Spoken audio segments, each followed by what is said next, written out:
if we got a Pokemon Sword and Shield anime? What would that look like?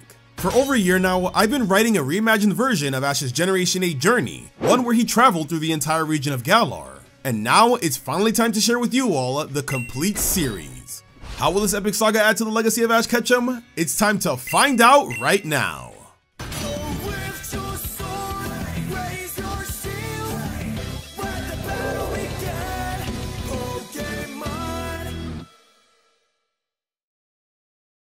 Episode 1. We begin in Postwick, where we're introduced to childhood friends, Hop and Gloria. Hop is excited to watch his older brother Leon battle. He wants Gloria to watch along, however she has a prior commitment and is running late. Hop continues to watch his brother on TV, and we then transition to the actual battle in Winden Stadium. It's an exhibition battle between the champion of Galar Leon and gym leader Raihan. After an exchange of words, Leon Gigantamaxes his Charizard, and Raihan does the same with his Duraludon. As the Pokemon trade powerful blows, we focus in on 10-year-old Ash Ketchum and his partner Pikachu, who are watching in the stands. They are in absolute awe.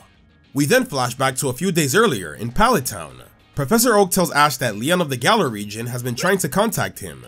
After hearing of his achievement in Alola, Leon sends Ash an invitation to compete in Galar's Pokemon League. Professor Oak explains how the Galar region has one of the most challenging Pokemon leagues, and is very selective with their gym challengers. This gets Ash fired up, so he accepts Leon's invitation and heads to Galar.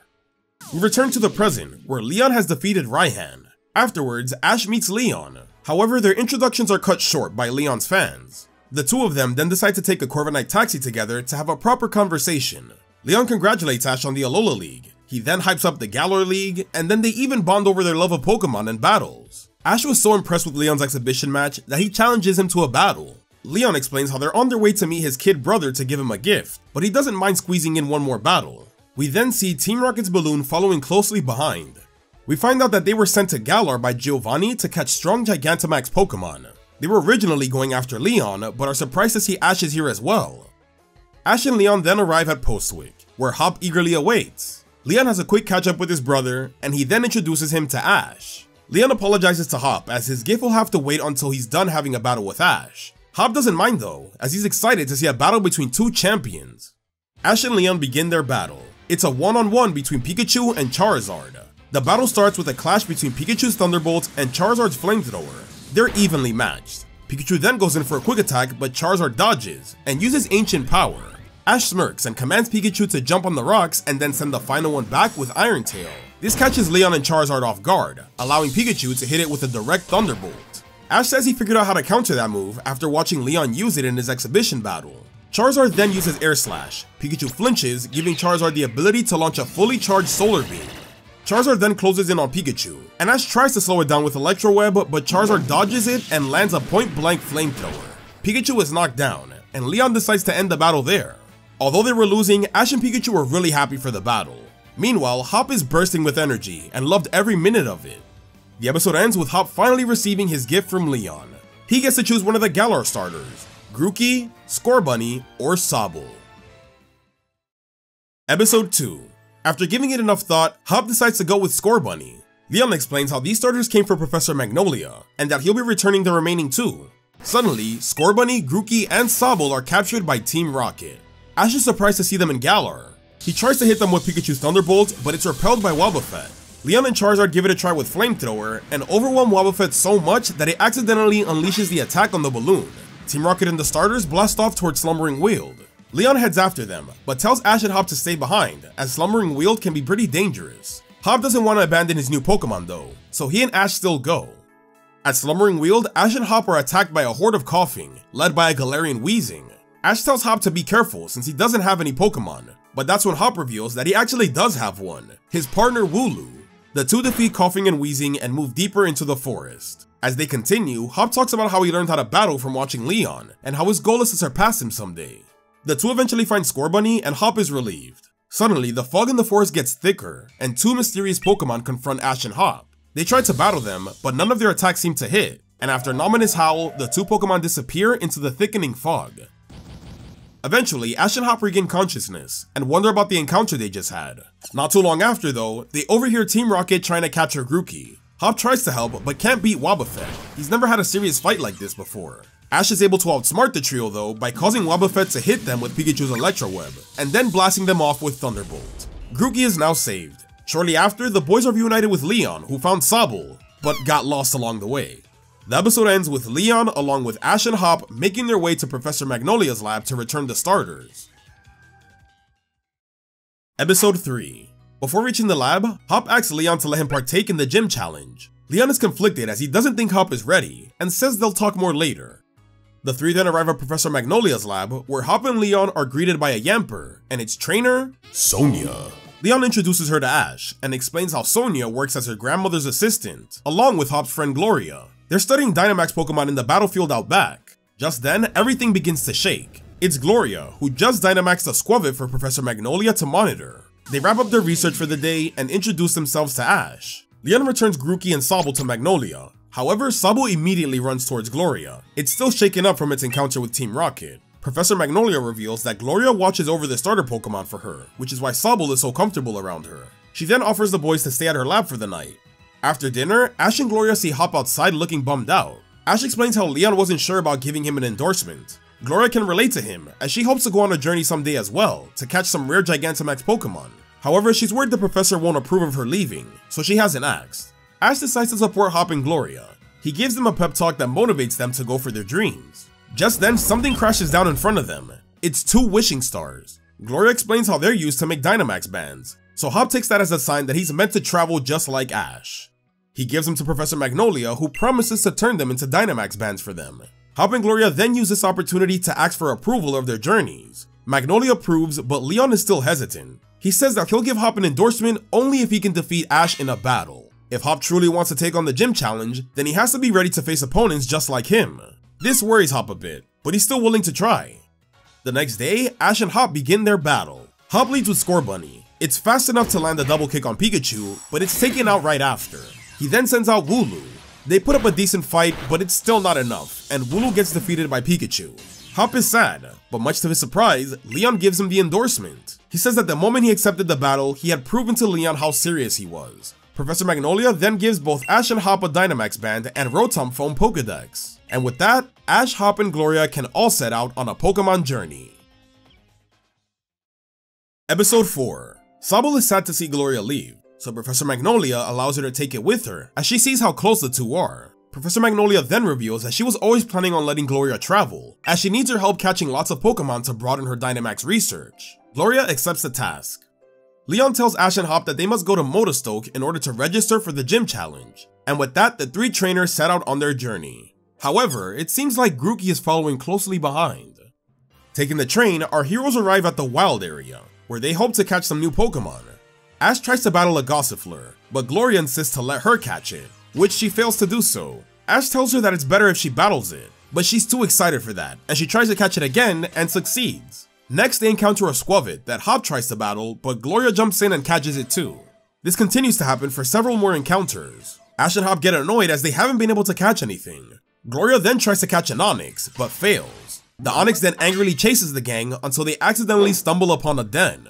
Ash and Hop are now angry at Gloria, as it's her fault this happened. They then encounter a Gigantamax Snorlax. Gloria says she needs the boys' help to catch it. Ash and Hop have had it with her though, and decide that they're gonna catch it themselves. They have a raid battle against Snorlax, but they aren't working together. Because of this, Snorlax is easily beating their Pokemon. Pikachu is about to be taken out, but suddenly Grookey comes into his rescue, surprising everyone. Pikachu and Grookey team up, giving them the upper hand, which makes the gang realize their mistake. They set their differences aside and work together. Hop Dynamaxes his Scorbunny to defeat Snorlax, and the boys let Gloria have this capture since it's her goal to catch Gigantamax Pokemon. She goes for it, however she fails, and the Snorlax disappears. The gang apologizes to each other, and although they failed, they'll help Gloria catch a Gigantamax Pokemon next time. The episode ends with Ash contacting Professor Magnolia and her letting him keep Grookey. Episode 5. The gang come across a wild Yamper that Hop wants to catch. It reminds him of Sonia's Yamper and how much he loved playing with it growing up. Hop tries to battle it, but Yamper would much rather play with Hop instead. Just before he can catch it, Team Rocket swoops in and steals it along with Pikachu. Team Rocket then have a celebratory meal, which attracts a nearby Pincurchin. James is kind enough to offer it food, which causes Pincurchin to take a liking to him. It goes in for a hug, which of course hurts James. Pikachu and Yamper are freed once the gang finds him, and a fight begins. Yamper fights for Hop, while Pincurchin fights for James. Team Rocket are blasted off, and Hop is able to finally catch Yamper in the end. James also catches the Pincurchin. Episode 6. The gang takes shelter from a storm in the abandoned watchtower, but it's full of ghost types, and Team Rocket. Gloria is able to catch a Drifloon. Meanwhile, Team Rocket are being attacked by a Sinistea after Jessie tried to drink it thinking it was regular tea. They get chased down to the center of the watchtower, which actually has a hidden power spot, causing Sinistea to Dynamax. The gang and trio have a raid battle against it. Gloria is about to catch it, but Team Rocket notice this and attack her. Meowth swipes her Dynamax band, and Jessie uses it to catch Sinistea.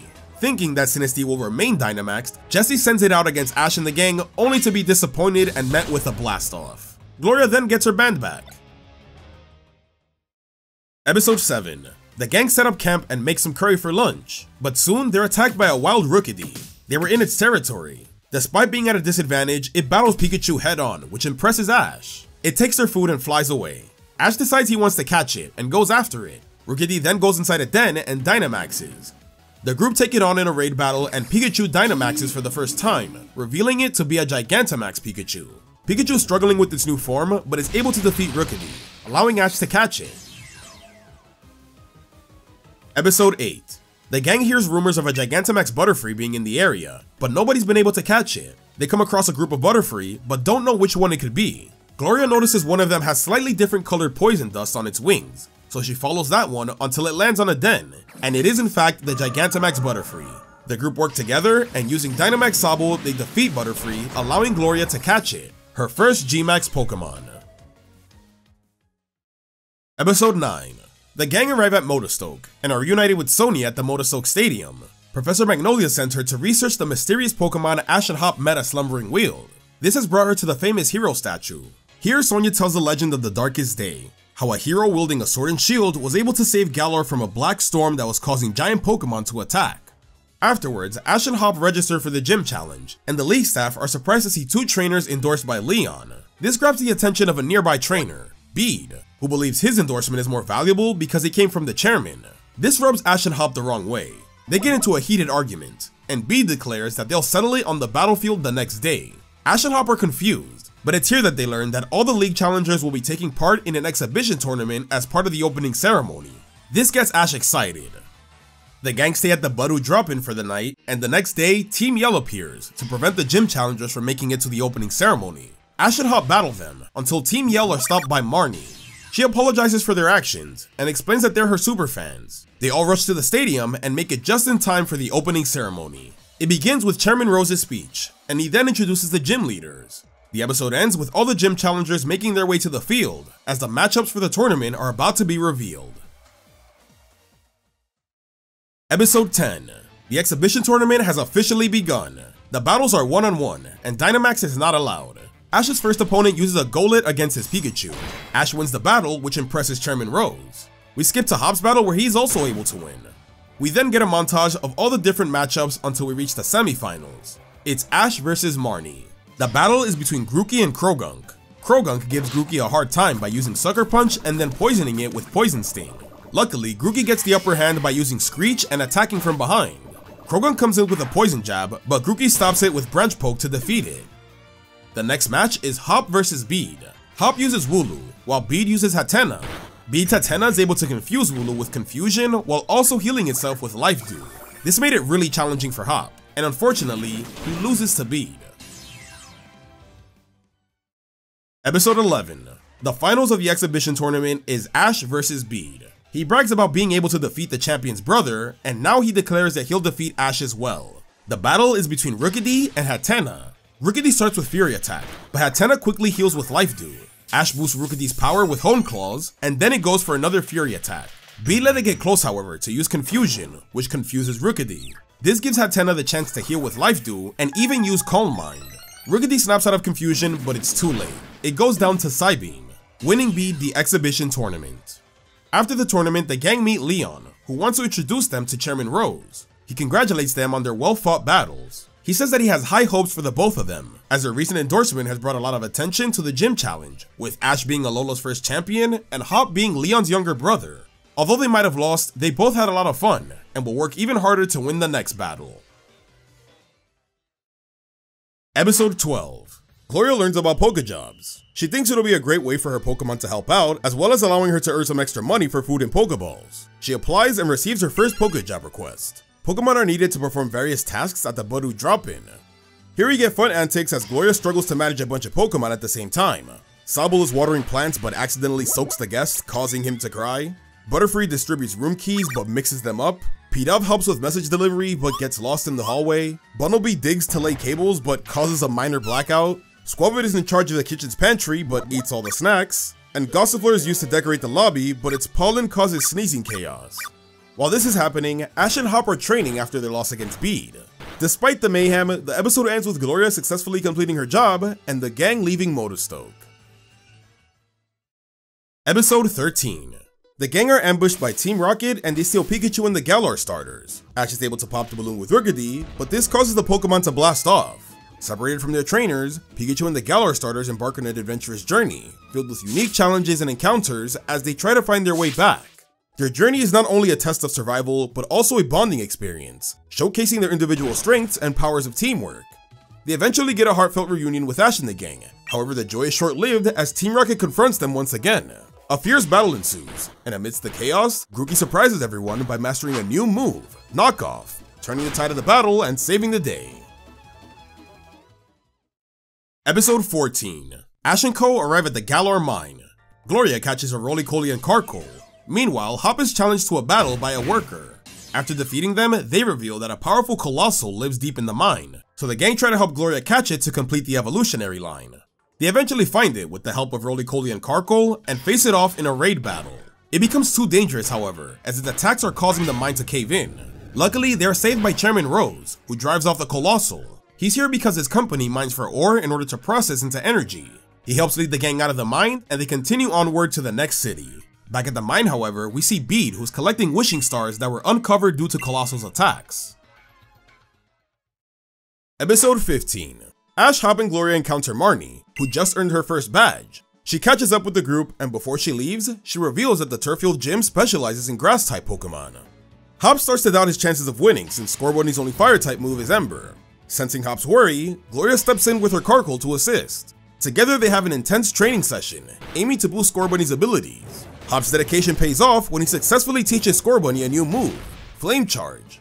To test their progress, they arrange a training battle against Ash's Grookey. The battle is fierce, showcasing the fruits of their hard work, and in the end, Hop's Scorbunny wins, proving that it's more than ready to take on the Turrfield gym. Episode 16. The group reaches Turrfield, where they reunite with Sonia, just before visiting the gym. Sonia introduces them to the city's famous geoglyph, and they speculate that it could depict the infamous Darkest Day. This moment of insight is then interrupted by Team Rocket. However, Hop and his Scorbunny easily overpower them in battle and sends them blasting off. They're then approached by the gym leader Milo, who witnessed everything and praises Hop and Scorbunny's abilities. He also recognizes Ash and Hop from the exhibition tournament, and eagerly anticipates their gym challenge. Fueled by confidence and Milo's encouragement, Hop rushes to be the first to challenge the gym. Hop vs Milo begins. It's a 3-on-3. The first match is Scorbunny vs Bellossom. It's an easy win for Scorbunny thanks to Flame Charge. Milo then uses Appleton. Hop thinks he'll get another easy win with Flame Charge, however he didn't know that it was part Dragon type, meaning it's not weak to fire. After receiving multiple hits, Hop switches Scorbunny with Yamper. Yamper is able to paralyze Appleton, however it still ends up getting defeated. With Appleton paralyzed though, Hop is able to finally take it out with Wooloo. Milo's final Pokemon is Eldegoss, who gets a defense boost with Cotton Guard. And although Wooloo is able to land some hits, Eldegoss heals itself with Giga Drain, taking out Wooloo. Hop's final Pokemon is Scorbunny, and it's here where Hop and Milo decide to Dynamax. Scorbunny uses Max Flair, but thanks to Eldegoss's defense boost, the damage is weakened. It then lands a Max Overgrowth. Scorbunny tries another Max Flair, but this time it's blocked by Max Guard. And with one final Max Overgrowth, Hop's Scorbunny is taken out, losing him the battle. Episode 17. After his loss, Hop decides to do some training the next morning. Ash and the others catch up to him and make sure he's alright. He's bummed but optimistic for his rematch. Just then, Wooloo from Milo's farm appear. They've all escaped, but thanks to the group, they help Milo find them all. This gives Ash a chance to get to know Milo a bit more before their battle. He warns Ash that just because he's seen Hop's battle doesn't mean he's seen all of his tricks. It's now battle time. Same as before, it's a 3-on-3. The first matchup is Rookidee versus Eldegoss. Ash is surprised to see Eldegoss up first. It uses the same defensive tactic by using Cotton Guard, but Ash switches into Grookey so he can weaken it with Screech. After an exchange of attacks, Grookey is able to win by landing an up-close branch poke. Next, Milo sends out Thwackey. This intimidates Grookey. The two have a branch poke duel, but Thwackey overpowers it with his 2 sticks. Ash then sends back Rookidee, and now Thwackey is at a disadvantage. Rookidee is shaken up a bit by Hyper Voice, but ultimately wins by landing Fury Attack, followed by Peck. Lastly, Milo sends out Appleton. Rookidee gets a solid hit in, but Appleton makes it flinch with Headbutt. Then Milo Dynamaxes his Appleton, revealing it to be a G-Max Appleton. It then unleashes Max Wormwing to defeat Rookidee.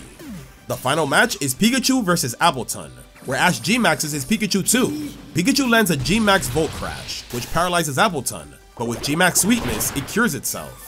Appleton goes for one final G-Max Sweetness, but Pikachu counters with Max Steel Spike. Appleton goes back to normal. He uses Apple Acid, which weakens Pikachu, and follows it with a Dragon Pulse. Ash can't afford to lose G-Max just yet, so instead of using a move, Ash tells Pikachu to swing its tail to make Appleton back off. Appleton then charges up a Solar Beam. Right before it launches though, Ash makes Pikachu jump, shaking the entire stadium, and making Appleton miss. Then Pikachu uses G-Max Volt Crash, paralyzing Appleton once again. Pikachu returns to normal, and then finishes Appleton off with Quick Attack, earning Ash his first gym badge. Hop is happy for Ash's win, but it also made him realize how much more he needs to learn before he can battle like him. The next day, Ash and Gloria wake up and see a note from Hop. He's gone, and is left with Sonia in order to train. He doesn't want to hold Ash back on his journey, so he promises to reunite with him once he's much stronger. Episode 18. Ash and Gloria continue their travels without Hop. Gloria is sad that Hop is no longer with them, but Ash reassures to her that they'll be together once again. Just then, Gloria receives a new Pokejob request. Help is needed in the nearby Pokemon nursery. With the help of their Pokemon, Gloria and Ash take care of baby Pokemon in the nursery. Team Rocket show up to steal them all, but Gloria Sobble is able to save the day by learning Mist to hide itself and the baby Pokemon. This made it easier to defeat the trio and send them blasting off. Episode 19. Ash and Gloria stop by a river where Gloria decides to catch some water types. While she's doing that, Ash is training for his next gym battle. He's suddenly attacked by a wild Choodle that got fired up after watching his training. Ash likes its attitude and decides he wants to catch it. Ash battles and defeats it. Choodle is so angry at its loss that it flees before Ash can catch it. Eventually, Ash is able to find it. He realizes how prideful Choodle is despite its size, and how it doesn't like to lose, just like him. Ash is able to convince it to join him by promising they'll work hard to make him as strong as he can be. Episode 20. Ash properly introduces Choodle to the team, and then invites it for its first training session. Things are going well until Ash notices Choodle is struggling with its water gun. Thanks to the help of Gloria Sobble though, they're able to coach Choodle into mastering its water gun. Just then, a rampaging Gigalith emerges from a nearby cave, and Choodle uses this opportunity to prove its strength. Choodle battles with Gigalith and uses its newly mastered water gun to weaken it. Then with the help of Sobble, they work together to ward off Gigalith in the end. Episode 21. A storm causes a group of baby Rookidee to get lost from their nest. Ash and Gloria find them the next day getting attacked by a Mandibuzz. They fend it off and then try to help the babies get back home with the help of Ash's Rookidee. Mandibuzz eventually returns, and Rookidee has an intense fight to protect his new friends. It's about to lose but then evolves into Corvisquire and defeats Mandibuzz with its new move, Drill Peck. The Rookidee are then returned to their nest, and they have a touching goodbye with Ash's Corvisquire. Episode 22. Ash and Gloria make their way to a large bridge that passes over the wild area. This is the only way they can make it to Hulbury, so Team Rocket gets there ahead of them in order to set up a trap. Team Yell are at the bridge too, as they're trying to prevent gym challengers from crossing. So because of this, both teams get into a heated battle for dominance over the bridge. The battle is so intense that James's Pincurchin learns self-destruct, causing both teams to blast off the bridge. Shortly after, Ash and Gloria arrive and peacefully cross the bridge without interruption. The episode ends with us seeing Hop defeat Milo and earning his first gym badge, and he says to himself that he'll be catching up to Ash real soon. Episode 23. Before reaching Hulbury, Ash and Gloria reunite with Professor Magnolia, who was in the area as she just had a meeting with Chairman Rose. She thanks Gloria for her help in catching Pokemon for her research, and then asks how's her progress for catching G-Max Pokemon. Gloria's a bit bummed out as she only caught a Butterfree so far, but is optimistic that she'll catch some more soon. This leads Ash to ask Gloria on how she became so interested in G-Max Pokemon. We then flash back to Gloria's childhood, on a day trip in the wild area with Hop and Leon. They came across an injured Snorlax. Leon tends to its wounds with the help of Hop and Gloria, and then he leaves to find more berries. Eventually though, a group of wild thieves will attack, but Snorlax Gigantamaxes to save Gloria and Hop. Witnessing the power of Gigantamax up close for the first time left Gloria in awe. And when she was old enough to be a trainer, she decided to study under Professor Magnolia in order to learn all about the phenomenon in hopes of having her own Gigantamax team in the future. After hearing this story, Ash smiles, saying he understands Gloria much better now, and admires her even more for going for her dreams. Episode 24. Ash and Gloria arrive at Hulbury. They see Chairman Rose and Oleana, who congratulates Bede on his most recent victory against Nessa. Rose is happy to see Ash, and says he's looking forward to seeing how he does in a real battle. This makes Bede jealous, and he brings up the fact that he's beaten Ash already. Rose agrees, however he says that was just the warm-up. Now that the gym challenge has begun, this is where the battles really count. He invites Bede to watch as well, but he declines and storms off. Rose tells Ash that he can't battle Nessa right now, as she's busy doing some modeling, which he isn't really a fan of, as he believes it's distracting her from reaching her true gym leader potential. Ash and Gloria go look for Nessa and find her in the middle of a photo shoot. She promises to battle Ash after she's done, but Rose and Oleana arrive and try to rush her to finish, which upsets her. Ash and Gloria support her in the fact that she can be a strong gym leader while continuing to pursue her modeling career. Suddenly, Team Rocket show up. Jessie, who's jealous of Nessa's looks, believes that she's the better model, so she steals all the water-type Pokemon to ruin her shoot. Ash and Gloria are about to stop them, but Nessa decides to step in and handles the trio herself. The photographers capture this moment and get great shots out of it. Afterwards, Nessa says that she'll prove to Rose that she isn't losing her touch by using her unrestricted team against Ash. Rose welcomes this idea, as he believes it'll make for good publicity for Nessa to go all out against the Alola champion. This gets Ash a bit nervous, but he's ready for the challenge. Episode 25. Hulbury Stadium is more hyped than ever, since Nessa is now allowed to use her strongest Pokemon, something only reserved for the Champions Cup. Sonia arrives to support Nessa. She told her everything that happened, but is feeling a bit bad for getting Ash involved. Sonia tells her not to worry though, as Ash is a skilled enough trainer to handle Nessa at her best. Ash vs Nessa begins. It's a 3-on-3 with switching allowed from both. First is Grookey vs Barraskewda. Barraskewda easily outclasses Grookey due to its speed, so Ash switches into Pikachu. Barraskewda is eventually slowed down by Static and is taken out with Thunderbolt. Nessa then uses Golisopod. Remembering it to be a tough opponent in the Alola League, Ash switches into Corvisquire, but it's immediately hit with First Impression. Corvisquire struggles to get through Golisopod's defenses, but eventually lands Drill Peck, activating Golisopod's emergency exit and sending out Dreadnought. Nessa then Gigantamaxes her Dreadnought. Ash is completely thrown off, as he assumed that she'd save Dynamax for the end. Dreadnought hits Corvisquire with a G-Max Stone Surge, which also creates Stealth Rocks. Corvisquire tries to fight back, but is taken out by Max Rockfall. Ash sends Pikachu out once again, who's hit by Stealth Rocks. Another G-Max Rockfall is used, and Pikachu tries to hold it back, but it's too powerful. Dreadnought goes back to normal, so Nessa switches into Golisopod. The two have an intense fight while receiving damage from Sandstorm, and in the end, they both knock each other out. The final match is Grookey vs Dreadnought. Grookey is able to land a Branch Poke, but then Dreadnought follows with an Ice Fang, and is holding on tight. Ash tries to return Grookey in order to Dynamax it, but it doesn't work. Nessa reveals that Dreadnought is now using Jaw Lock, holding Grookey so tight that he can't return to its Pokeball. It looks like Grookey's about to lose, but then its body begins to glow, activating Overgrow. Grookey sends Dreadnought flying back with a powerful Branch Poke, and then Ash Dynamaxes Grookey and takes out Dreadnought with a Max Overgrowth. Ash has defeated Nessa and won his second badge. Nessa is upset, but she's also happy that she was able to go all out, and thanks Ash for the battle. Rose then comes down to congratulate them both. He tells Nessa that although she lost, he was able to truly see her passion in today's battle, so he'll no longer interfere with her career. Episode 26. To celebrate Ash's victory, Chairman Rose invites Ash and Gloria to Hulbury Seafood Restaurant. Noticing how important he is, Team Rocket follow Rose. Ash reunites with Gloria and Sonia, and they make their way to the restaurant. On the way, Sonia updates them on Hop, and says that he's gotten a lot stronger. Ash and Gloria are happy to hear that, and can't wait to see him again. At the restaurant, Rose talks about how he's always working to help Galar have a bright future. He even reveals how he and Professor Magnolia work together to harness the power of Dynamax, all for the joy and entertainment of the Galar region. This gets the attention of Team Rocket, who are disguised as waiters. They were originally going to kidnap him for ransom money, but now that they know that he helped create Dynamax bands, they're going to try to use him to get one of their own.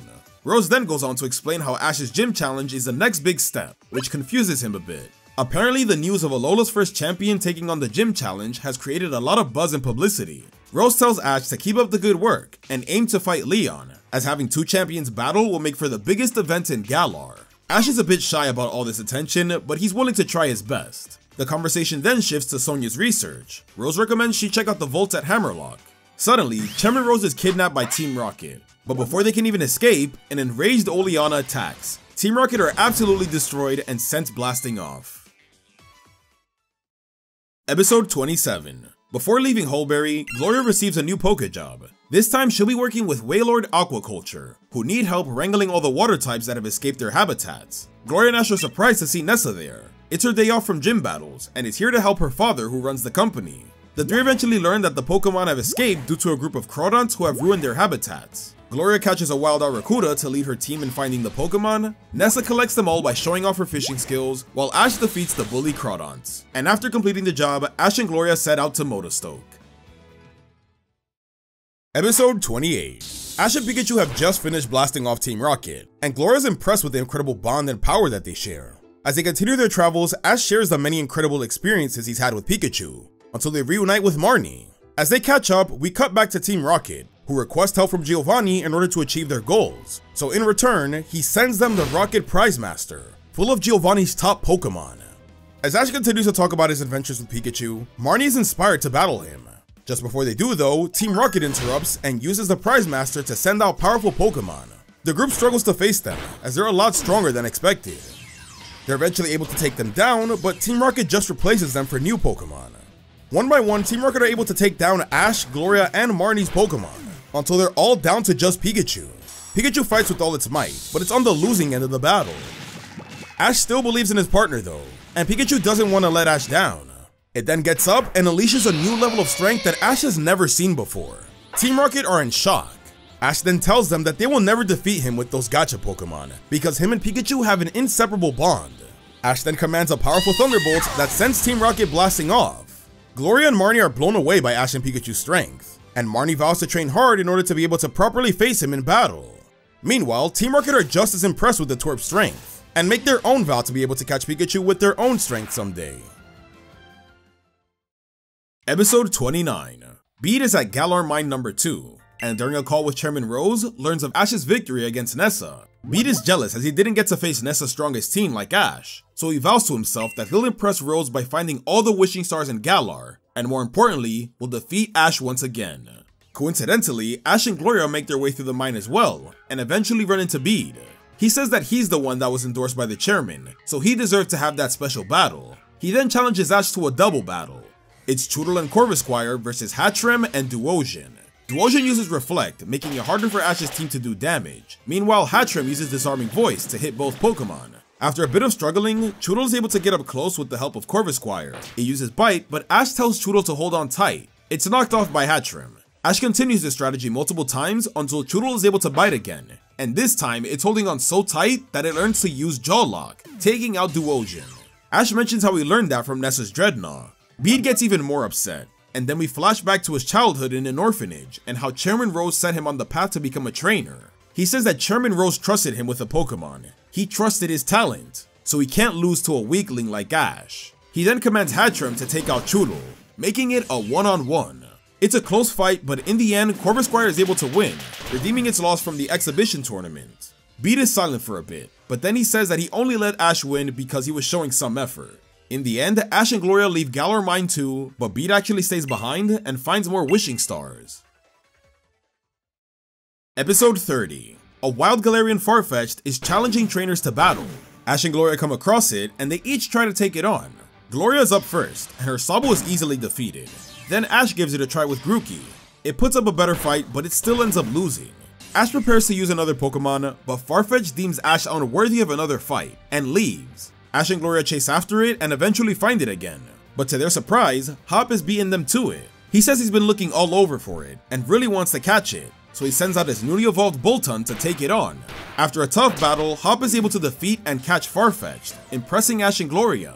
Hop reveals that he just earned his second badge, and is on his way to Motostoke. So with that, the group is reunited and they travel together once again. Episode 31. The gang returns to Motostoke, and Ash and Hop are ready for their gym battle. They have a rock paper scissors match to decide who gets to go first, and Ash wins. They reach the gym and it's blocked by Team Yell. Apparently, Marnie is on her way to challenge the gym, and they won't let anyone else go first. After a bit of battling against them, Marnie arrives and tells them to knock it off. She reveals that she actually challenged the gym before, but lost, and after doing some training, is here for a rematch. Team Yell believes she's ready, but Marnie still isn't sure, so she challenges Ash to a one-on-one to see how far she's come. It's Pikachu versus Morpeko, and Pikachu easily takes the lead early on. Morpeko uses agility to keep up with Pikachu's speed, but it's still outclassed. Suddenly, Morpeko's hangry mode kicks in, completely changing the tide of the battle. Morpeko is crazy, aggressive, and unpredictable. It uses Stomping Tantrum, doing major damage, but once it's caught in Pikachu's Electro Web, it's taken out with an Iron Tail. Marnie thanks Ash for the battle and decides that she'll postpone the gym till she does some more training with Team Yell. They all leave, allowing Ash to challenge the Motostoke gym. Episode 32. Before facing off in battle, Ash gets to meet Kabu. He says he remembers Ash from the exhibition tournament, so he's expecting great things from him. Then Kabu leaves, which means it's time for the battle, and it's a 3-on-3. The first match is Corvisquire versus Ninetales. It's a solid fight until Ninetales uses Will-O-Wisp, so Ash switches into Pikachu. Ninetales tries to go for Will-O-Wisp again, but it's cancelled out with Electro Web. Pikachu ends up getting trapped by Fire Spin, but he powers through nonetheless and is able to defeat Ninetales. Kabu then sends out Torkoal, while Ash switches into Chewtle. Although Chewtle has the type advantage, Torkoal eats up all the hits it's receiving. Kabu reveals that Torkoal was his most trusted partner when he was in Hoenn, and that they've trained constantly to strengthen their defenses against water types. Ash decides to return Chewtle, but he refuses. It wants to continue and prove it can do this, so Ash allows it. Chewtle grabs a hold of Torkoal with Jaw Lock. Ash then makes it use Water Gun inside of Torkoal's shell, causing serious damage. One headbutt later, and Torkoal is taken out. Kabu sends out his final Pokemon, Centiskorch. Learning that it's part bug type, Ash decides to switch into Corvisquire, but it's still weakened from the burn it received. Centiskorch grabs Corvisquire with Wrap and then takes it out with Thunderfang, surprising Ash. Ash then sends out Pikachu. He's able to hit it with Thunderbolt, but then it's stopped with the Fire Lash that strikes back. Kabu then Gigantamaxes his Centiskorch and takes out Pikachu with G-Max Centinferno. Ash is now down to Chewtle, who he Dynamaxes. Centiskorch uses Max Lightning, but Chewtle protects with Max Guard. Centiskorch goes for one more Max Lightning, while Chewtle uses Max Geyser. Centiskorch then goes back to normal. Chewtle tries another Max Geyser, but misses, as Centiskorch goes under it and attacks with Thunderfang. Chewtle goes back to normal size as well, and it looks like it lost. But suddenly, it jumps up and uses Jaw Lock. Chewtle hangs on with its last bit of strength, and Centiskorch can't attack as Chewtle is too close. And with a point-blank rain-boosted Water Gun, Centiskorch is taken out, earning Ash his third gym badge. Ash thanks Chewtle for its hard work, and it bites Ash on the head, showing his affection. Next up is Hop's turn, and he's excited to show Ash and Gloria how far he's really come. Episode 33. The next day arrives, and now it's Hop's turn, with the same 3-on-3 rules. The first match is Scorbunny versus Torkoal. After landing a couple of hits, Hop realizes it's gonna take a lot more to get through Torkoal's defenses, so he Dynamaxes Scorbunny. Ash and Gloria are in shock to see him use it so early. Scorbunny uses Max Knuckle to defeat Torkoal. Next, Kabu sends out Arcanine, who uses a powerful Retaliate. Scorbunny tries another Max Knuckle, but it dodges with extreme speed. Scorbunny then lands a Max Strike, slowing down Arcanine. It then returns to normal size, so Hop switches into Boltund. It's a pretty even match between these doggos, until Boltund uses Dig. We then get a clash between Wild Charge and Flare Blitz, causing both Pokemon to go down. Kabu then sends out Centiskorch, while Hop sends out Scorbunny again. Kabu wastes no time and Gigantamaxes his Centiskorch. He uses G-Max Centinferno, but it's dodged with Scorbunny's bounce. It then uses Quick Attack to land one more hit before a G-Max Centinferno is used again and actually lands this time. Scorbunny is really weakened, so Hop switches into Wooloo. It uses Takedown on Centiskorch before getting hit with Max Lightning. Centiskorch then returns to normal. Wooloo uses Copycat and uses an Electric Terrain boosted Thunderfang, which paralyzes Centiskorch. Wooloo then goes in for a double kick, but it's stopped by Fire Lash. It's a struggle for Wooloo, but once Centiskorch's paralysis kicks in, Hop finishes the battle by using Wooloo's Reversal. Hop 2 has now won his third gym badge. The episode ends with the gang leaving Motostoke. Just before they do though, Kabu arrives to give them a proper send-off. He congratulates the both of them once again, and especially Hop for his surprise early usage of Dynamax. He says the gym battles only get tougher from this point, which only excites Ash and Hop. Episode 34. Ash, Gloria, and Hop return to the wild area and head towards Hammerlocke. Along the way, Ash compliments Hop on how much stronger he's gotten. Hop thanks Ash and says he wants to surpass him in order to reach his brother Leon, so he challenges Ash to a battle, which he happily accepts. They have a best of 3 battle starting with Choodle versus Boltund. Choodle gives it his all, but it's at a huge disadvantage against Boltund. He uses Jaw Lock, and although it lands, Boltund uses Wild Charge to take it out, giving Hop the first win. The second match is Grookey versus Farfetch'd, and it's a straight up sword duel. Grookey uses his stick, while Farfetch'd is fighting back with its leek. Farfetch'd seems to have the upper hand, until Grookey uses Knockoff to make it lose its leek. While Farfetch'd tries to retrieve it, Grookey strikes from behind, winning him the match. It's now even, and both are down to their final Pokemon. It's Corvisquire versus Scorbunny. Corvisquire is outspeeding Scorbunny, until it uses Flame Charge, making the match more even. It gets some solid hits in, but struggles after Corvisquire uses Home Claws to power up its moves. Scorbunny takes big damage from Fury Attack, and it looks like it's over, but Hop tells it not to give up. Scorbunny is back on its feet, and evolves into Raboot. The fight is even once again, with Raboot being a lot faster and stronger. We get a clash between Drill Peck and Flame Charge, and in the end, Raboot falls, winning Ash the battle. With their Pokemon now weakened, Team Rocket shows up to steal them, but are easily blasted off by Gloria. Afterwards, both boys thank each other for a great battle and look forward to getting stronger together. Episode 35. Gloria decides to catch a few Pokemon in the wild area, and eventually comes across an Eevee. Gloria tries to catch it, but it flees. The group spends the night at the wild area nursery, whose owner just so happens to know that Eevee. Turns out that this Eevee can't evolve into any evolution. Because of this, its previous trainer abandoned her at the nursery. Hearing this angers Gloria, so she goes after Eevee. She eventually finds it being attacked by a Drapion. Gloria is able to protect her and convinces Eevee to join her team. She says it doesn't matter if she can't evolve, she'll love her just the way she is. Episode 36. Team Rocket are fishing, in hopes of getting some strong new Pokemon. They get nothing but Magikarp until James pulls out an Arrokuda. But before he can catch it, a Cramorant comes swooping in, hoping to get the Arrokuda, but gets James's head stuck in its mouth instead. Shenanigans ensue, and James is eventually able to catch it. In a battle with the Twerps, it's actually quite useful, and even gets Pikachu stuck in its mouth. Team Rocket used this opportunity to escape, but Cramorant spits out Pikachu, allowing them to receive their typical blast-off. Episode 37. The gang are at the wild area's Dusty Bowl, where Gloria catches some more Pokemon. She ends up catching a Galarian Yamask that grabs the attention of Team Rocket, so they attack the group in hopes of stealing it. The gang is separated during a sandstorm, leaving Gloria and her Yamask injured.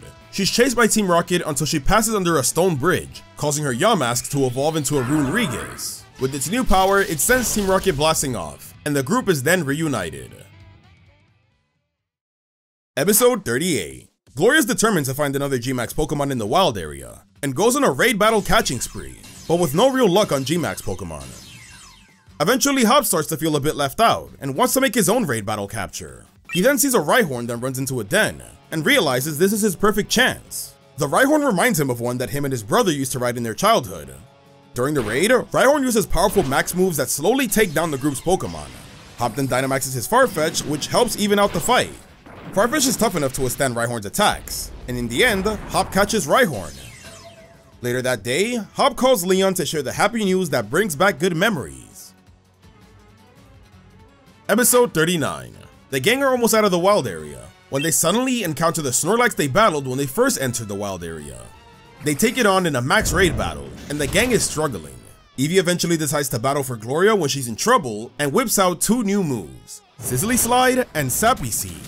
After Dynamaxing her in battle, the Gmax Snorlax is defeated, and Gloria is finally able to catch it, her second Gmax Pokemon. Episode 40. The gang arrives at Hammerlocke, and reunite with Chairman Rose, Oleana, and Sonia. Rose escorts them to the vault, to learn more about Galar's history. Along the way, he explains his business, and how energy is sent across the entire region through Hammerlocke Stadium. At the vault, the group are introduced to Raihan, who recognizes Ash from the exhibition tournament. Rose and Oleana then leave for their next business meeting. Here the group check out the Hammerlocke tapestries that depict the 2 heroes that stopped the Darkest Day. Meanwhile, Beat arrives to give Oleana all the wishing stars he collected. She says it's not enough though, and he should keep looking for more. This disappoints Beat, but he's willing to keep doing it to impress Chairman Rose. While Sonia continues to study the tapestries, Ash decides to challenge Raihan to a battle. Since he's Leon's rival, he wants to see how he stacks up against him. Raihan declines at first, saying that they should save it for his official gym battle. But then Hop reveals that Ash has battled against Leon, and did pretty well. This gets under Raihan's skin a bit, so he changes his mind. Ash and Raihan have a one-on-one, and it's Pikachu versus Duraludon. Ash is wasting no time and strikes with lots of speedy attacks, but Duraludon is unfazed. It attacks with Breaking Swipe, lowering Pikachu's attack, and it then strikes back with Iron Head. The two keep exchanging blows, but Pikachu is getting exhausted. No matter how much it hits, it doesn't seem to be doing much. Duraludon then finishes Pikachu off with a powerful Steel Beam. Raihan says that Ash has a lot of talent, but still needs some work. He then tells Ash that he should participate in the battle tournament taking place in Meliant, the town next over. This excites Ash and Hop, and even Gloria, who wants to participate, so the group decides they're going there the next day. Later that evening though, Rose uses the Wishing Stars bead collected in a mysterious experiment. Suddenly, light begins to emit from Hammerlocke Stadium, causing random Pokemon to Dynamax and terrorize the city. Episode 41. Ash and the others wake up after hearing all the noise and reunite with Raihan outside. There are 4 wild Dynamax Pokemon going rampant, so the gang splits up to take them down. Raihan goes after Dynamax Steelix, Hop and Sonia go after Shiinotic, Gloria goes after G-Max Toxtricity, and Ash goes after G-Max Scentiscorch. Thanks to his battle with Kabu, Ash has an idea how to deal with it. Pikachu slows it down with Electro Web while the rest of the team attacks from behind. They're eventually spotted and Scentiscorch counters. Meanwhile, Gloria struggles with Toxtricity, whose G-Max Stun Shock hits her entire team. She lures Toxtricity out to the wild area, allowing her to G-Max her Snorlax to make it a fair fight. Hop and Sonia team up, making defeating Shiinotic a whole lot easier, and as for Raihan, it isn't much of a struggle for him either. Eventually, Ash and Gloria are able to defeat the G-Max Pokemon, and they even catch the ones they were facing to prevent further damage. This is now Gloria's 3rd G-Max Pokemon. The next day, Raihan takes Ash and the group to the train station. Sonia stays behind however, as she wants to investigate what happened last night. And with that, the group leave Hammerlocke and make their way to the upcoming battle tournament. Episode 42. The group arrive at Meliant and are preparing for the tournament. During some last minute training, Ash and Gloria notice that the Pokemon they caught at Hammerlocke are a bit disobedient. The Dynamax incident has made them very distrusting, so it's gonna be a lot tougher to get through to them. At the stadium, the group is reunited with Bede, who's surprised to see Ash and Hop competing. He trash talks them a bit before going in. The tournament's about to begin, but suddenly, Team Yell appear to cause trouble. They attack all the trainers and say that they don't deserve to compete, so it's an all-out brawl against them. They're eventually stopped by Allister, who uses his Gengar and Cursula. The group learns that Allister is a minor league gym leader, and these tournaments allow them to test their skills and possibly rank up to Major League. Allister is set to face off against the winner. Marnie eventually arrives and apologizes for Team Yell's behavior. She gives them a scolding and makes them clean up their mess. Afterwards, the Meliant tournament officially begins. Episode 43. The matchups for the first round have been decided. It's a one-on-one battle with no Dynamax allowed. Gloria's in the first battle, and she uses Sobble. It has some trouble in the beginning, but overcomes the challenge by learning Water Pulse. Ash is in the next battle, and to the group's surprise, he uses Scentiscorch. Ash knows it's risky, but he's hoping by using it in battle, it'll help bring them closer together. Scentiscorch is a little rough around the edges, but is obedient enough to get Ash the win.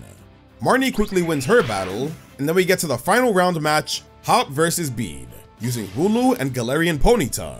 Wooloo puts up a decent fight, and even gets the upper hand, but Ponyta's constant usage of Confusion and Psybeam eventually makes Wooloo confused. Hop tries to help Wooloo snap out of it, but it keeps hurting itself, giving Ponyta the perfect chance to finish it off, losing Hop the battle. Bede starts to trash talk again, and says that Hop's weak skills are ruining Leon's reputation, and that he doesn't deserve to be in the gym challenge. This gets under Hop's skin, and he silently walks away. Ash and Gloria go check on Hop to see if he's okay. Hop tries to play it off and say that he's fine, but Ash can tell that Bede really hurt him, so he promises to Hop that he won't let him win. Episode 44. It's time for round 2, the semifinals, and it's Ash versus Gloria. Ash uses Choodle while Gloria takes the risk with Toxtricity, since she knows how skilled Ash is and needs a real powerhouse Pokemon to take him down. The battle begins and Toxtricity is not listening to any of Gloria's commands. It's even more stubborn than Ash's Scentiscorch. This gives Choodle lots of chances to get some hits in. Toxtricity is eventually provoked however, and is now ready to battle. It goes for Discharge on its own, but Choodle blocks with Protect. Despite the disadvantage, Ash and Choodle are able to work together, avoiding Toxtricity's attacks and continue to do damage. After a devastating hit from Headbutt that causes it to flinch, Toxtricity finally decides to listen to Gloria, and manages to deal big damage on Choodle. Unfortunately for Gloria though, Toxtricity receives too much damage and loses after another hit. The second semifinal match is Bede versus Marnie. and Bede's Hatchrim is able to make quick work of Marnie's Toxicroak, giving him the win. That brings us to the finals of the tournament, Ash vs Bede. The episode ends with both trainers revealing their Pokemon, Grookey and Galarian Mr. Mime. Episode 45. Ash vs Bede now begins. Bede states that he won't be going down easy this time, and will prove how weak Ash truly is. Mr. Mime takes the lead early on as Ash was not expecting it to be an Ice type. Grookey goes in for a knockoff, but it's blocked with Reflect. Mr. Mime then uses Teeter Dance to confuse Grookey. Bede thinks he has this battle won, and tells Mr. Mime to finish it off with Ice Punch. Just before it hits though, Grookey strikes with a Branch Poke. Mr. Mime keeps trying to hit Grookey, but his movements are too sporadic. Grookey's already crazy enough as it is, being confused just made him even more crazy and unpredictable, giving Bede a hard time. Mr. Mime is exhausted from chasing Grookey, and before they knew it, Reflect wears off. Grookey then snakes from behind and lands a powerful knockoff, defeating Mr. Mime. Ash has won the tournament. Bede is now super frustrated, and says that this tournament was a waste of time, so he leaves. And now with Ash winning, he can face off against Allister in a one-on-one battle with Dynamax allowed. The battle is Pikachu versus Gengar. Gengar leads off with Hypnosis, but Pikachu stops it with a counter shield. Pikachu then gets in close for an Iron Tail, but gets hit with Sucker Punch. After an exchange of some more attacks, Allister decides to Gigantamax his Gengar. Ash and Pikachu then follow suit. Pikachu uses G-Max Volt Crash, but Gengar counters with G-Max Terror. Ash then goes in for a Max Steel Spike, which pushes Gengar back. He then follows with the G-Max Volt Crash, which actually lands this time.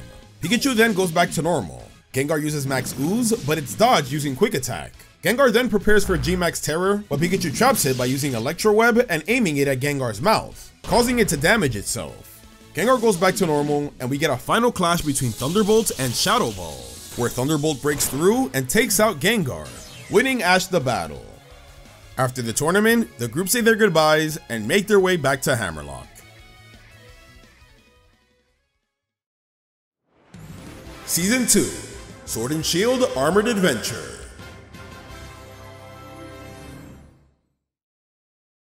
Episode 46. The group are reunited with Leon at Hammerlocke and set their sights on the Stow-on-Side gym, but Leon reveals that the gym leader is away for training, so in the meantime, they should check out the Isle of Armor. Leon explains how he received training at the Isle's Master Dojo back during his gym challenge, and it played a big part in shaping him into becoming the champion that he is today. This gets the group really excited, so they take a Corviknight taxi together to the Isle of Armor. When they arrive, they're greeted by Clara, a student of the Master Dojo who was sent to welcome the group. Little do they know though, she does not want any competition, and gives the group fake directions to the dojo. They end up getting lost in a forest, and are attacked by a wild Drapion. Luckily, the group is saved by Honey and her Venusaur. Turns out she's the wife of Leon's Master Mustard, and is here collecting ingredients for a soup. Ash tells her what happened, and she immediately understands. It seems like Clara has been playing tricks on them, which upsets the group. Honey then gives the group proper directions, and they actually arrive at the Master Dojo this time. Ash confronts Clara at the entrance, and it's here where she reveals her true self. She says she doesn't want to be shown up by people invited by the champion, so she sends out her Scolipede to prevent them from entering. Ash sends out Corvisquire to fight back. After a bit of back and forth, Corvisquire eventually powers up with Hone Claws and defeats Scolipede with Drill Peck. Clara is in shock of her loss, and is about to send out another Pokemon, but then Honey arrives and Clara changes her whole demeanor. She tells Honey how this is just a big misunderstanding, and she didn't mean to cause trouble. Honey lets this slide as they're running late for the orientation. Just before they go in, however, Clara tells Ash that she'll be getting revenge eventually, and he better not get in her way. Episode 47. The group enter the Master Dojo, and are introduced to Mustard. He's heard a lot about them from Leon, and is happy to have them, especially Ash, who's Alola's first champion. This grabs everyone's attention, which embarrasses Ash a bit and pisses off Clara. Mustard then challenges Ash to a battle in hopes of inspiring all of his students before the training camp begins. Ash gladly accepts. The battle begins, and it's Pikachu versus Kommo-o. Right off the jump, Pikachu has the advantage thanks to its speed, which impresses everyone. It seems like Mustard was struggling, but then he gets serious. Kommo-o uses Clangorous Soul, making it much more powerful. Ash tries to keep Pikachu at a distance to avoid receiving damage, but now Kommo-o is much faster and can keep up with Pikachu. With Kommo-o able to make it a close range fight, it's able to defeat Pikachu with a powerful close combat. Ash thanks Mustard for the battle, and says that he's learned a lot and hopes to continue to learn more. Meanwhile, Clara's in the background enjoying Ash's loss. Ash and the gang are then given their dojo uniforms, and with that, Mustard officially begins the training camp. There are two teams, green and blue, that are competing to win the secret armor. Thanks to Leon's good word, he was able to squeeze Ash, Hop, and Gloria into the blue team. For the first trial, the team must catch a group of very fast Galarian Slowpoke, and the team with the most Slowpoke wins. Both teams take off and look for the Slowpoke. Ash, Hop, and Gloria decide to split up in order to increase their chances of finding them. Hop is the first of the blue team to get one thanks to his speedy red boot. Next we focus on Gloria, who comes across Avery of the opposing green team who's just standing there. He says he has no need to chase for the Slowpoke, as he'll be able to find them with his amazing psychic powers. As he continues to go on and brag about his abilities, Gloria ends up finding a Slowpoke easily, making Avery look like an idiot. Lastly, we cut to Ash, who also finds a Slowpoke and tries to trap it with Pikachu's Electro Web. Just before he can grab it though, Clara attacks and tries to get it herself. However, she accidentally steps on an Electro Web and electrocutes herself, allowing Ash to get the Slowpoke. In the end, the blue team brought back the most Slowpoke, winning them the first trial. Episode 48. Today's a day off from the Secret Armor trials, so the gang dedicated to personal training. Ash and Gloria realize they're struggling with Sense Scorch and Toxtricity, so they ask Mustard for guidance. He suggests they play with their Pokemon to help gain their trust. After a long day of wholesome fun with the team, Sense Scorch is feeling much more comfortable around Ash, and is now properly listening to him. Gloria is still struggling, however, and is gonna need some more work with Toxtricity. Meanwhile, during Hop's training, he's approached by a wild Squirtle. It looks like he's asking for help, so Hop follows it to the beach and finds a beached Wailord. After getting the Wailord back out at sea with the help of his team, and protecting it from a wild Sharpedo, Squirtle decides it wants to stay with Hop because of how kind of a trainer he is. Episode 49. Trial number 2 has come to a close. It was a competition of Pokemon moves. The team that can destroy the most rocks before time ran out was the winner. The blue team lost this time, which Clara rubs in their faces. Because of this, Ash and Hop decide to train Grookey and Squirtle to power up their moves. With the help of one of the dojo students, they work hard to teach their Pokemon new attacks. Meanwhile, Gloria decides to use the time off to catch some new Pokemon. She eventually runs into Avery, who's using his psychic powers to detect a powerful psychic type Pokemon. Gloria calls his bluff, but decides to play along and follows him. They eventually reach a den and encounter a G-Max Orbeetle. The two decide to work together to take it down, with both intent on making the capture in the end. Gloria then decides to risk it and uses G-Max Toxtricity. It's reluctant, but decides to listen to Gloria, and helps defeat the Orbeetle, which Gloria ends up catching. Gloria is really happy that Toxtricity is finally listening to her. Or so she thought. Seeing this angers Avery even more, as he can't believe he lost to a trainer that can't control her own Pokemon. Throughout the episode, we cut back to Ash and Hop's training, and in the end, Grookey learns Grassy Glide, and Squirtle learns Flip Turn.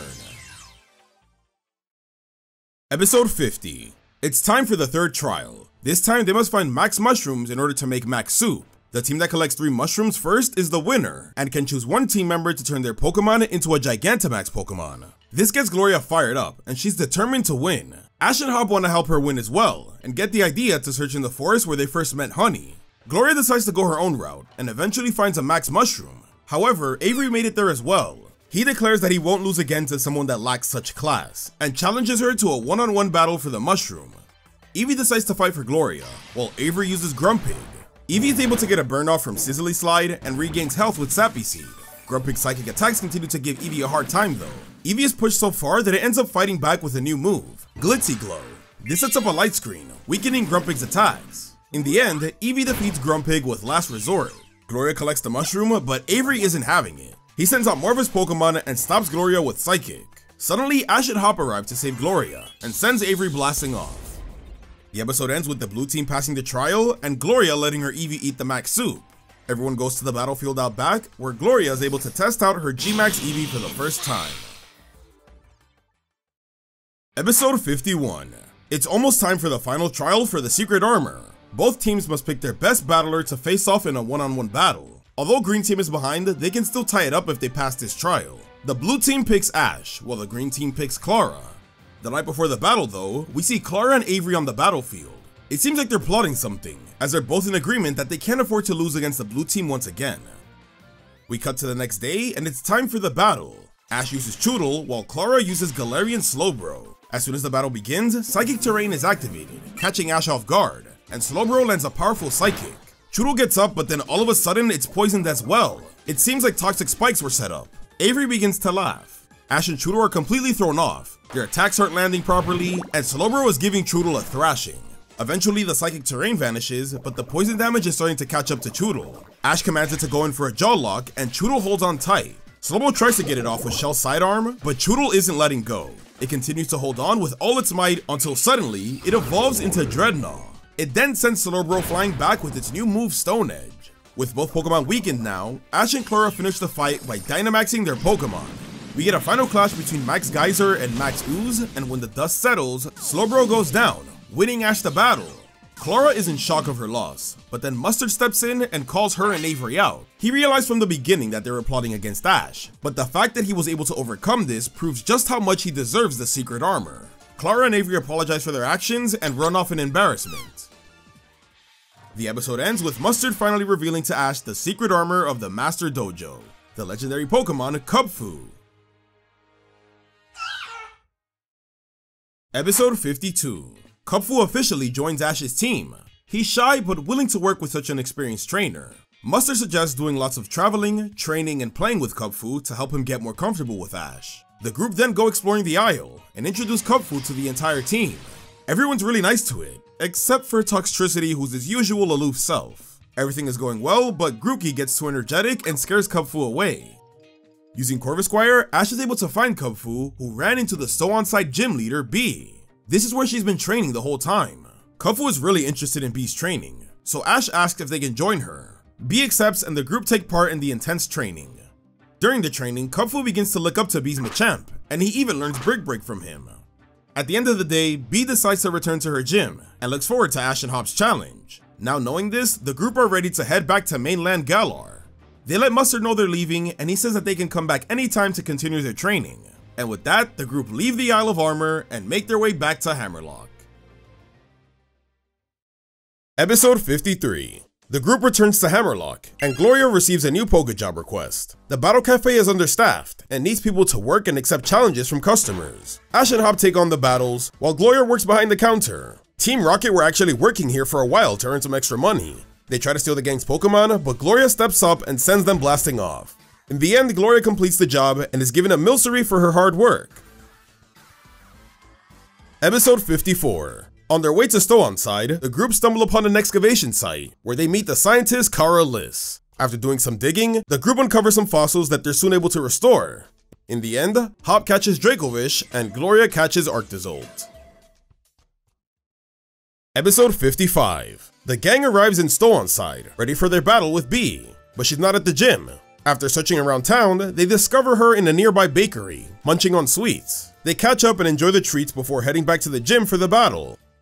Hop is up first in this 3-on-3 match. He sends out Raboot while B uses Sock. Just before the battle begins, B's friendly demeanor shifts into a cold and serious one, intimidating Hop. Thanks to Raboot's Flame Charge, it's able to outspeed Sock and gains the early advantage. After a few exchanges, Raboot is able to defeat Sock with another Flame Charge, but not before taking a parting low sweep. Next, B uses Graplock. It goes in for Octolock, and Raboot tries to dodge, but it's in pain from Sock's low sweep. Raboot is now trapped and gets taken out with a point-blank liquidation. Hop then sends out Squirtle, who gets caught with Octolock, but blocks Graplock's attack with Protect. However, B switches tactics and uses Submission to knock Squirtle down. Squirtle then uses Flip Turn to switch into Farfetch'd, which puts up a good fight, but eventually gets caught in Graplock's Octolock and Liquidation combo. Farfetch'd doesn't give up, and is able to land a Leaf Blade, but Graplock grabs Farfetch'd once again, and finishes it off with Submission. Meanwhile, we cut to Team Rocket, who are also in Stow-on-Side, and falls for a scam from a suspicious salesman involving an old teapot that supposedly came from a Galar King. Team Rocket think they just became rich, only to find out that the teapot is broken. Lucky for them, Jessie Sinistea grabs the teapot and evolves into Poltegeist. Back to the battle, Squirtle comes out as Hop's final Pokemon. Hop Dynamaxes Squirtle as his last resort, and lands up Max Geyser, but Graplock still stands. Graplock then goes for a close combat at Squirtle's legs, knocking it down on its back. Squirtle is struggling now and it can't get up. B uses this panic to continuously damage Squirtle until it's completely defeated, losing Hop the battle. Ash and Gloria comfort Hop, who's devastated to lose in such a way like this. He warns Ash that B is no joke. This gets Ash a bit worried. Episode 56. It's time for Ash's battle against B. Same as before, it's a 3-on-3. First is Corvisquire versus Hawlucha, who engage in an aerial battle until Corvisquire gets the advantage by dodging a high jump kick. The two then clash with Drill Peck and Flying Press, where Corvisquire comes out on top and defeats Hawlucha. B then sends out Graplock. Corvisquire dodges a Liquidation and then lands a Drill Peck from behind. Graplock uses this opportunity to grab it with Octolock though. Ash tries to return Corvisquire, but he can't. Then Graplock goes for a point-blank liquidation. After this, Ash decides to switch into Grookey. Graplock goes for a close combat, but Grookey dodges and hits it with Grassy Glide. Graplock then uses Octolock, but Grookey stops it with Branch Poke. Graplock uses Liquidation against Grookey's Branch Poke, overwhelming it with its many arms, and finishes it off with close combat. Ash sends back out Corvisquire. It tries to counter Liquidation with Fury Attack, but still gets caught by Octolock. Corvisquire breaks free, however, by using an up-close peck. Ash then Dynamaxes Corvisquire, and with 1 max Airstream, Graplock is taken out. B sends out her final Pokemon, Machamp. It uses Bullet Punch to outspeed Corvisquire's max Airstream, and then uppercuts with Thunder Punch. Corvisquire then grabs Machamp to make sure it can't dodge the last max Airstream. It then goes back to normal.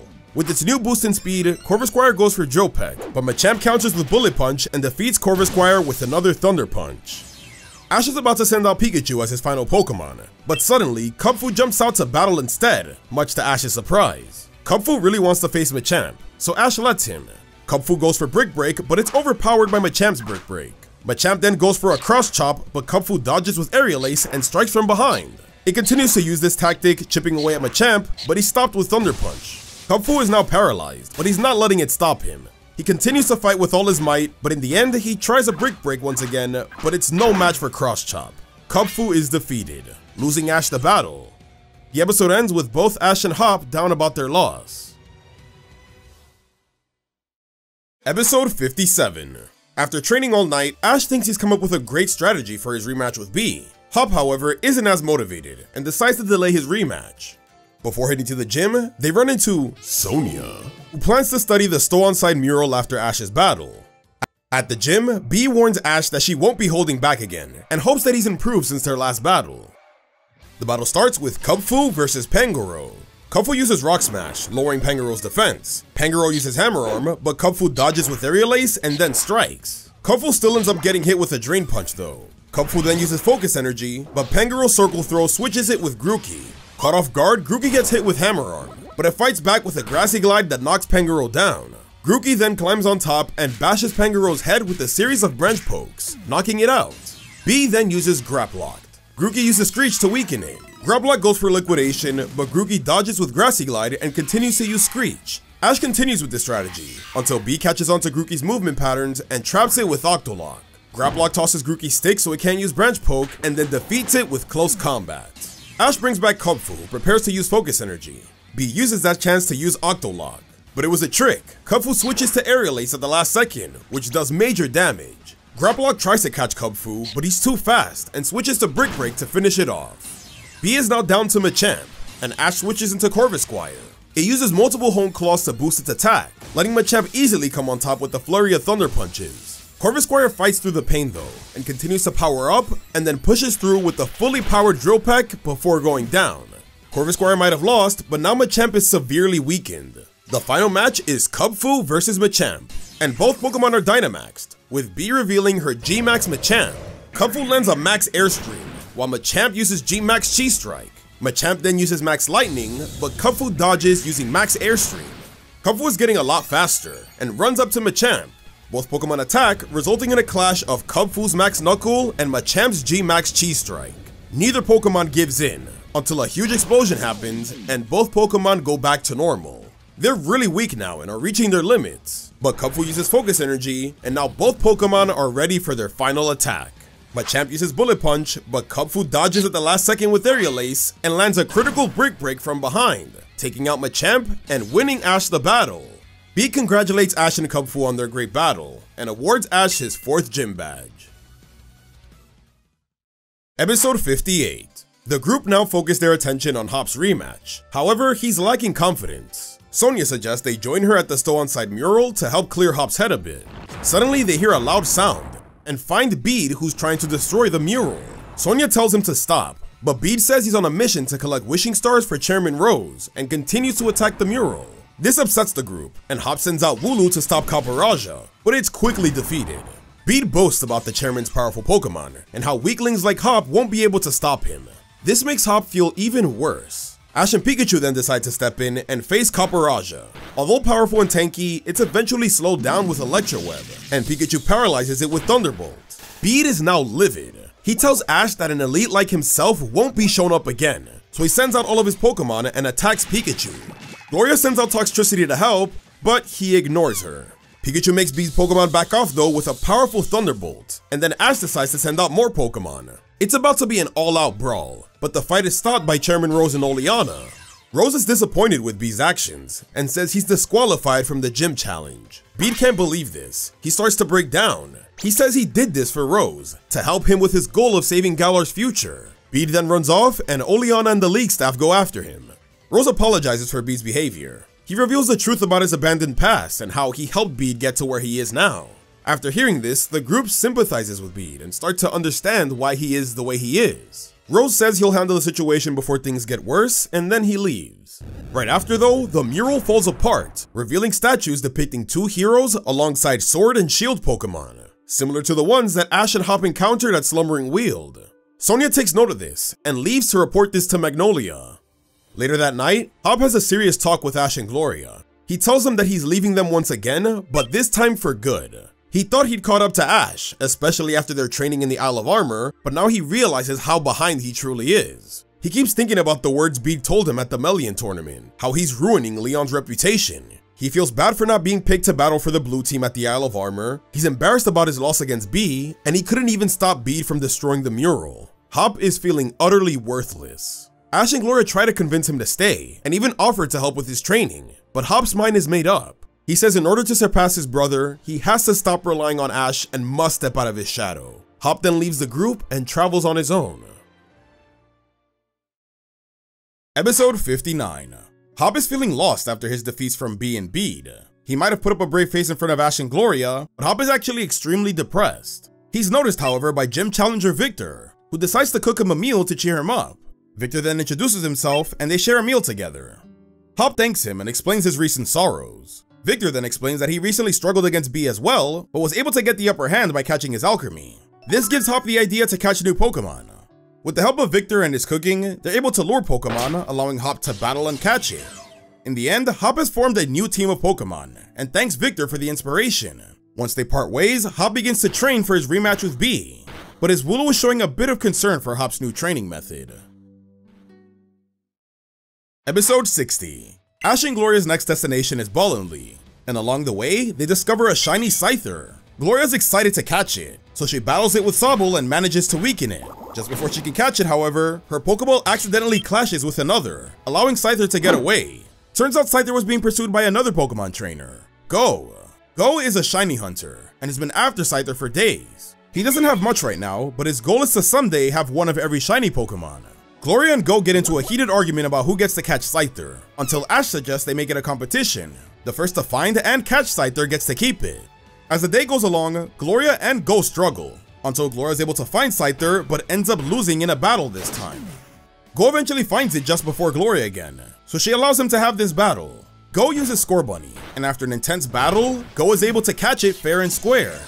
Ash and Gloria congratulate him, but Gloria says the next time they cross paths, she'll make sure not to lose. Episode 61. Team Rocket are by the shore, and Cramorant discovers a mysterious egg while searching for food. Believing the egg to be its own, Cramorant quickly becomes an overprotective parent, fending off any threats including Team Rocket.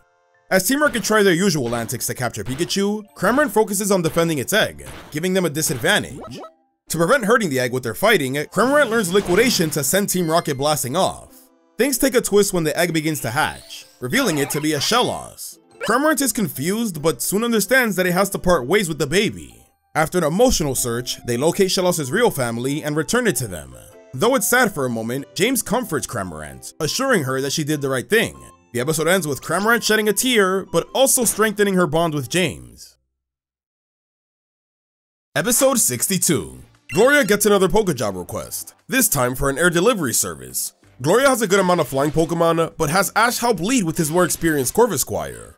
The Pokemon do their job just fine until the final delivery. Medicine must be taken to a Pokemon Center in the next town. However, a dangerous storm approaches. Team Rocket show up and slow them down, but they're eventually blasted off. However, the storm has now arrived, and Gloria's Pokemon aren't strong enough to fly in these conditions. It's all up to Ash's Corvisquire, who pushes itself so much that it ends up evolving into Corviknight. In the end, the delivery is successfully made, and Gloria completes the Pokejob. Episode 63. Ash and Gloria arrive at Glimwood Tangle and are ambushed by Team Rocket. During their battle, they disturb a group of wild Trevenant. They control the forest in anger and attack, separating everyone. Ash ends up with James, Pikachu and Eevee end up with Meowth, and before Jessie finds Gloria, she's rescued by a group of Impidimp that basically worship her because of her hair. Here we have fun antics with the mixed pairings, but as they all try to find each other, they're still being pursued by the angry Trevenant. Episode 64. The Trevenant attacks continue, but Ash and James are saved by Gym Leader Opal and her Galarian Weezing. James has a bit of a fanboy moment as it reminds him of his old Weezing. Opal helps Ash and James navigate through Glimwood Tangle, and they eventually find Pikachu, Eevee, and Meowth, and finally Gloria and Jessie. With Team Rocket reunited, Jessie decides it's time to use her Impidimp army to attack, even though James doesn't want to as he's grateful for Opal's rescue. With the help of Opal, Ash and Gloria send them blasting off, and in the end, they reach Ballonlea, where Ash challenges Opal to a gym battle. Back with Team Rocket though, it seems that one of the Impidimp ended up blasting off with them by mistake, so Jessie catches it. Episode 65. It's time for Ash's 3-on-3 gym battle against Opal. Before they begin, she reveals that she's actually looking for a successor to her gym, so she'll be asking him questions during the battle to see if he's not only worthy of being a gym leader, but worthy of receiving a badge. This gets Ash nervous as simply winning might not be enough now. The first match is Corviknight vs Granbull. Immediately, Opal asks Ash what's one of Fairy type's weaknesses. Ash answers with Steel type, while commanding Corviknight to use Steel Wing. Opal is pleased with Ash's answer, but catches him off guard when Granbull uses Fire Fang. Ash decides to switch it to Pikachu, and uses Iron Tail instead. Granbull uses Dig and does major damage to Pikachu, but Pikachu traps it with Electro Web and defeats it with another Iron Tail. Next, Opal uses Galarian Weezing. Pikachu does well at first, until it's hit with Toxic. Pikachu tries to go for a quick attack, but is stopped with Strange Steam. The fight continues for a bit until Opal interrupts with another question. What's her favorite color? Pink or purple? Ash hesitates a bit, but goes with purple.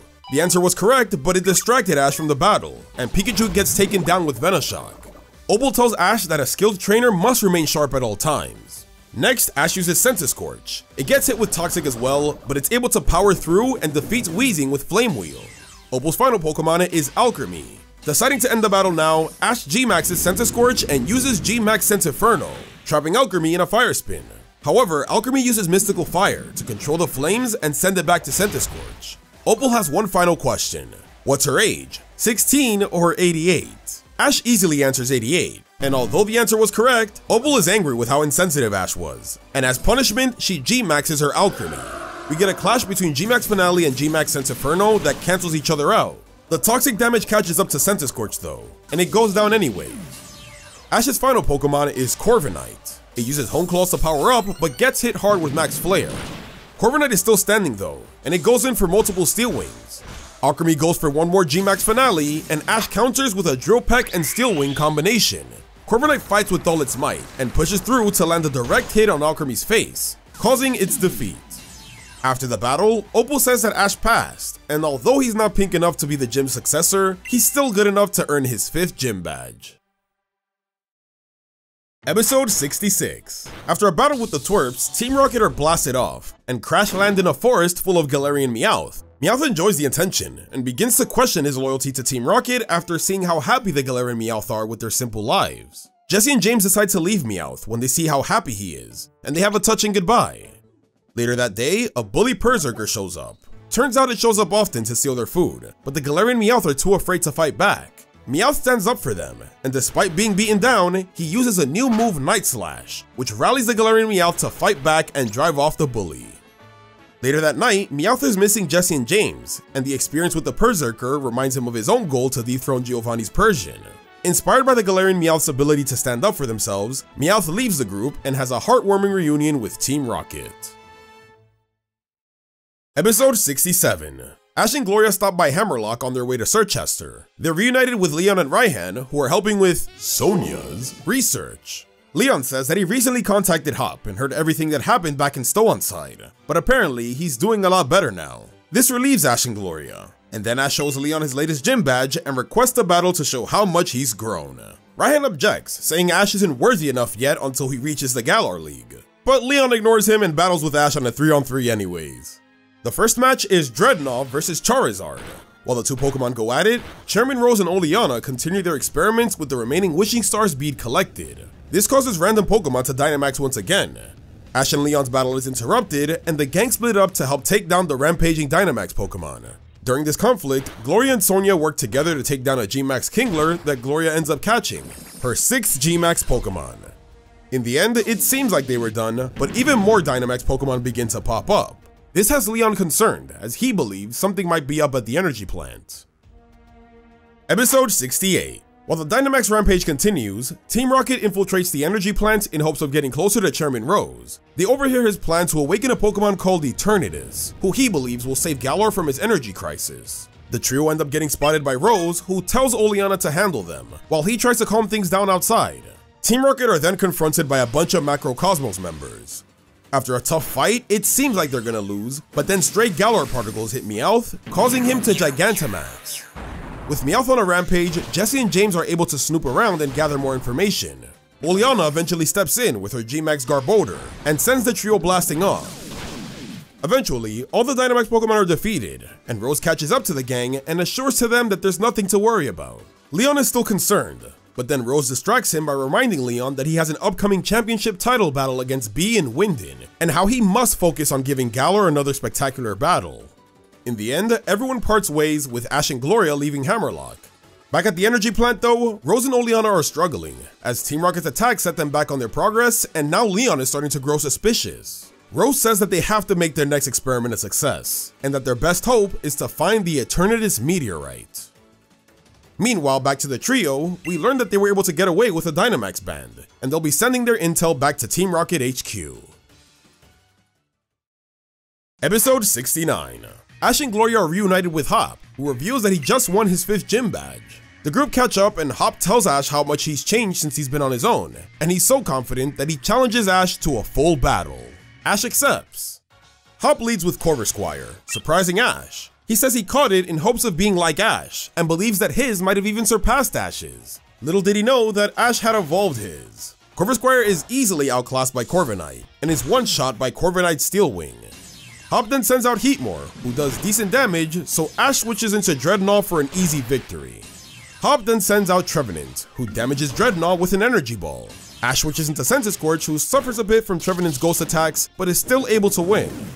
Hop tells Ash how much he continues to be impressed by him, since Corvisquire and Trevenant were the Pokemon that helped Hop win against Bee.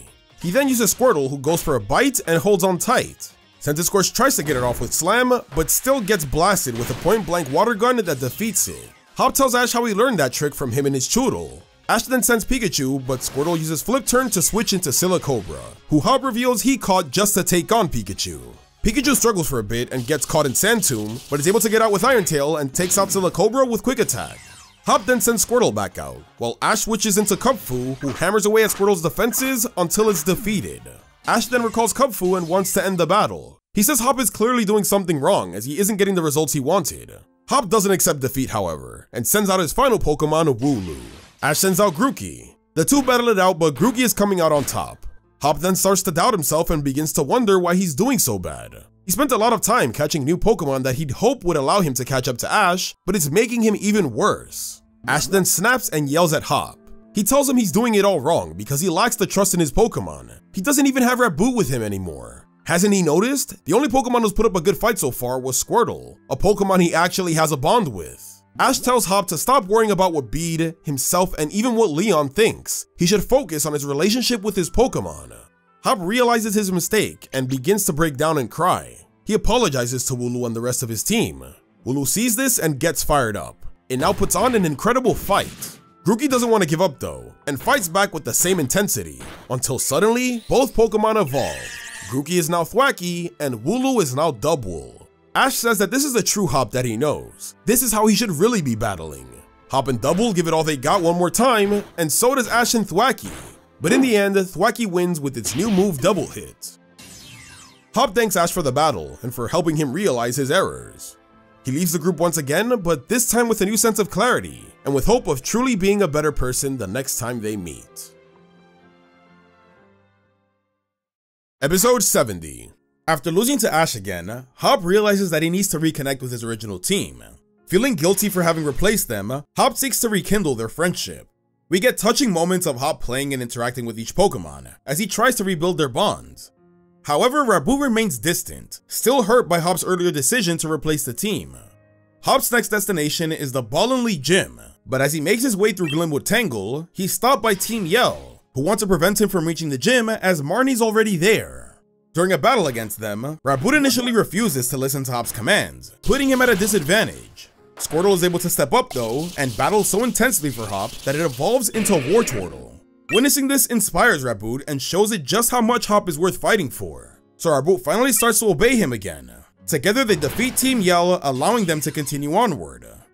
The episode ends with Hop and Rabu sharing an emotional moment, with Hop promising to not take their bond for granted ever again.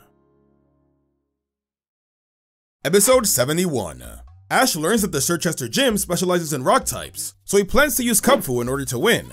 This decision sparks unexpected tension as Thwackey becomes noticeably jealous.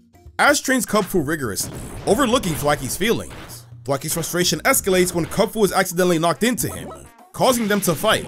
The breaking point occurs during a practice battle between Kabu and Thwackey. Both Pokemon refuse to cooperate with Ash's commands, leading to an unproductive session. Realizing that jealousy and tension are compromising their teamwork, Gloria comes up with a special training session to help Ash and his Pokemon. Through a series of fun exercises and challenges, Thwackey and Kabu come to appreciate each other's strength and learn to get along again. Filled with renewed confidence and a sense of teamwork, Ash concludes that he will use both Kabu and Thwackey in the upcoming gym battle, and apologizes to Thwackey for making it feel neglected. Episode 72. At a Pokemon Center, Ash and Gloria watch a rerun of Leon's dominant victory against B, and coincidentally, they encounter Leon, who was headed back to Hammerlocke to meet Sonia. Leon invites Ash to continue their battle that was interrupted, and Ash eagerly accepts. They have a 3-on-3 starting with Dreadnought versus Charizard. Dreadnought goes for Stone Edge, but Charizard dodges and uses Dragon Claw. However, Dreadnought withstands the attack and retaliates with Water Gun. Charizard recovers quickly though, and defeats Dreadnought using Focus Blast, surprising Ash. Ash then sends out Centiskorch, who uses Wrap on Charizard and prepares to use Slam. Charizard breaks free however, and clashes with Centiskorch's Flame Wield using Flamethrower. Charizard then wins by using a powerful Air Slash. Pikachu then comes out as Ash's final Pokemon, and uses Quick Attack, but Charizard dodges. Pikachu's Thunderbolt clashes with Charizard's Flamethrower, and Pikachu follows by hitting Charizard with Quick Attack. Charizard tries another Flamethrower, but is now paralyzed by Pikachu's Static ability. Ash uses that chance to trap Charizard with Electro Web, but Charizard breaks free with Dragon Claw. The battle intensifies as Charizard uses Focus Blast and Pikachu deflects it with Iron Tail. Charizard then lands a powerful Dragon Claw, resulting in a final clash with Flamethrower and Thunderbolt, causing a massive explosion. Charizard is stumbling, but in the end Pikachu falls, making Leon the winner. Ash is grateful for the battle, and Leon praises Ash's growth, looking forward to seeing his further improvement at the league. Gloria's a little bit concerned, but the episode ends with Ash and his team more determined than ever to become stronger. Episode 73. Ash and Gloria are doing some training when the smell of food catches Centiskorch's attention. They trail it to a campsite and they meet Gym Challenger Victor. Ash apologizes for Centiskorch's behavior, but Victor actually appreciates it and feels honored that Centiskorch enjoyed his food. He tells them about his goal of creating the ultimate curry dex, and is specifically working on one that boosts a Pokemon's fighting spirit. With Ash and Gloria's help, they hunt for the ingredients and eventually make the curry, which Victor lets both Centiskorch and his own Inteleon try. Fired up from the meal, both Pokemon are eager for a battle, so Ash and Victor face off. Sobble watches intently and quickly develops admiration for Inteleon's strength. In the end, despite Centiskorch's struggle against Inteleon's water moves, it wins by learning a new move, X-Scissor. Episode 74. Ash and Gloria are passing through ancient ruins, and here Gloria decides to catch some more Pokemon. She's just about to catch a Solrock, but someone gets it right before her. It's Avery, who's here to catch strong psychic types. Gloria and Avery have a heated argument, and it's here where we learn about Avery's past as a former gym leader. He lost his status due to his arrogant behavior, and it's now his goal to win the gym challenge in hopes of regaining his gym back. After hearing this, Ash is eager to challenge Avery. However, Sobble comes out and wants to fight for Gloria after Avery disrespected her. Avery sends out Kadabra, and it's making quick work of Sobble. Sobble tries to hide with Mist, but Kadabra's psychic abilities easily track it down. Sobble is able to land a Water Pulse, but in the end, it's still defeated. After the battle, Avery simply laughs at the two and continues on his way. Episode 75. Sobble is feeling really sad about its loss. He feels like he let Gloria down.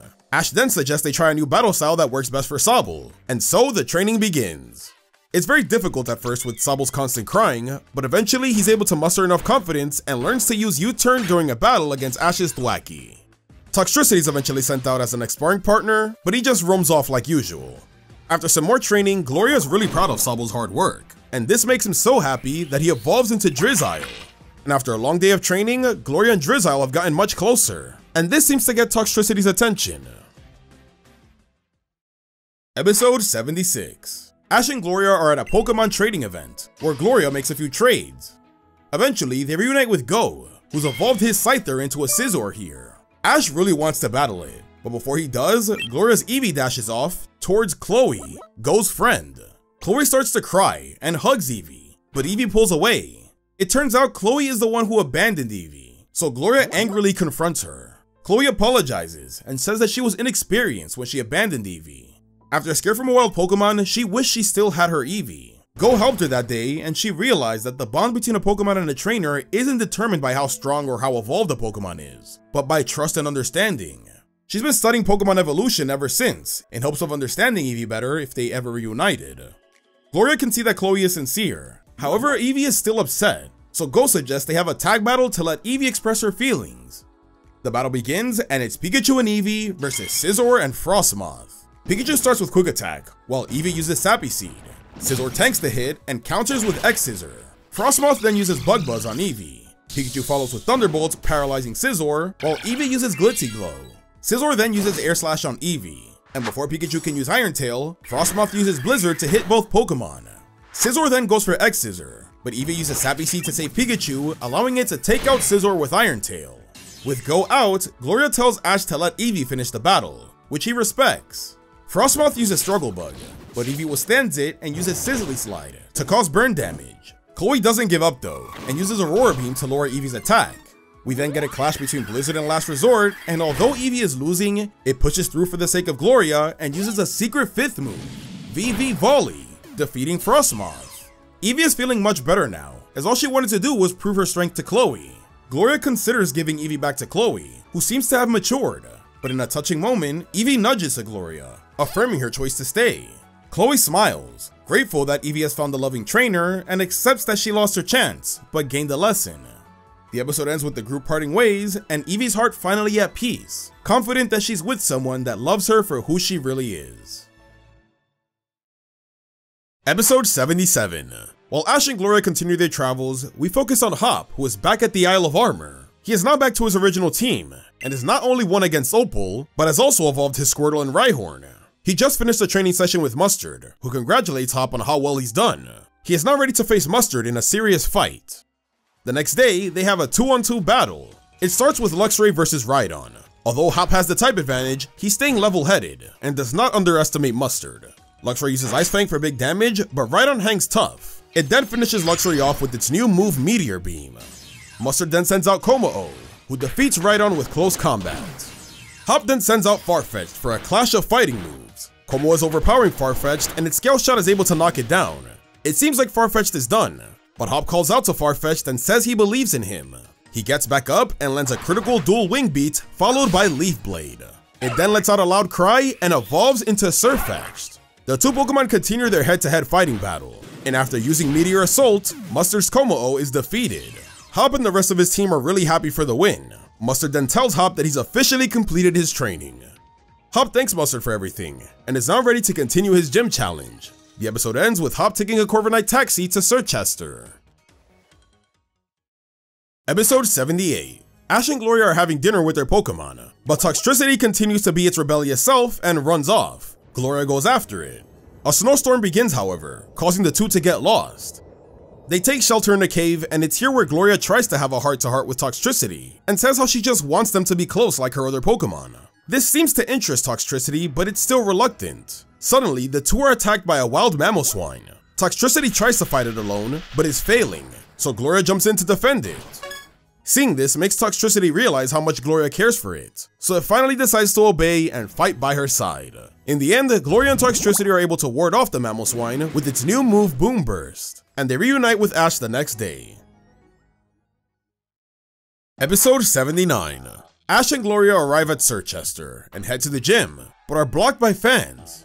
Ash manages to make his way through and meets Gordie. He challenges Gordie to a battle, but Gordie's mother Melony intervenes. Turns out Gordie's last gym challenger wiped the floor with him, so Melony believes that the gym should specialize in ice types now. However, Gordie refuses as he's built his whole brand around rock types. They decide to settle the argument with a battle. At the stadium, Ash and Gloria learn that Melony is a minor league gym leader and has had this disagreement with Gordie before. Gordie and Melony have a one-on-one battle using Colossal and Lapras. Melony has a brutal battle style. Ash has never seen a Lapras fight so intensely. At the same time though, Gordie's Colossal is surprisingly graceful, able to dodge some of Lapras' attacks and strikes just as hard. This gets the audience excited. Gordie tells his mother that one bad loss won't stop him.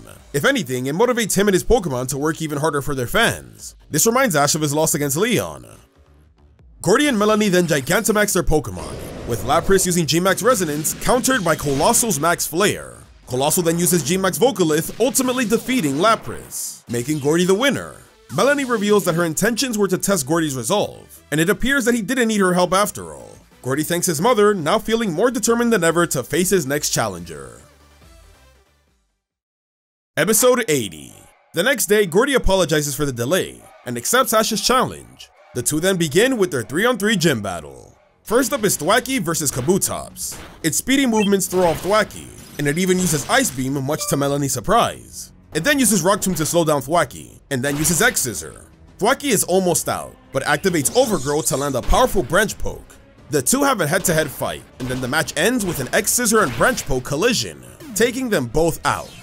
Next is Dreadnought versus Stonjourner. Stonjourner starts with Stealth Rocks, and gets hit with Water Gun as a result. It then uses Rock Polish to outspeed Dreadnought.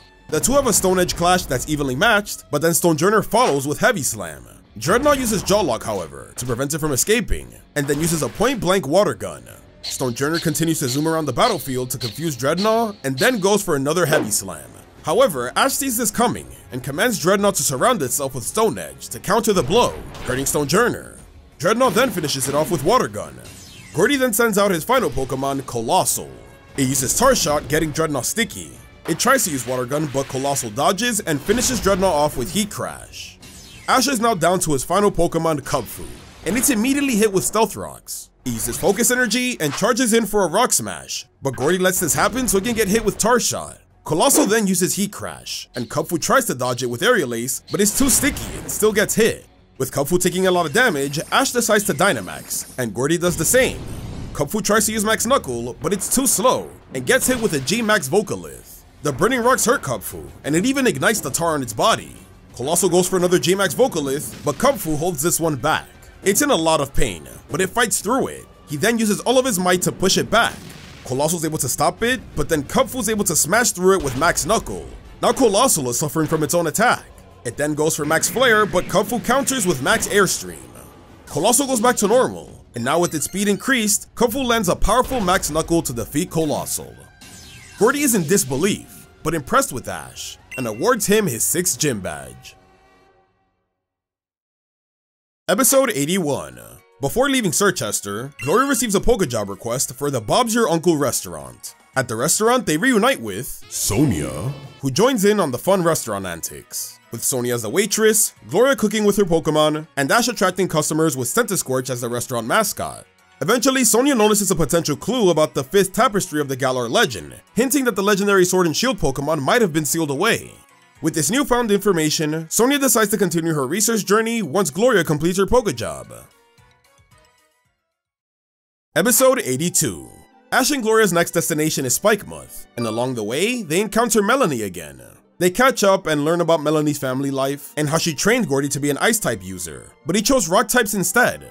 Seeing him get swept by a gym challenger made her get worried that he chose the wrong path. But after the battles against her and Ash, she couldn't be more proud of her son. Eventually, Melony decides to challenge Ash to a battle to see for herself just what he's made of, so they have a one-on-one battle just for fun. It's Dreadnought versus Galarian Darmanitan. Melony fights with an aggressive battle style, which overwhelms Ash and Dreadnought. They try to go for Jaw Lock, but it gets hit with an Ice Punch that freezes Dreadnought's mouth, rendering Water Gun and Jaw Lock unusable. Darmanitan dominates this one-sided fight, until Dreadnought's able to make the ice its own and turn it into a new move, Ice Fang. Impressed by Ash and Dreadnought's resilience, Melony decides to end the battle. She reveals to Ash that if he wants to have a serious battle against her, then he's gonna have to win the upcoming battle tournament in Griflet. Hearing this gets Ash and Gloria excited, so they change their destination to Griflet in order to compete in the tournament. Episode 83. Ash, Gloria, and Melony arrive at Griflet and run into Opal, who's here to watch the tournament in hopes of finding a successor to her gym. Melony then wishes them both luck and heads inside with Opal.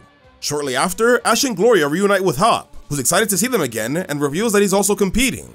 He has worked hard to improve since their last encounter, and Ash and Gloria are happy to hear that. After registering for the tournament, they've run into Marnie and Victor, who are also battling. They catch up for a bit before parting ways to prepare for their battles. Shortly after, Clara and Avery arrive as well, both determined to win the tournament in hopes of becoming gym leaders. Bede also appears, still upset after the mural incident, and is hoping to win the tournament to regain his endorsement. The tournament begins and the first round matches are revealed. We then get a quick battle montage where all of our main characters advance to the second round. Ash is really happy to see his friends doing so well, but then we get the second round matchups, starting with Hop versus Marnie. Now this has Ash worried about Hop. They both take to the field and begin the battle. It's Sirfetch'd versus Liepard. Liepard starts with Fake Out, flinching Sirfetch'd, but its ability Steadfast kicks in, making it a lot faster. Sirfetch'd then strikes with Close Combat.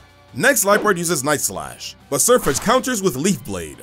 There's a back and forth between these attacks, but Sirfetch'd is able to come out on top.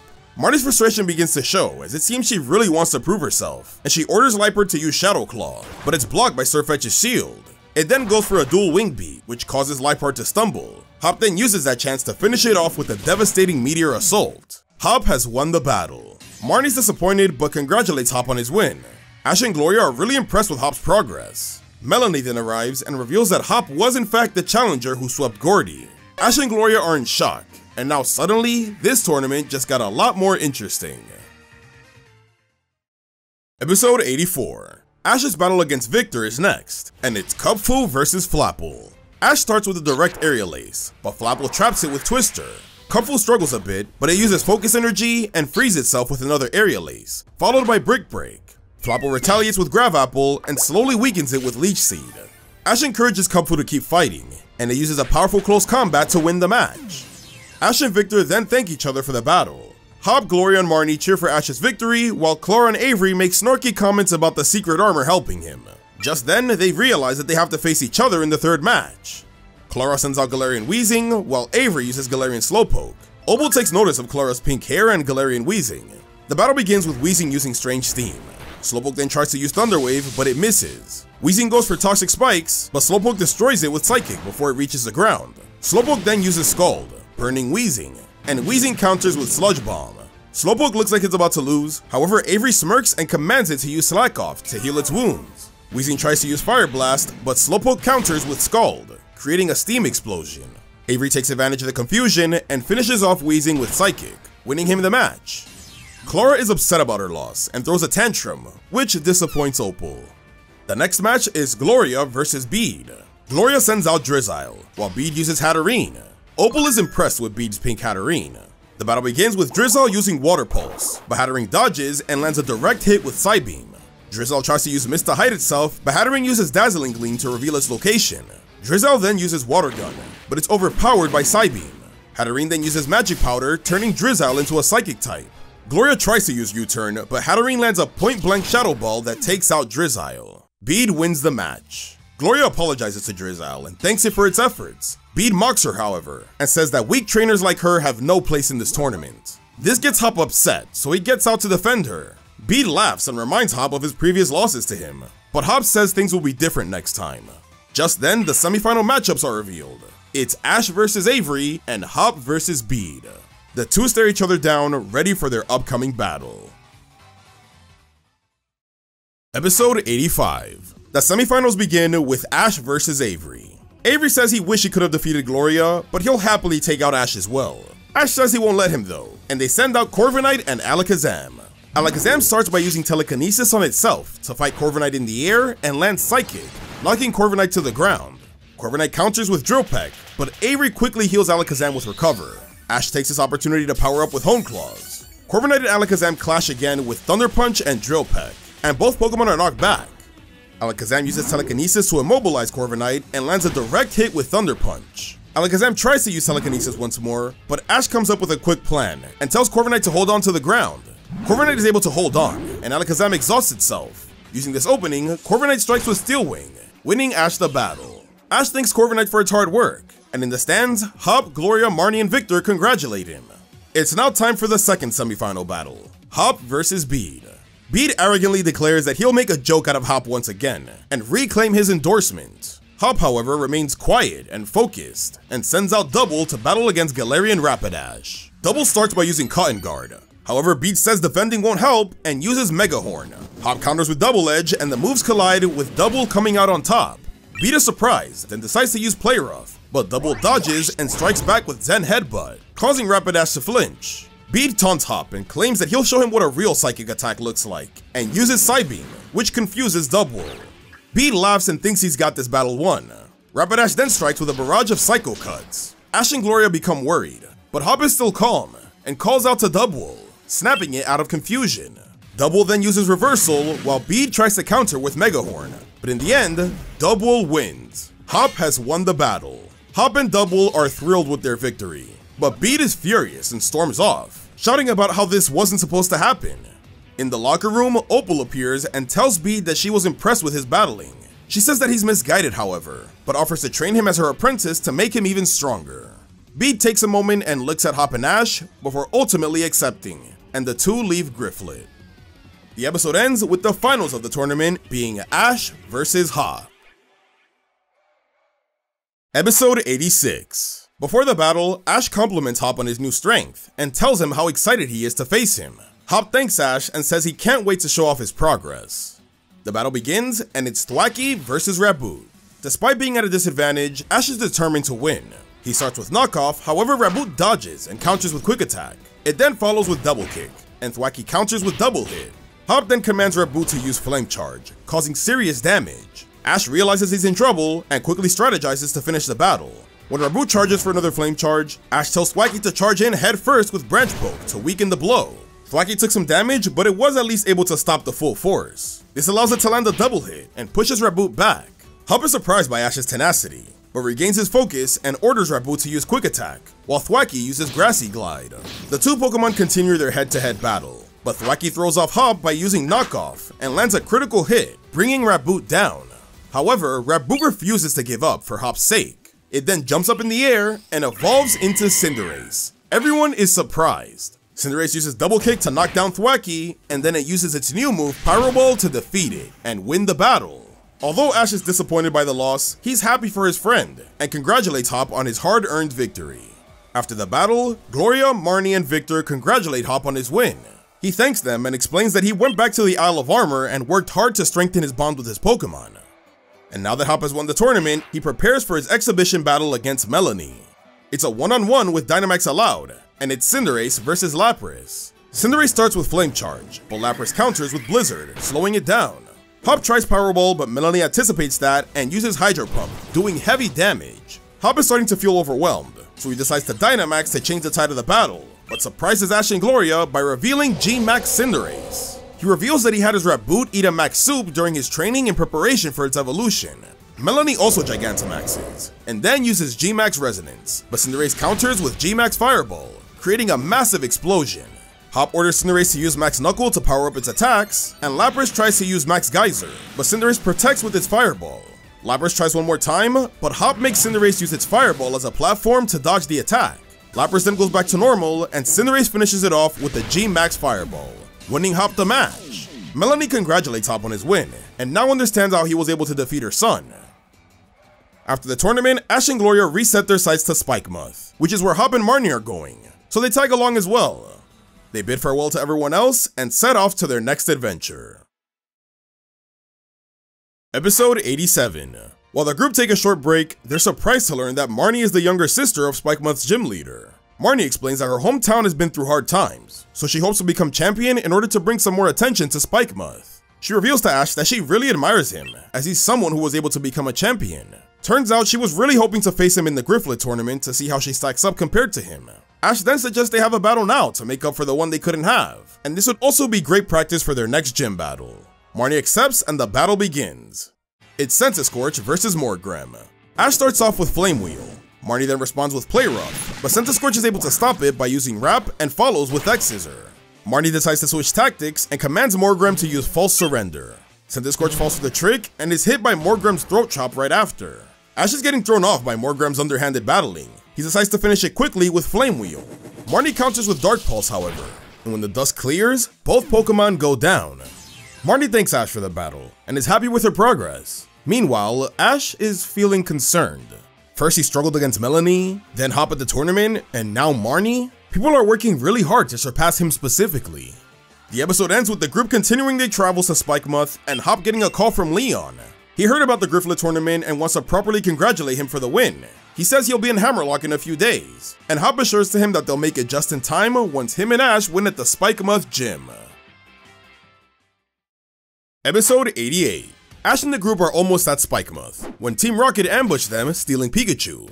An intense fight ensues, James's Pincurchin self-destructs, causing everyone to blast off and get hurtled towards Spikemuth. Ash is lost and having trouble navigating the city, until he reunites with Marnie. She knows this place like the back of her hand, so she helps find the others. Meanwhile, Team Rocket crashes into a Team Yell party at the gym, initiating a fight. Marnie eventually finds Hop and Gloria, and they make their way to the gym, where they see Team Rocket losing. Realizing they're at a gym though, Jessie pulls out their Dynamax band in hopes of Dynamaxing their Pokemon, but it doesn't work. Piers then arrives, revealing that Spikemuth doesn't have a power spot, so Dynamaxing is impossible. This surprises the group. Piers then sends out his Obstagoon to defeat Team Rocket and free Pikachu. Episode 89. Marnie introduces the group to her brother. Piers asks if Marnie's planning to have a gym battle, but she declines. Instead, Ash and Hop play rock paper scissors to decide who gets to go first, and Hop wins. Piers agrees to battle him the next day after they had some rest. Later that night at the Pokemon Center, Marnie talks about how her brother wanted to pass down the gym to her, but she declined in order to pursue becoming champion. She feels a lot of pressure to show him how far she's come, which is why she wants to do more training before facing him. She warns Hop to not let his guard down, as just because Piers doesn't use Dynamax does not mean he's a pushover. The next day arrives and it's time for Hop's gym battle. It's a 3-on-3, starting with Wartortle versus Scrafty. Wartortle uses Aqua Tail, but Scrafty retaliates with Swagger, which confuses Wartortle and makes it hurt itself. Hop then uses Flip Turn to switch into Rhydon. Rhydon does damage with Drill Run, but it's hit with Scrafty's Head Smash. However, Rhydon's able to hang tough, and finishes off Scrafty with Mega Horn. Piers then sends out Malamar. Rhydon hits it with Meteor Beam, but Malamar counters with Psycho Cut. Rhydon tries to use Heat Crash, but it dodges, and Malamar uses Hypnosis to put Rhydon to sleep. Piers uses this chance to finish off Rhydon with Liquidation. Hop then sends out Cinderace, and uses Pyro Ball, but is stopped by Night Slash. Hop switches tactics and uses Flame Charge, which gives Cinderace a speed boost. It then dodges Malamar's Hypnosis and takes it out with a Double Kick. Piers sends out his final Pokemon, Obstagoon. Hop switches back to Wartortle, but Obstagoon is overpowering it.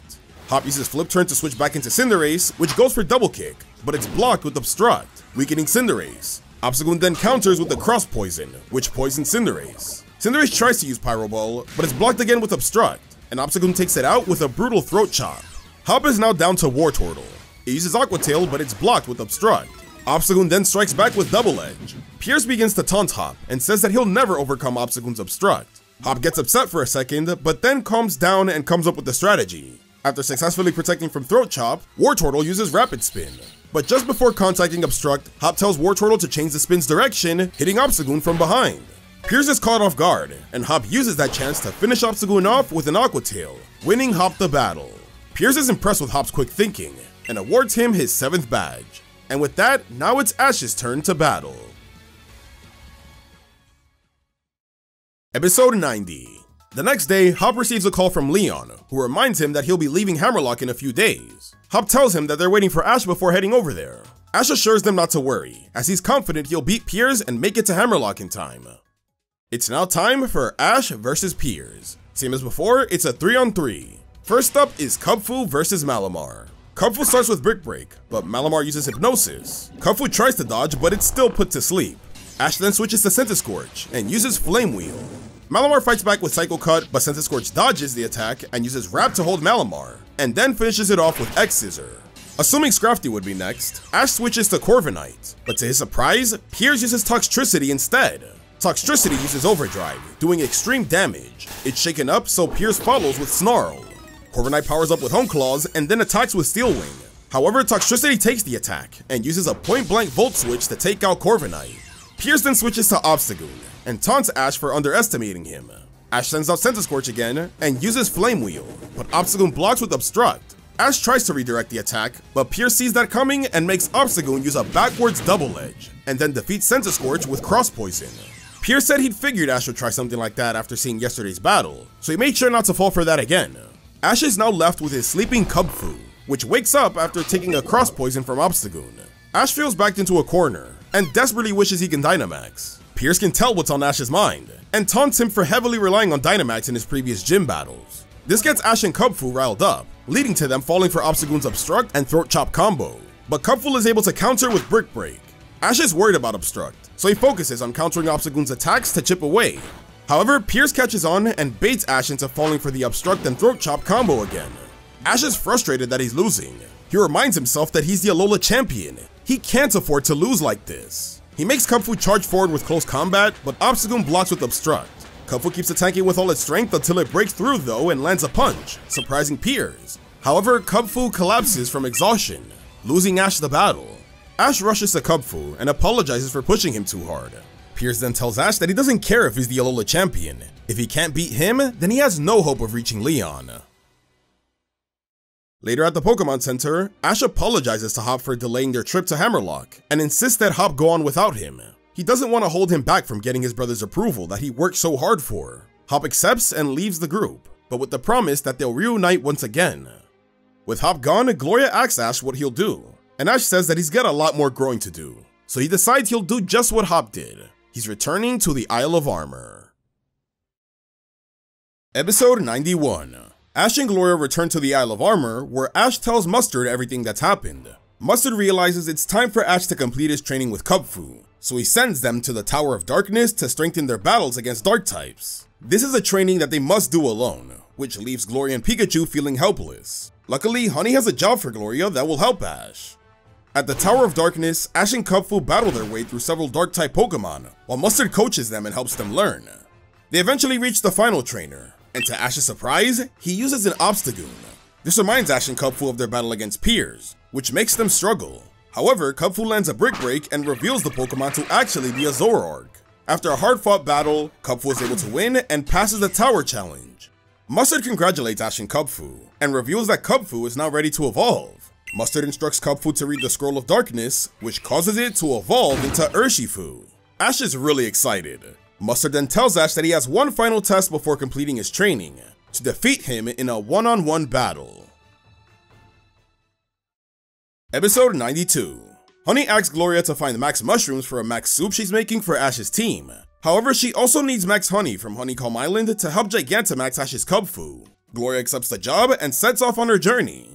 As Gloria travels across the Isle of Armor, she finds several Max Mushrooms and catches a few Pokemon along the way. She eventually catches a Vespiquen, and uses it to lead her to the Max Honey hidden inside a den beneath a tree. Just before she gets the Max Honey though, Gloria is faced by a G-Max Venusaur. Using her team, Ash's Pikachu, and even G-Max Toxtricity, Gloria defeats Venusaur and is able to catch it, her 7th G-Max Pokemon. Later that day, Ash returns with his team and introduces everyone to his newly evolved Urshifu. The team then enjoys the delicious Max Soup, prepared by Gloria and Honey to boost their strength for future battles. Episode 93. Ash and Urshifu are ready for their final one-on-one battle against Mustard. The rest of the team is out with Gloria, cheering for them. Mustard comes out and announces that he won't be holding back, and will use his full strength. He then sends out his own Urshifu, which trained in the Tower of Waters, and tells Ash it's time to see the results of his training. Ash starts with Aerial Ace, but Mustard's Urshifu dodges and uses Surging Strikes. Mustard states that Ash's attacks are too straightforward, and that although he trained in the darkness, he could learn from the flow of water as well. Ash's Urshifu is struggling to make contact, while Mustard's is more graceful, dodging and attacking with ease. It then goes for a Poison Jab, but Ash quickly counters with Brick Break, impressing Mustard. Mustard then goes for another Surging Strike. Ash tells Urshifu to watch his movements carefully, and counters with Close Combat. Ash's Urshifu charges forward, and perfectly counters Surging Strike. Both Urshifu continue to trade blows, with Ash's quickly learning from Mustard's. Ash then comes to a realization. He let everyone's expectations of him as the Alola champion get to him. He's gotten too comfortable. He acknowledges that it doesn't matter if he's a champion. He still has room to grow. Mustard smiles and tells Ash that Leon became the unbeatable champion by constantly pushing himself, and Ash should strive for the same thing. Ash takes these words to heart, and tells his Urshifu to charge up its new move, Wicked Blow. Mustard's Urshifu charges up with a Focus Punch. Both Pokemon launch at each other, causing a huge explosion. They're evenly matched. Mustard says that he hasn't been this fired up in a long time, and decides it's time to Dynamax. Ash agrees, and they both Dynamax their Pokemon, unleashing G-Max Urshifu. They plan on settling this with one more move. Mustard uses G-Max Rapid Flow, and Ash uses G-Max One Blow. Both Urshifu charge up their attacks and strike at the same time. We then cut to the next day, where Mustard congratulates Ash on his progress and announces that he's officially completed his training. Ash and Gloria thank him, and they leave the Isle of Armor. Episode 94. Ash and Gloria reunite with Marnie at Spikemuth, and catch up before heading to the gym for Ash's rematch. Pierce makes a snarky comment about Ash appearing stronger, but does that mean he's actually improved? Ash is unfazed, and prepares for the battle. The 3-on-3 rematch begins with Pikachu versus Toxtricity. Toxtricity launches a Sludge Bomb, but Pikachu dodges with Quick Attack and uses Electro Web, trapping Toxtricity. It breaks free with Overdrive though. They then clash Thunderbolts with Volt Switch, with both moves connecting. Toxtricity is switched out with Scrafty, so Ash switches Pikachu for Centiskorch. And after a bit of back and forth, Scrafty uses High Jump Kick, but it's dodged with Flame Wheel. Centiskorch then lands an X-Scissor to defeat Scrafty. Toxtricity returns to the field, so Ash also sends out Pikachu to continue their fight. Toxtricity uses Overdrive, but Pikachu dodges and uses Thunderbolt. Toxtricity retaliates with Snarl, weakening Thunderbolt. It then attempts a Volt Switch, but Pikachu quickly traps it with Electro Web and then smacks it down with Iron Tail, creating an Electric Bomb that takes out Toxtricity. Pierce is impressed with Ash's quick thinking, and sends out his final Pokemon, Obstagoon. Ash scatters Electro Webs across the battlefield, and then uses Thunderbolt, causing them to blow up. Obstagoon can't see, so Pikachu takes advantage and lands an Iron Tail that paralyzes it with Static. This activates Obstagoon's Guts ability though, and it strikes back with a powerful Double Edge. Ash then switches Pikachu for Centiskorch, and tries to use X-Scissor on Obstagoon's legs, but it's still stopped with Obstruct. We get a collision between Flame Wheel and Double Edge, but Obstagoon defeats it thanks to his Guts ability. Ash then sends out Urshifu, surprising Pierce and Marnie. Ash says to remember their training and focus on victory. They have an intense battle, and before Obstruct lands, Urshifu dodges with Aerial Ace. They continue to trade blows, with Urshifu carefully avoiding hitting Obstruct, until Obstagoon is slowed down by Static, allowing Urshifu to land a powerful close combat. It goes for one more, and Obstagoon bounces back with Obstruct, but Urshifu's Unseen Fist ability allows it to make contact. Ash didn't know this. With Ash caught off guard, Urshifu is hit with a Cross Poison, which poisons it. Ash then makes Urshifu use Aerial Ace from behind, but Pierce sees this coming and uses the backwards Double Edge. Urshifu then switches to Wicked Blow and uses all of its strength to overpower Obstagoon and take it out. Ash has won the battle and has earned his 7th badge. Pierce is impressed with Ash's growth, and Marnie is now inspired to challenge her brother herself. The episode ends with Ash and Gloria leaving Spikemuth and making their way to Hammerlocke.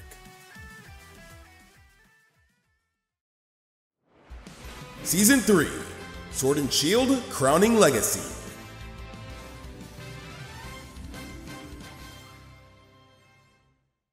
Episode 95. While Ash and Gloria make their way to Hammerlocke, Hop reunites with Leon, who congratulates him on his recent success. As a gift, Leon gives Hop a Protector to evolve his Rhydon.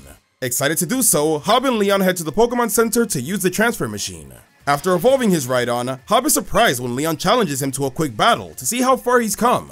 Hop eagerly accepts, and they have a 3-on-3 battle starting with Rhyperior versus Charizard. Rhyperior uses Meteor Beam, but Charizard dodges and counters with Scale Shot. Rhyperior withstands the attack and lands a Rock Wrecker. Leon compliments Hop on his new strength, but then takes out Rhyperior with a Solar Beam. Next, Hop sends out Dubwool, and it uses Double Edge. Charizard uses Scale Shot but double defends with Cotton Guard. Charizard then uses Ancient Power, powering up its attacks. Dubwool tries to retaliate with Reversal, but Charizard takes it out with a Fire Blast. Hop's final Pokemon is Wartortle, who uses Flip Turn to dodge Charizard's Fire Blast. Hop then sends it back out and uses a Protect and Rapid Spin combo to deflect Solar Beam, and follows with an Aqua Tail. The battle seems to be going well for Hop, until Charizard lands a Scale Shot, causing Wartortle to take a beating. We get a clash between Fire Blast and Aqua Tail, and Wartortle pushes itself so much that it evolves into Blastoise and lands a direct hit. Charizard is severely weakened, but manages to land one more Solar Beam to defeat Blastoise. Leon praises Hop for his skills, and says that he hasn't been pushed this far in a long time. Hop feels grateful for the battle, and vows to continue improving his skills as a trainer. Leon wishes Hop luck on his final gym battle, and then heads off to Winden. Episode 96. Gloria's next Pokejob has her helping out once again at a battle cafe. This time, Gloria wants to be the one in charge of the battles, while Ash is struggling to take orders and serving customers. During her break, Gloria decides to give her Milcery a topping, which helps it evolve into alchemy. Suddenly, a group of thugs barge in, disturbing the customers. Gloria challenges them to a battle with Alchemy and Eevee, and in the end, Eevee learns Sparkly Swirl to defeat the thugs and drive them off. Episode 97. Team Rocket are plotting their next scheme, when suddenly they're attacked by a Pokemon poacher, who wants their talking Meowth. Ash and Gloria later meet Jessie and James, who ask for their help as Meowth has been stolen. The group track down the poacher who is taking wild Pokemon and engages in a battle. The poacher's strongest Pokemon is a Honchkrow, giving Ash's Corviknight trouble. The poacher then escapes when Officer Jenny arrives. Corviknight's pride as a flying type has been hurt, but James uses his Pokeringer experience to help coach Ash and Corviknight. Ash remembers his own Pokeringer competitions as well, and uses his knowledge to outsmart the poacher in a rematch. In the end, Corviknight learns Brave Bird to defeat Honchkrow. The poacher is then arrested, and Meowth and the other Pokemon are freed. Team Rocket thanks the twerps and calls it a truce for today. Episode 98. Ash and Gloria reunite with Victor in Spiceboro for a curry cooking competition. Eager to participate, they search for ingredients, and Gloria discovers a Max Mushroom that helps her create a Gigantamax curry. Despite Ash's efforts with Wacky, its hyper energy isn't very helpful and Ash's curry isn't that good. Victor's is really impressive, but falls just short of Gloria's. As the judges declare Gloria the winner, her Drizzle eats the Gigantamax curry, gaining the ability to Gigantamax after evolving. Episode 99. We join Hop in the midst of his gym battle against Raihan. With Duraludon going back to normal, Hop uses that chance to unleash a combined attack from his Dracovish and Rhyperior, winning him his final gym badge. Raihan congratulates Hop and tells him that his next stop is the Galar League, but Hop says that he'll wait for Ash first. Later that day, Ash and Gloria arrive in Hammerlocke, where they reunite with Hop. They learn of his recent victory and they congratulate him on his win. They then reunite with Raihan as well, and he says that he'll battle with Ash the next day once his Pokemon have had a chance to heal up. While catching up, the group encounter Sonia, who is being harassed by two brothers, Swordward and Shieldbert, who are claiming to be descendants of the first Galar Kings. They are against Sonia's research, but Ash and Hop defend Sonia by recounting their experiences with the legendary Zacian and Zamazenta. This infuriates the brothers, and they challenge the boys to a tag battle to prove their worthiness as the true heroes of Galar. Thwackey and Sirfetch'd face off against Doublade and Bronzong in a fierce battle. After a sword duel between Sirfetch'd and Doublade, Thwackey catches Sirfetch'd's leak and uses it to land a super-powered branch poke, taking out Doublade. Sirfetch'd then finishes off Bronzong with Meteor Assault. The embarrassed brothers vow to get revenge, and flee. Sonia thanks Ash and Hop for sticking up for her, and invites the group to join her in her wild area research once Ash has finished his gym battle, and they all accept. Episode 100. It's time for Ash's final gym battle against Raihan. As Ash prepares for the battle, Raihan approaches him and says that he hopes he's gotten better since their last encounter. Raihan reminds Ash that if he wants to reach Leon, he must first surpass him. The battle begins, and to Ash's surprise, it's a 4-on-4 double battle. Ash starts out with Corviknight and Dreadnought, while Raihan uses Sandaconda and Flygon. Corviknight and Flygon have an aerial battle, while Sandaconda uses Scale Shot on Dreadnought. However, Dreadnought dodges and retaliates with Water Gun.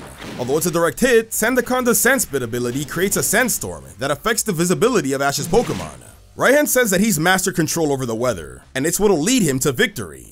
Hop then recalls his own gym battle and says that he struggled quite a bit against the Sandstorm, so he wonders how Ash is gonna make it through. The Sandstorm proves to be a challenge for Ash's team, as they struggle to land attacks. Flygon goes for a dual Wing Beat, and Ash uses that chance to make Dreadnought hold on with Jaw Lock. With Flygon's constant cries, Corviknight is able to locate it and lands a Steel Wing.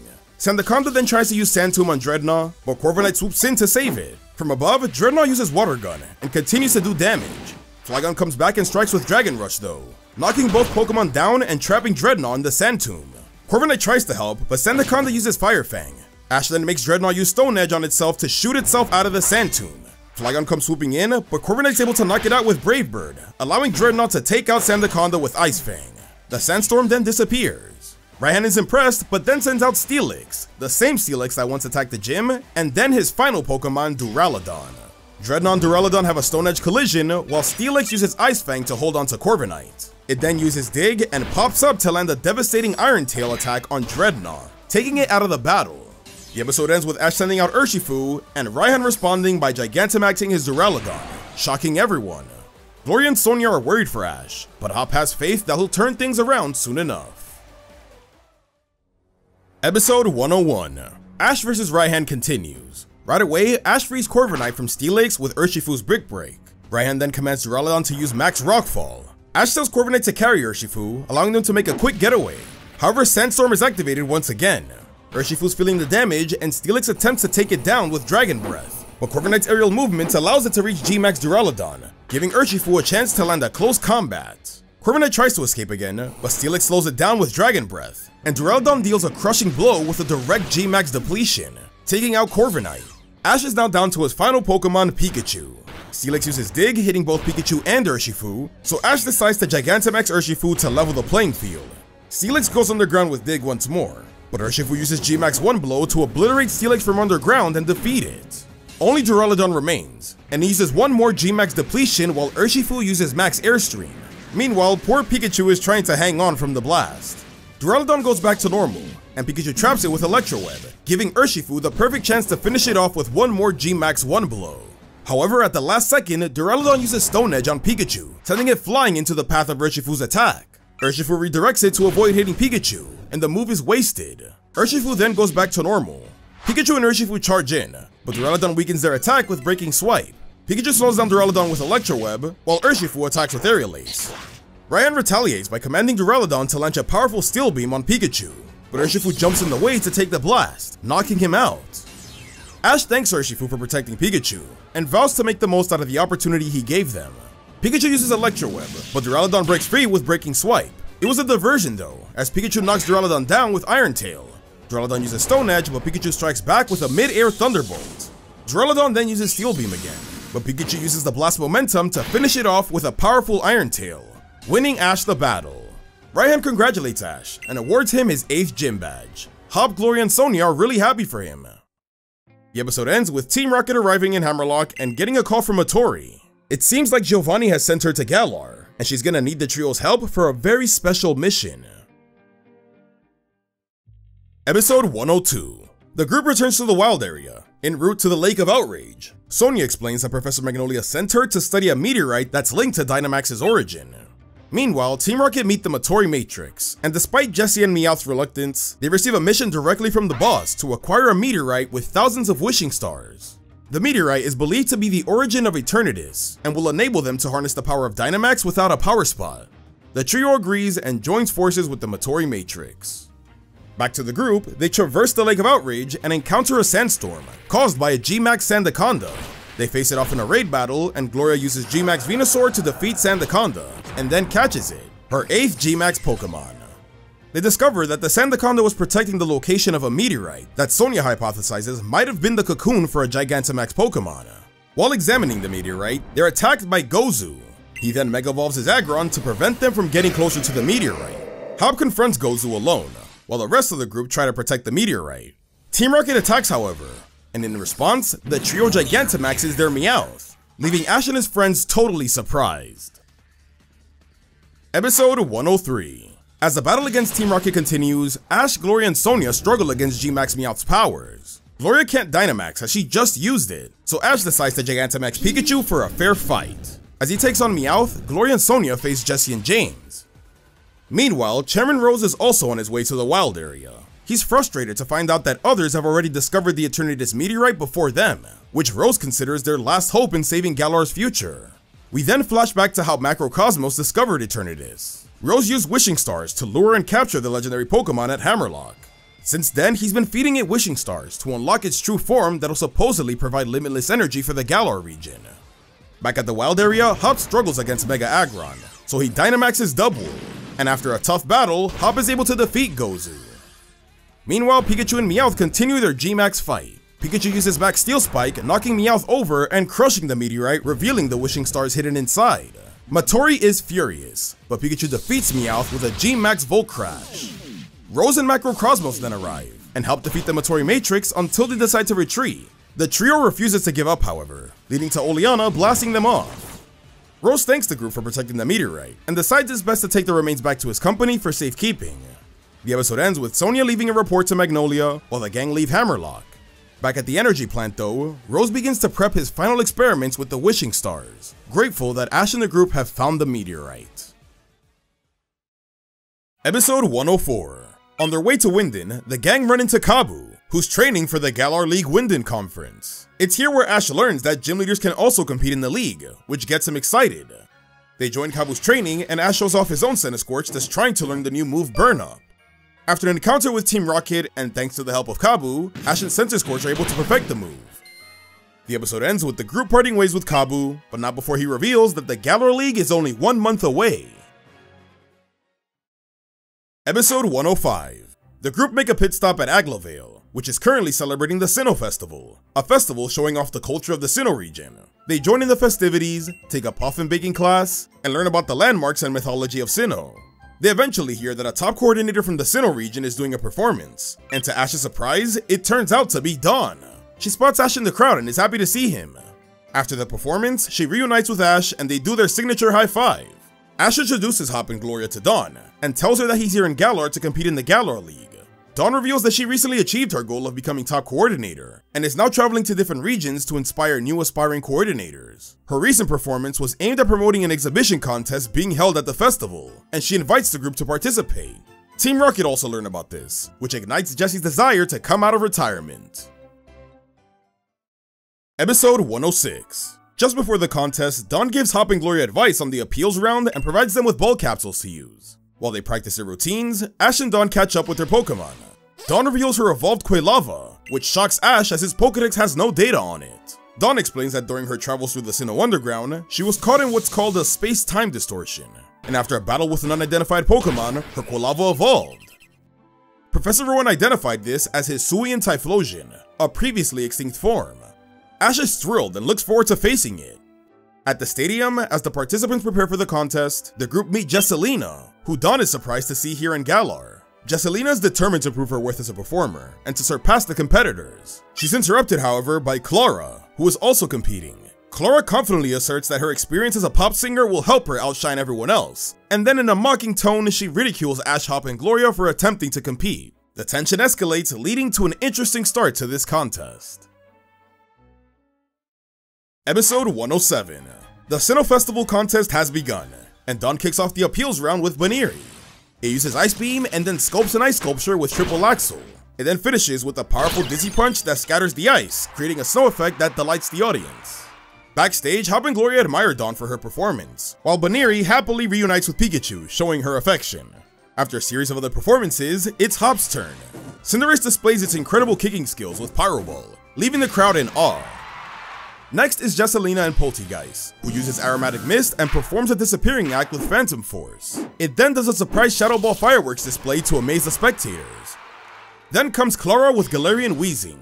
A collision of Sludge Bomb and Fire Blast creates a massive explosion. Wheezing inhales the smoke though and releases clean air using strange steam, impressing the judges. Clara brags backstage, causing an argument with Jesselina over the quality of their performances. Eventually, Gloria takes the stage with Drizzile. She makes Water Pulse float in the air with Mist, and then shoots it down with precision with Water Gun, as Drizzile stealthily moves around. It resembles a secret agent, earning praise from the audience. And finally, it's Ash's turn with Thwackey. It uses its sticks to play a song, and gradually increases the tempo, creating a grassy aura that envelops the arena. Thwackey then stirs up the aura with Grassy Glide, and finishes with a powerful Branch Poke that disperses the energy. The crowd erupts in cheers. Hop and Gloria are amazed with Ash, and he tells them that he has some experience with contests before, so he's picked up a few things. The episode ends with Ash, Dawn, Hop, Gloria, Clara, and Jesselina advancing to the top 8 battle round. Episode 108.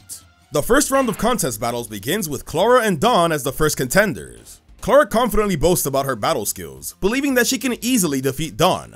However, Dawn calmly explains that contest battles are more complex than what Clara thinks. The battle kicks off with Mamoswine versus Galarian Slowbro. Hop and Gloria are surprised by Dawn's strong Pokemon choice. Mamoswine starts with Ice Shard, and Slowbro retaliates with Shell Sidearm, but Mamoswine dodges. Clara continues to launch attacks, but none of them are landing, resulting in a loss of points that infuriates her. Mamoswine counters with an Ice Fang, and Slowbro withstands the hit to land a Razor Shell. Clara regains control by using a flinching Zen Headbutt and following with another Razor Shell. Slowbro then attempts another Zen Headbutt, but Mamoswine overpowers it with a combination of Ice Shard and Ancient Power. Before Slowbro can recover, Mamoswine delivers a powerful high horsepower, securing the victory for Dawn. Dawn compliments Clara on her battle skills and praises her efforts. However, Clara says that it wasn't fair that she had to face a top coordinator in the first round. Gloria's up next, using Toxtricity against Floatzel. Toxtricity struggles against Floatzel's gracefulness, losing Gloria some points. This continues until Toxtricity notices Gloria's distress, so it uses all of its might to learn a new move, Overdrive, defeating Floatzel. Ash takes the stage next, using Urshifu against Gallade. Dawn is excited to see how much stronger Ash has become. During the battle, Ash tries to use a more fluid battle style like Mustard Urshifu. Urshifu incorporates this into the battle and does pretty well. Gallade uses Psycho Cut, but it doesn't affect Urshifu, and he defeats Gallade with Wicked Blow. The final first round battle is Hop versus Jesselina. Hop uses Boltund, while Jesselina uses Impidimp. Hop and Boltund start the fight strong, overpowering Impidimp. However, Impidimp lands a Sucker Punch and then bites Boltund's tail, causing Hop to temporarily lose control. Boltund recovers, however, by using a Wild Charge, knocking Impidimp down.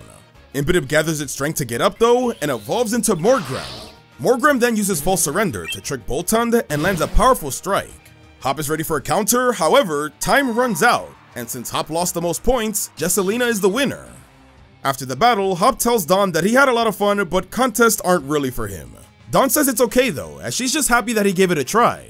The episode ends with the announcement of the semi-final battles, Dawn versus Gloria, and Ash versus Jesselina.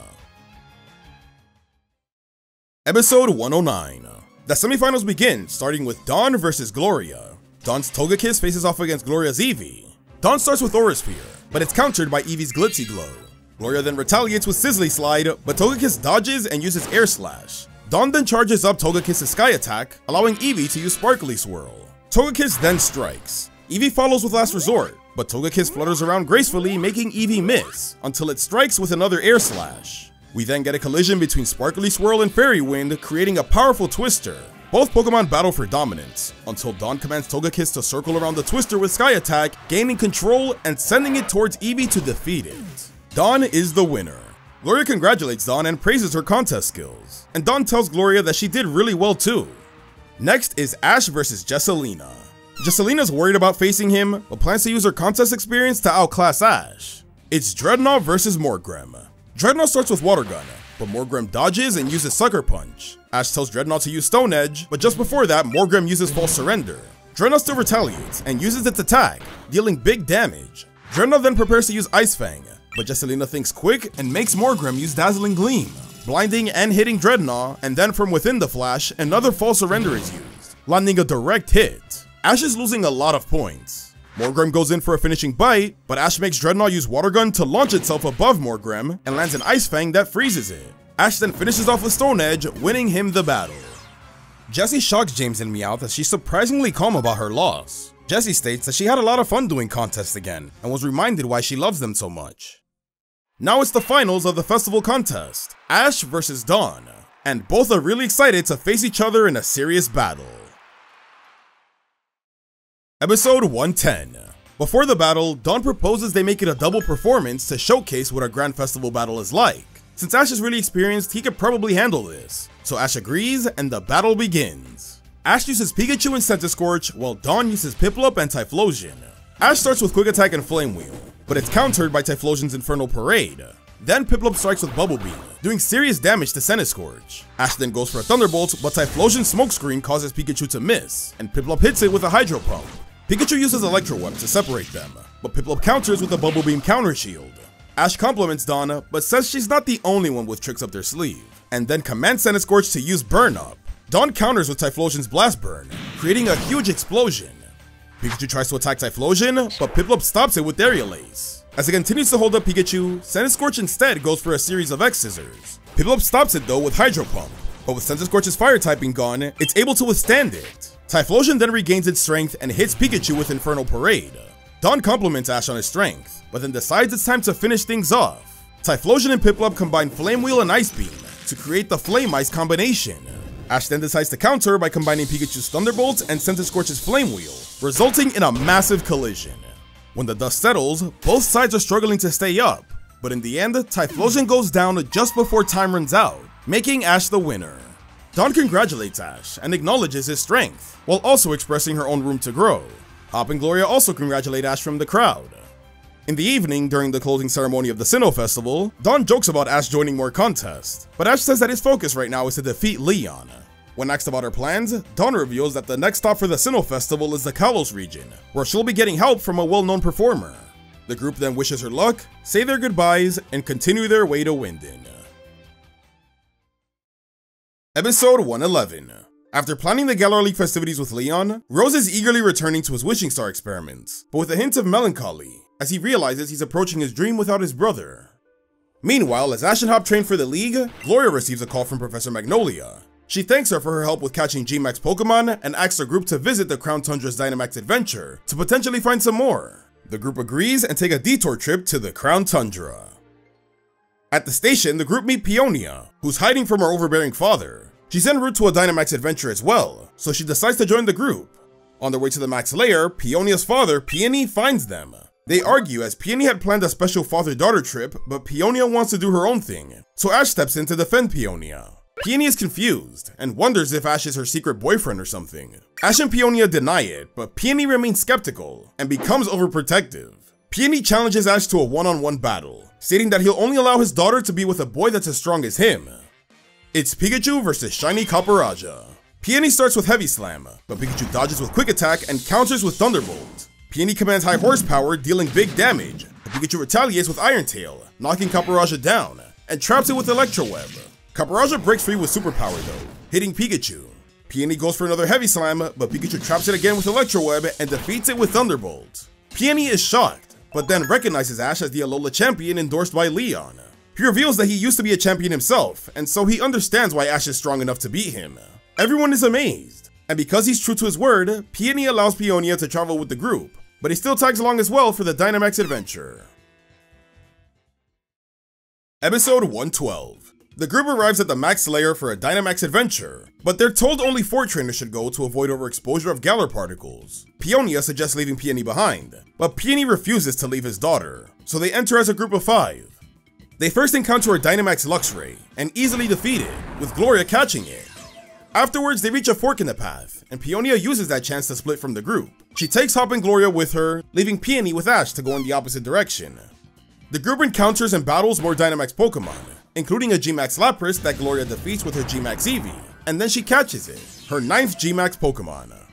They eventually reunite for the final Max Raid battle, and to their surprise, it's against a Dynamax Suicune. It proves to be a tough fight, with Max Geyser and Max Mindstorm causing significant damage. Gloria's Toxtricity and Hop's Bolton help the group gain the advantage though. Peony then Gigantamaxes his Caporaja, and lands a powerful blow with G-Max Steel Surge. However, Caporaja starts to lose control due to the overexposure of Galar particles, and goes on a rampage, damaging its own team and knocking out Tyrantrum and Thwacky. Peony returns Caporaja for safety, leaving Gloria and Hop to finish the battle. They use an electric combination on Suicune, and then Gloria goes for the capture. But it wasn't enough, and Suicune flees. Despite the setback, the group had a fun time with the Dynamax adventure. However, Peonia is furious, and blames their failure on Peony for ignoring the safety rules. Peony apologizes, explaining that his intentions were to keep her safe, but she refuses to listen and runs away. Episode 113. Peony is sad about Peonia leaving, revealing that he lost his father at a young age, which is why he's so clingy. He wants her to have the fatherly experience he never had, but fears he's just pushing her away. He has a plan though. He'll be going on an expedition to find all the legendary Pokemon of the Crown Tundra in hopes of impressing his daughter and winning her over. He asks the group to join him, and they do, so their legendary quest begins. After a grueling journey through the Crown Tundra, they eventually reach Dynatree Hill. Peony explains that this tree is rumored to be the resting place for legendary birds. They have a stakeout and eventually encounter the birds after a long wait. A heated battle ensues, but a call from Magnolia interrupts them, causing the birds to flee. Determined to catch them, the group splits up to pursue the birds. Gloria and Peony find Galarian Moltres first. Thinking it's a fire type, Gloria leads with Drizzile and Kingler. They battle together, but the Pokemon are quickly defeated. Gloria then sends out Toxtricity and Snorlax for a better fight, but Moltres overpowers them with Fiery Wrath. Down to Eevee and Lapras, Gloria and Peony give it their all. With the help of Peony's Caporaja, Eevee gets close and uses Sparkly Swirl. Lapras also slows it down with Ice Beam. Gloria then tries to catch it, but Moltres destroys the Pokeball and defeats the Pokemon before flying away. Meanwhile, Hop pursues Galarian Zapdos, aided by Dracovish to close the gap. Dracovish launches a strong Fishious Rend, but it's swiftly defeated by Thunderous Kick. Hop switches to Cinderace and Sirfetch'd, performing much better until Sirfetch'd falls to Drill Peck. Hop presses on with Bolton and Blastoise, teaming up against Zapdos, but it's still too formidable. Despite this, Hop remains amazed by the legendary Pokemon, fueling his determination. Double comes out as his final Pokemon, joining Cinderace for an epic clash with Zapdos. Though outmatched, Hop's Pokemon fight valiantly, with Cinderace learning Blaze Kick. The battle reaches its climax as Cinderace's Blaze Kick, Double's Reversal, and Zapdos' Thunderous Kick collide, but Zapdos still overpowers them and escapes. Though unable to catch it, Hop is content with his strong performance. The episode ends with our attention shifting to Ash, who has chased down Galarian Articuno far up a snowy mountain, and is now ready to battle it. Episode 114. Ash confronts Galarian Articuno, but it creates illusions, confusing Pikachu. Ash then sends out Corviknight, who eventually helps Pikachu find the real one. Articuno then strikes with Hurricane, blowing Pikachu back, but Corviknight remains resilient and lands a Brave Bird. The battle continues in the air until Articuno freezes Corviknight with Freezing Glare. Ash then switches to Centiskorch, countering Psycho Cut with X-Scissor and landing a Flame Wheel. Articuno retaliates with Freezing Glare, and Centiskorch counters with Burn Up. And then when the smoke clears, Centiskorch lands a surprise X-Scissor from behind, before going down to Hurricane. Ash then sends out Dreadnought and Urshifu. Dreadnought launches Urshifu with Stone Edge and distracts Articuno with Water Gun. This allows Urshifu to deal big damage with Wicked Blow. Articuno uses Recover though, and freezes Dreadnought with Freezing Glare. Urshifu continues to fight valiantly, but is then severely weakened and confused by Hurricane, so Ash returns it. He then uses Thwackey, but is quickly hit by Freezing Glare. As Articuno prepares to strike with Hurricane, Pikachu leaps in front to protect Thwackey and is blown off a cliff. Ash dives after Pikachu, and Thwackey sees this, so it lets out a huge cry and evolves into Rillaboom to save them both with its new move Drum Beating. The battle continues, and Ash relies on Rillaboom.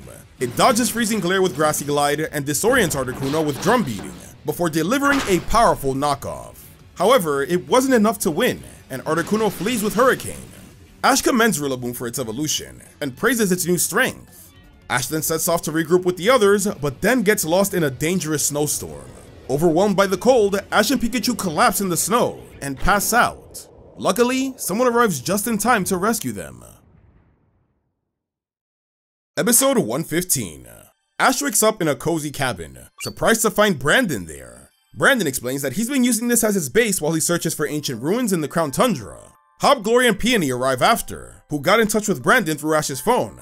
Ash introduces Brandon as the head of the Battle Frontier's Battle Pyramid. Brandon then reveals his quest to find the legendary Regidrago, which actually aligns with Peony's plans, so they decide to team up with Brandon. While they wait for the storm to pass, they share a meal and exchange stories about their legendary encounters, while Brandon reveals that Ash's old rival Paul finally managed to defeat him a while back. This makes Ash really happy, and he hopes to see Paul again someday. Brandon says that he's impressed with Ash and Pikachu's growth, which prompts Ash to challenge Brandon to a battle. And then after the storm subsides, they engage in a one-on-one battle. Ash chooses Pikachu, while Brandon uses Regieleki, who he caught in a newly discovered Sinnoh ruin that hinted at Regidrago's presence here in Galar. Pikachu starts with Thunderbolt, but Regieleki swiftly dodges and retaliates with Thunder Cage. Ash is amazed with its speed. Pikachu breaks free with a Thunderbolt counter shield and lands an Iron Tail on Regieleki. Brandon responds by having Regieleki use Magnet Rise to dodge Pikachu's quick attack and counters with Zap Cannon. However, Pikachu cleverly traps it with the attack using Electro Web, dealing big damage. The battle reaches an intense Thunder Cage and Thunderbolt clash, with both being evenly matched. Brandon then decides to end the battle here to conserve energy for Regidrago, and commends Ash for his skills. The episode ends as the group head towards the ruins of Hisui. Episode 116.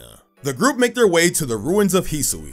Brandon explains that this location is extremely dangerous due to constant space-time distortions, which Ash remembers Dawn mentioning.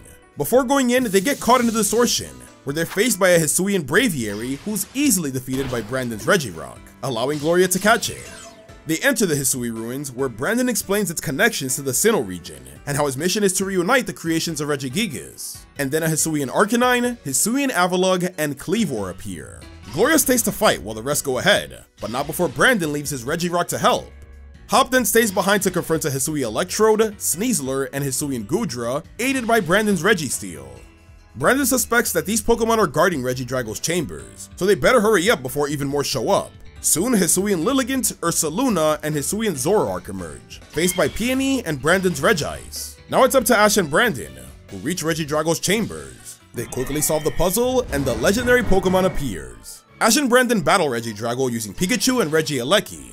Regidrago starts with Dragon Energy, but Pikachu counters with Thunderbolt. Regieleki traps Regidrago with Thunder Cage, which it breaks free from using Dragon Claw. It then grabs Pikachu with Crunch and goes for Hammer Arm, but Regieleki dodges with Magnet Rise. Pikachu sets itself free with a powerful Thunderbolt. Regieleki and Pikachu then attack with Extreme Speed and Quick Attack respectively, while Regidrago counters with an all-out Dragon Energy, weakening both Pokemon. Regieleki traps Regidrago again with Thunder Cage, and Pikachu finishes it off with Thunderbolt. Brandon then thanks Ash and catches Regidrago. The rest of the group returns and check out Brandon's new Pokemon, while Gloria showcases her own new captures.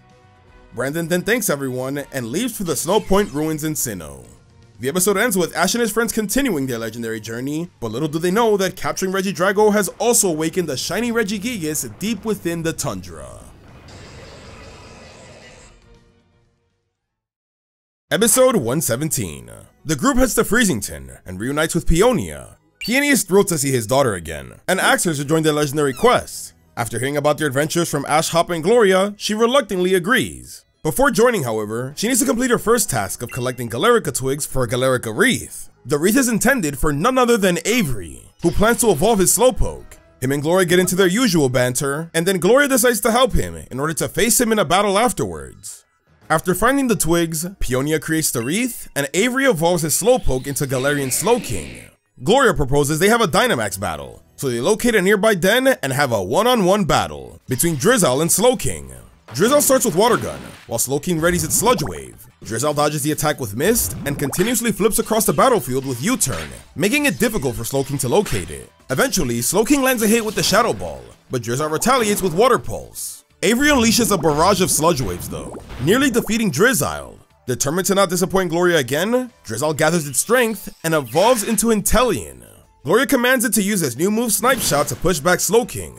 She then Dynamaxes and reveals G-Max Inteleon. Avery follows suit, Dynamaxing his Slowking.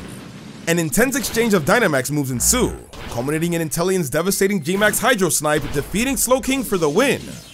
Avery's upset about his loss, but also can't help but be impressed as well. He makes a snarky comment about not using his full power before leaving in embarrassment. The episode ends with the group continuing their travels. Meanwhile, at the same time, the Aether family are making their arrival in the Crown Tundra. Episode 118. The group are caught in another snowstorm and are having trouble with directions. However, Ash sees a silhouette that creates a path of flowers leading them to Freezington. They take shelter and Ash tells everyone about the mysterious Pokemon he saw. Peony believes it could be the King of Bountiful Harvest, so the next day they search around town for hints about the possible legendary. Meanwhile, the Aether family arrives at Freezington as well, hoping to reunite with Mon with the help of Magearna. Back to Ash and the group, although not many people believe in the King of Bountiful Harvest, the group discovers a clue. A man was seen with a mysterious Pokemon on the outskirts of town. They head in that direction and unexpectedly meet the Aether family. Ash introduces his friends to one another. He explains how they're looking for a legendary Pokemon, while Lily explains that they're looking for her father. They then decide to travel together, as there might be a connection between their goals. They eventually reach a cabin, and find a man. It's Mon. The Aether family are overwhelmed with joy, and run in for a hug. However, something's wrong. Mon doesn't recognize them. The Aether family is now confused and heartbroken. Mon has no idea what's going on, but still invites them into his cabin in order to help. They explain the situation to him, but Mon believes that they've mistaken him for someone else. He has no memory of his family. Just then, Ash spots a Pokemon outside the window that matches the silhouette of the one who saved them. He believes that this is the King of Bountiful Harvest. Mon introduced the Pokemon as Calyrex. He doesn't quite remember how they met, but they've been friends for as long as he can remember. Suddenly, Calyrex possesses Mon to communicate with everyone, and reveals that he is in fact the King of Bountiful Harvest. Over time, humans stop believing in him, causing him to lose his powers. However, thanks to Ash and Peony believing in him, he's regained some of his strength, which is why he can communicate with them right now. He explains how he met Mon after he fell from an Ultra Wormhole and was being attacked by a Nihilego. Using the little power he had, Calyrex saved Mon, and they've been friends ever since. However, Mon has no memory from before the Ultra Wormhole incident. The Aether family thanks Calyrex for protecting Mon, but remains saddened by his memory loss. Calyrex offers good news, however. He can restore Mon's memory once he regains his full power. Episode 119. Calyrex seeks to regain its full power, but needs to reunite with its trusty steed Pokemon, Glastrier and Spectrier. To attract them, he must grow their favorite food, special carrots only he can produce. Lily manages to obtain carrot seeds, and together they plant the first one. Calyrex does a little dance, and the ice root carrot emerges. Ash, Hop, Gladion, and Peony stay behind to watch for Glastrier, while Gloria, Lily, and Lusamine continue with Calyrex and Mon to plant the shade root carrot. Peonia joins them as well to avoid being with Peony. As they continue their journey, Lily curiously asks Peonia about her feelings towards her father. Peonia opens up, describing Peony as overbearing, which annoys and overwhelms her. Lily chuckles and suggests that he doesn't seem all that bad. She expresses her own longing for those experiences, as she missed them with her own father since she was only a baby when he disappeared. That's why she's determined to restore his memories, and pledges to do everything in her power to do so. Peonia is moved by Lily's words, leading her to recognize her own ungratefulness towards her own father. Shortly after planting the shade root carrot, the legendary Spectrier appears. Calyrex is not strong enough to tame it on its own though, and Spectrier flees. Calyrex asks the girls to help him to stop Spectrier, as it's a danger to Freezington. Lusamine stays behind with Mon, who is unaware of the situation. In the town, Gloria comes up with a plan to corner Spectrier, using Inteleon as a sniper to limit its movements. They find Spectrier, and the tough battle begins. Spectrier gives Lily a hard time, but Peonia supports her, and they fight together. The battle is coming down to the wire, so Gloria calls down Inteleon and uses Snipe Shot, while Snowy uses Hail. Spectrier retaliates with Shadow Ball, but Peonia's Tyrantrum counters with Stone Edge. Lily then protects the team with Aurora Veil. Spectrier attempts to use Phantom Force, but Tyrantrum lends Crunch. Snowy's Aurora Beam weakens Spectrier further, and then Inteleon uses Mist to hide everyone. Tyrantrum successfully lands a powerful Dragon Claw, knocking down Spectrier. And just before it can escape with Phantom Force, Gloria launches an Ultra Ball with Inteleon's Snipe Shot, capturing Spectrier, Gloria's first legendary Pokemon. Episode 120. After capturing Spectrier, Gloria offers it to Calyrex to help it power up. However, Calyrex cannot fully tame Spectrier without the Reins of Unity, which are made by weaving Spectrier's mane and a special petal from Calyrex. Luckily, Peonia has just the weaving skills needed, so she gets to work on making them. Meanwhile, as the guys continue their wait, Ash and Gladion catch up on their travels, and eventually, Glastrier appears. Pikachu tries to trap it with Electro Web, but Glastrier dodges and flees. To prevent losing track of it, Ash sends Corviknight to follow. Glastrier eventually reaches the Crown Shrine to rest, and with Corviknight's help, the boys locate it and corner it into a battle. Glastrier uses Icicle Crash, attacking everyone but Pikachu, who dodges and retaliates with Thunderbolt. Hop's double follows with a Zen Headbutt, aiming for Glastrier's head. However, Glastrier withstands the hit, and counters with a powerful Blizzard. Gladion turns Silvally into a Steel type, and then strikes with Multi-Attack, doing big damage. Peony's Aggron joins the fray, using Stone Edge to hit Glastrier. Glastrier then responds with Thrash, attacking everyone around it. Ash quickly commands Pikachu to use Electro Web, trapping Glastrier. Hop and Gladion take advantage of the opening, and use a combined Reversal and Crush Claw attack, hitting it with incredible force. However, Glastrier is not done yet. It breaks free from Electro Web and uses Double Edge, hitting them both hard. Peony's Aggron takes this chance to strike with Crunch. The battle rages on, with each side exchanging powerful blows. But in the end, Glastrier's immense strength and icy powers prove to be too formidable. But just then Calyrex appears, using the Reins of Unity to command Spectrier, and defeats Glastrier with a powerful Astral Barrage. Shortly after, the girls arrive, and Lily and Gloria help heal Glastrier. Once it regains its strength, Calyrex will use its Reins on it as well to reach its full power and restore Mon's memories. Meanwhile, back at Hammerlocke, Rose and Oleana finally begin their experiments with the Eternatus Meteorite Wishing Stars. The immense power triggers a different reaction this time, causing power spots all across the Galar region to erupt with Dynamax energy. Back at the Crown Shrine, Glastrier is all healed up, and just before Calyrex can unite with it, he stops and senses that the Crown Tundra is in danger. The effects of Rose's experiments have even reached here, causing a wild Regigigas to go on a Dynamax rampage. Episode 121. In the midst of the chaos caused by Dynamax Regigigas, Glastrier panics and flees, leaving Calyrex to call upon everyone's help once again. Regigigas is trampling everything in its path, and is moving towards Freezington, where Lusamine and Mon are at. Their lives along with everyone else in town is in danger, so the group must prevent Regigigas from reaching there. Calyrex apologizes to Lily and Gladion, and vows to protect their family. Gladion is angry and wants to head to Freezington, but Lily persuades him, telling him that they won't make it in time and should focus on stopping Regigigas first. Together, they head towards the towering threat, with Ash and Gloria arriving first thanks to their flying Pokemon. Pikachu tries to strike with a powerful Thunderbolt, but the Regigigas is unfazed and counters with Max Strike. Gloria decides to Gigantamax her Eevee to even the odds, while Ash continues attacking from above. However, Regigigas proves to be too formidable, shrugging off their assault and retaliating with powerful max moves. Eevee is defeated, and now Gloria is about to be hit by a Max Quake, but Hop's Dynamax Surfetch shields her. With Hop's team on the offensive, Ash swoops in to rescue Gloria and regroup with the others. They eventually come up with a plan. Ash sends Rillaboom and Urshifu, along with Gladion Silvally and Peony's Caporaja to grab Regigigas' legs, while the rest try to knock it down with their attacks. Hop's Surfetch is defeated, so Peony Dynamaxes his Aggron to continue their assault. The Dynamax Pokemon trade blows, but Regigigas shows its dominance by easily crushing it with Max Rockfall. Peony protects Peonia from the debris, but gets knocked out as a result. Regigigas then uses Max Quake to wipe everyone out. Peonia decides to stay behind to protect her injured father, so now Ash is leading the charge. He decides to take Regigigas head on by Gigantamaxing his Rillaboom, and uses G-Max Drum Solo to hold it back.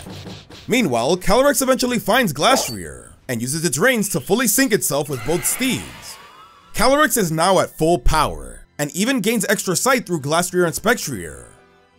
Back in the battle, Regigigas is almost approaching Mon's cabin, so Lily and Gladion decide to use their Z moves as a last resort. Snowy uses Sub-Zero Slammer, and Lycanroc uses Devastating Drake. The combined Z moves along with Magearna's Floor Cannon is enough to knock Regigigas down, and the group all celebrate. It wasn't enough to defeat it though, and Regigigas wipes everyone out with Max Quake, with Ash as the last one standing. With all of its might, Pikachu counters Max Strike with Thunderbolt, and he even erupts in a powerful aura. But it's still not enough, and they're shot out of the sky.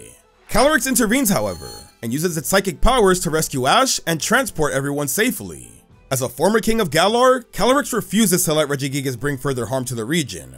Calyrex then gathers energy and Dynamaxes itself to use Max Overgrowth. Regigigas counters with Max Mindstorm, but Calyrex is stronger. Regigigas tries Max Knuckle, but Spectre blocks it. Tyrantrum and Caporaja then appear from behind, so the steeds push Regigigas back, tripping it over. Calyrex then uses that chance to defeat Regigigas with a Max Hailstorm. Regigigas then goes back to normal and retreats into the mountains. The group reunites with Mon and Lusamine. Calyrex then restores Mon's memories using its psychic powers. Mon's memories come flooding back in, and he apologizes for worrying his family. They're just happy to finally have him back, and they share a heartwarming hug. Peonia uses this chance to reconcile with her father, and decides she wants to go on a journey with him, which makes Peony cry tears of joy. Mon thanks Calyrex, while Calyrex thanks Mon for their friendship. And now with its powers restored, Calyrex will go back to protecting the Crown Tundra. The episode ends with the Aether family returning to Alola, Peony and Peonia embarking on a new adventure, and Ash, Hop, and Gloria preparing to depart for the Galar League. Meanwhile, back at Hammerlocke, Rose is elated. The Meteorite Wishing Stars proved to be more effective than he anticipated, meaning it is almost time to unleash the Darkest Day.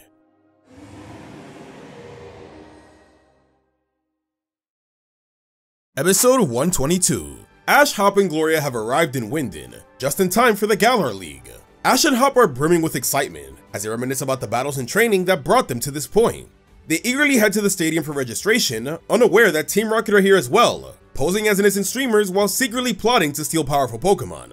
At the stadium, their path is blocked by Team Yell, but they quickly retreat once Marnie and Piers arrive. After a warm reunion with Marnie, they register for the tournament. Then the group reunites with Leon and Sonia.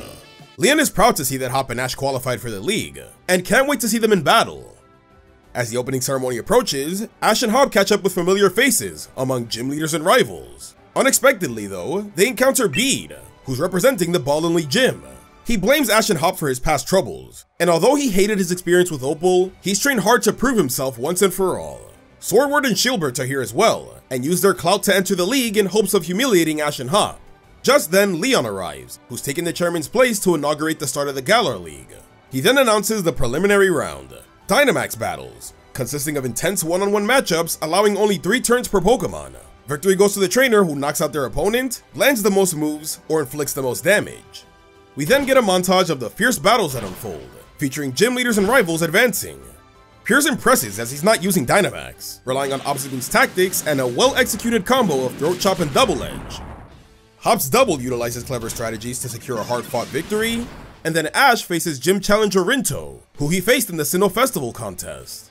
Rinto says he won't let Ash defeat him again, and Dynamaxes Gallade, while Ash Gigantamaxes Corviknight. It skillfully dodges attacks and even endures a max lightning, and ultimately wins with G-Max Wind Rage. The preliminaries end with Leon celebrating the advancing trainers and revealing the matchups for the first tournament round. Ash is facing Melony, and Hop is facing Avery. Tensions rise as Melony promises to give Ash an intense showdown to make up for their unfinished battle. Later that evening, Hop is doing some solo training, and to Ash and Gloria's surprise, he's training hard with some of his other Pokemon that he's caught. He's been secretly training them this whole time, and Ash is really inspired by Hop's diverse team, which gives him the idea to call Professor Oak.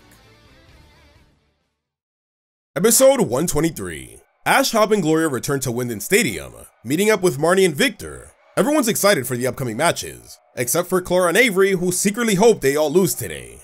At the stadium, Leon kicks off the first round that consists of 3-on-3 battles, and Ash is up first. While he readies his Pokemon, he encounters Gordie, who's looking forward to seeing Ash battle his mom at full strength.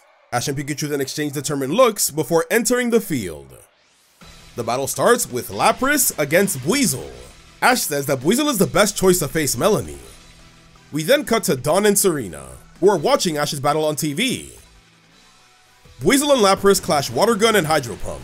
Buizel then dodges the overpowering move with Aqua Jet, chipping away at Lapras while continuing to dodge attacks. Melony attempts to counter with Ice Beam, but Ash commands Buizel to use the Ice Beam to create an Ice Aqua Jet, dealing big damage. Buizel then secures the victory with Razor Wind, giving Ash the lead. Ash's friends, including Bede, are in awe of his strategy. Even Leon is impressed. Melony acknowledges Ash's skills, and then sends out Ice-Q. Buizel's Ice Punch clashes with Ice-Q's Iron Head, but Ice-Q's Ice Face protects it. Ice-Q then uses Hail to repair the ice. The battle intensifies with Iron Head and Surf attacks, and Ash tries Aqua Jet to evade, but Melony counters by using Ice-Q's Freeze Dry to defeat Buizel. Ash then sends out Centiskorch. Ice-Q's Iron Head clashes with Centiskorch's Flame Wheel, weakening the Ice Face. Melony anticipates Ash's plan to weaken it, so she uses Surf followed by Freeze Dry, putting Centiskorch in a tough spot. Ash then switches to Hawlucha. It uses a flurry of Karate Chops to chip away, and then breaks the Ice Face again with a powerful Sky Attack. Ice-Q counters with Freeze Dry, but Hawlucha overpowers it with Flying Press to defeat it. Melony's last Pokemon is Galarian Darmanitan, the fiercest in her lineup. An intense battle ensues. The head-to-head battling ignites Hawlucha's fighting spirit, allowing it to take an Icicle Crash and follow with a high jump kick. Darmanitan then enters Zen mode, and uses a powerful Flare Blitz to defeat Hawlucha. Ash is now down to Centiskorch, and he immediately uses Burn Up, but Darmanitan protects itself with Stone Edge. Melony then Dynamaxes Darmanitan, and uses Max Hailstorm. Centiskorch is able to dodge with Flame Wheel though, and then Ash follows by G-Maxing Centiskorch. Max Flare counters G-Max Sense Inferno, so Ash uses Max Strike to slow down Darmanitan. Ash then makes Centiskorch grab Darmanitan before Max Hailstorm hits, and Ash commands a point-blank G-Max Sense Inferno, trapping them both in a vortex. They both go back to normal, and continue to withstand the vortex until it subsides. And in the end, Darmanitan is defeated, advancing Ash to the second round. Melony thanks Ash for the battle, and congratulates him on his victory. And in the stands, Ash's friends celebrate his win with cheers and applause. Episode 124. During the ongoing first round tournament battles, Gloria receives a Pokejob request. Winden's Pokemon Center faces severe understaffing due to the trainers participating in the league. Though Gloria wants to help, she fears she's gonna miss Hop's match. Reassuring her though, Hop reveals that he's scheduled for the final battle of the day's brackets, and she can return later. Gloria helps Nurse Joy in tending to the league participating Pokemon at the center, including Ash's. Curiously though, Chairman Rose was responsible for hiring more staff, but has been absent from the league's activities this year.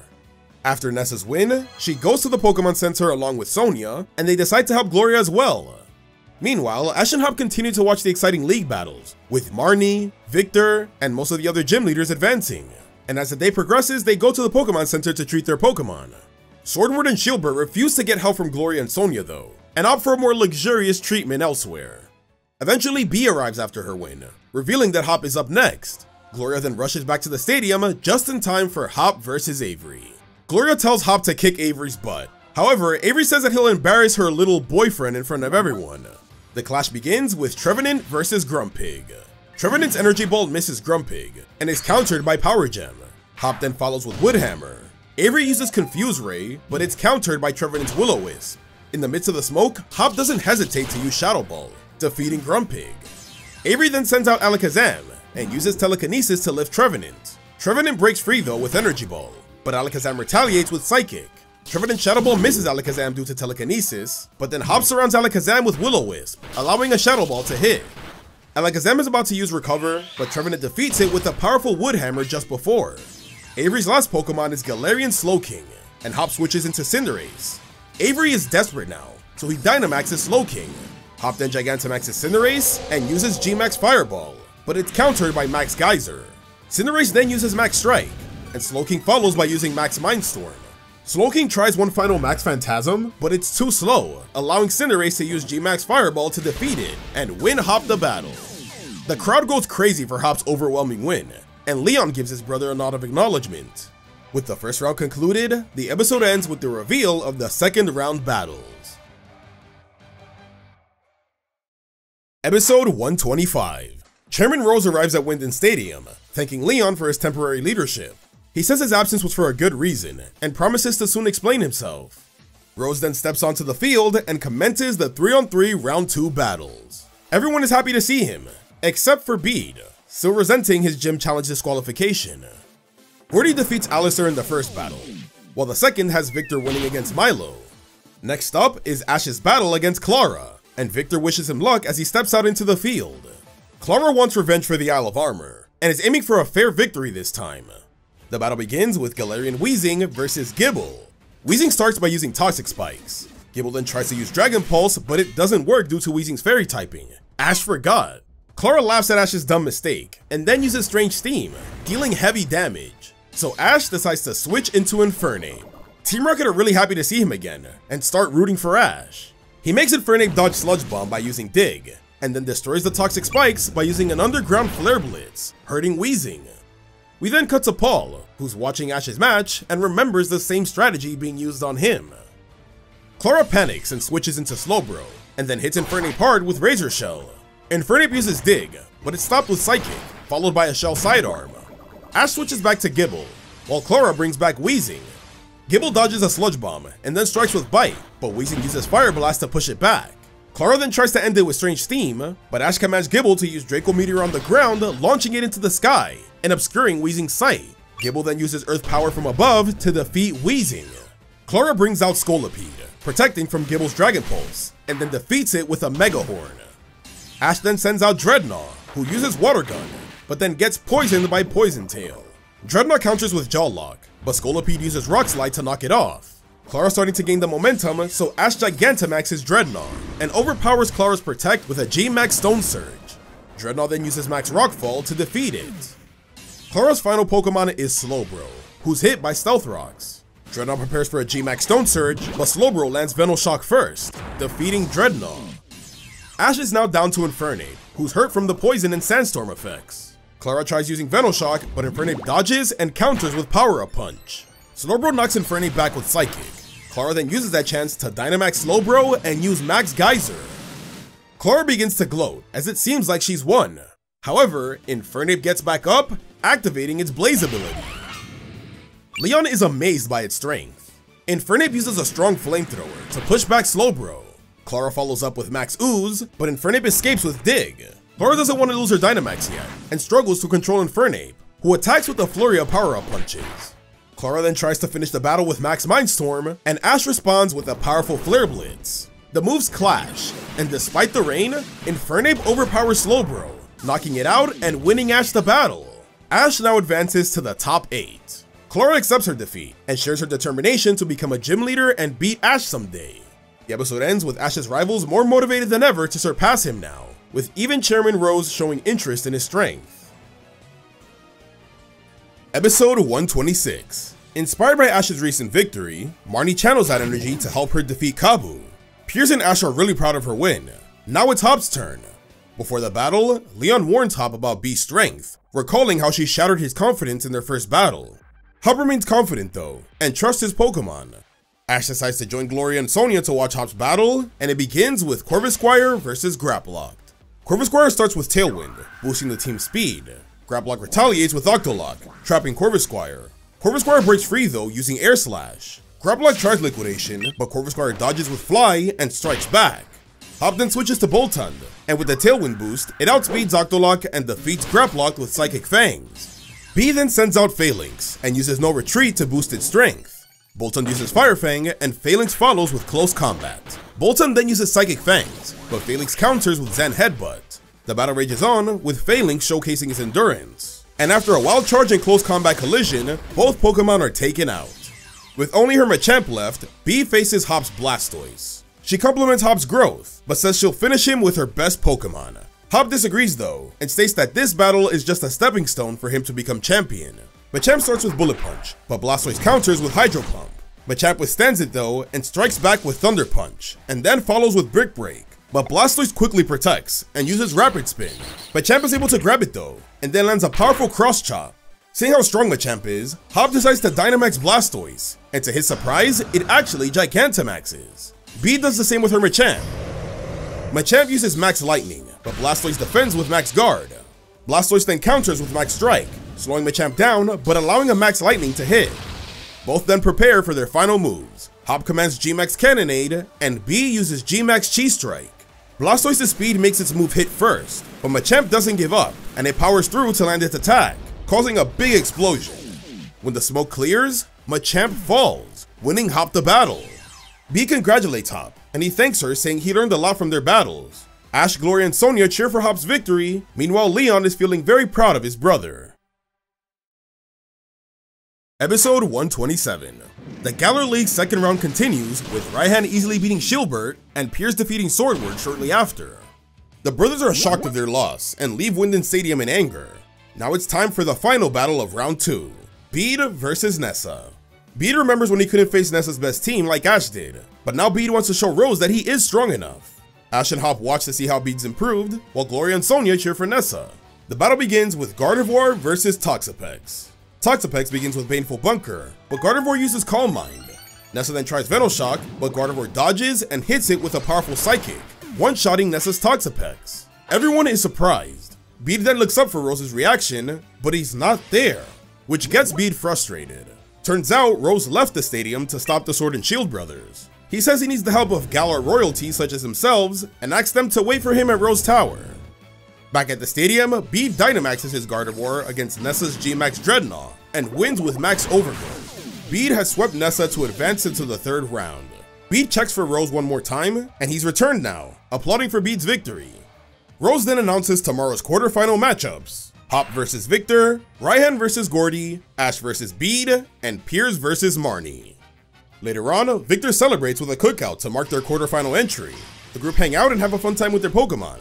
Ash then realizes he left his phone in the locker room, so Hop joins him to go get it. After finding Ash's phone, they head back to the campsite, but overhear Bede and Rose. Bede's upset that Rose missed most of his battle. Since the mural incident, Bede felt like Rose abandoned him, even though he's tried hard to impress him. Rose acknowledges Bede's growth, but says his focus right now is on saving Galar from its energy crisis. He then heads to a meeting at Rose Tower. Seeing how upset he is, Ash and Hop decide to invite Bede to their campsite. As he spends time with the group, Bede slowly starts to warm up to everyone. He says he's done trying to please Rose. He's gonna be the greatest trainer in Galar, with or without him, and his first step in doing so is to defeat Ash in tomorrow's battle. Meanwhile at Rose Tower, Rose comes up with an interesting proposition for Swordward and Shieldbert. Episode 128. The group return to Winden Stadium for the quarterfinals, and they meet Ball Guy, who's hosting a special league event alongside Allister. They'll be giving away a shiny Gengar to the first trainer that completes the Ball Guy catching challenge. Gloria's interested and decides she'll participate between Ash and Hop's matches. It's now time for the quarterfinals, consisting of 6-on-6 full battles. And first up is Hop versus Victor. The battle starts with Heatmor versus Oranguru. Victor uses Psychic Terrain, and Heatmor burns Oranguru with Flamethrower. Oranguru then uses Thunderbolt, but Heatmor is able to withstand it and uses a series of Bug Bites. Oranguru is struggling, but is able to set up Trick Room before being knocked out. Victor's next Pokemon is Indeedee, who's holding an Iron Ball, so Trick Room helps Indeedee move faster, allowing it to dodge Heatmor's attacks and defeat it with a powerful Expanding Force. Hop then sends out Surfetched, and it tries to go for Meteor Assault, but Indeedee's disarming voice slows it down and weakens the attack. Indeedee then follows with Expanding Force, so Hop switches to Silicobra. It struggles a bit, but then Hop cleverly uses an Underground Sand Tomb and defeats it with Poison Tail. Trick Room and Psychic Terrain then disappear, and with that, Hop easily gains the advantage. His Silicobra is able to defeat Sizzlipede, Rhyperior defeats Alchemy, and although Victor does beat Silicobra with G-Max Flapple, Dynamax Rhyperior is able to get revenge right after. Victor is now down to his last Pokemon, Inteleon. Hop commands Max Rockfall, but Inteleon's Hydro Cannon smashes through it and hits Rhyperior to defeat it. Hop then sends out Sirfetch'd and has an intense battle with Inteleon. Victor then commands Hydro Cannon, but Sirfetch'd blocks it with its shield. Sirfetch'd then follows with Leaf Blade. Inteleon then uses a series of acrobatics, but Sirfetch'd withstands the attacks to defeat Inteleon with a point-blank Meteor Assault, making Hop the winner and advancing him to the semifinals. Ash, Gloria, and the others are really happy for Hop, and Victor congratulates him as well, praising Hop for his battle skills. Episode 129. After Hop's battle, Gloria rushes to Hop and congratulates him on his win. He then roots for Gloria as she heads off to do the Ball Guy catching challenge. The shiny Gengar goes to the first person to catch 7 Pokemon using the Johto region Pokeballs correctly. Gloria started late, but she's confident she can do it. She first goes for a Skidoo, but it's intercepted by Go, who's already caught 3 Pokemon. Gloria won't let him beat her again though, and she even brags about her encounter with shiny Regigigas just to get under Go's skin. While the battle between Raihan and Gordie progresses, Gloria easily catches Badoo with a Friend Ball, Heliolisk with a Fast Ball, Stonejourner with a Heavy Ball, Basculin with a Lure Ball, Blipbug with a Level Ball, and a male Meowstic with a Love Ball. As Raihan vs Gordie nears its end, Gloria finds a Clefairy at the same time as Go. They decide to have a quick battle to decide who can catch it, using Inteleon versus Cinderace. But in the end, Gloria defeats Go thanks to her type advantage. She then catches Clefairy with the Moon Ball. Gloria wins the challenge and gets the shiny Gengar from Allister. She's super happy, and Go congratulates her on her first shiny Pokemon. Back at the stadium, Gloria makes it just in time, and her friends also congratulate her. Ash then prepares for his battle against Bede, both hopeful of a good battle with no hard feelings. Chairman Rose watches intently on this match specifically. The battle begins with Melmetal versus Granbull. Melmetal starts with Double Iron Bash, but Granbull dodges with Dig, and then attacks. Melmetal fights back with Thunder Punch, but Granbull counters with Fire Fang, dealing damage to Melmetal. So Ash switches to Corviknight. Bede reveals that Granbull belongs to Opal, and is well equipped to fight Steel types. Granbull uses Fire Fang, but Corviknight dodges and strikes back with Steel Wing. Granbull then retreats with Dig, but Corviknight follows with Brave Bird, securing Ash an early victory. Bede then sends out Gardevoir, and uses Psychic to knock Corviknight out of the air. Ash then follows with Steel Wing, but Gardevoir dodges and slows it down with Moonblast. Gardevoir then uses Calm Mind, allowing Corviknight to use Air Slash, and although it hits, Gardevoir combines it with Psychic to redirect the attack, defeating Corviknight. Ash is shocked by Corviknight's early loss, as that was his Ace G-Max Pokemon for this fight. Now knowing this, Bede is feeling a lot more confident in his ability to defeat Ash. Episode 130. Ash vs Bede continues, and Ash sends out Gliscor to face Gardevoir. Gliscor uses Rock Tomb to trap Gardevoir, but it uses Energy Ball to escape.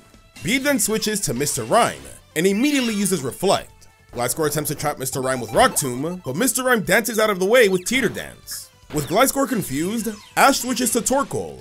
Torkoal uses Flamethrower, bypassing Reflect. Mr. Rime then retaliates with Psychic, but Torkoal shrugs it off and uses a powerful Overheat to defeat it. Ash is back on top. Bede smirks and then sends out his Ace Hatterene to close the gap. Torkoal uses Flamethrower, but it's countered by Psybeam. Hatterene then uses Magic Powder to turn Torkoal into a Psychic type. Ash tries to go for Body Press, however Hatterene dodges and uses a Shadow Ball to defeat Torkoal. The battle is now even. Bede decides to return Hatterene, and switches to Reuniclus, while Ash sends out Leavanny. Reuniclus starts with Future Sight, allowing Leavanny to use Energy Ball. It then follows with Light Screen to weaken its next attack, and counters with Psyshock. Leavanny binds Reuniclus with String Shot, and then strikes with the Flurry of X Scissors. Ash gets the win, but then Future Sight strikes right after, to take Leavanny out. Ash then sends out Heracross, while Bede sends out Gardevoir. Heracross uses Mega Horn, but Gardevoir tanks the hit and counters with Moonblast. Heracross then charges Focus Punch, and Gardevoir purposely takes the hit to use Calm Mind, and then he uses a powerful Psychic to easily defeat Heracross. Ash is really caught off guard. His friends are starting to worry, but Ash remains calm, and then sends out Gliscor. It uses Bulldoze to catch Gardevoir off guard. Bede tries to counter with Energy Ball, but Gliscor uses Giga Impact to destroy the attack and defeat Gardevoir.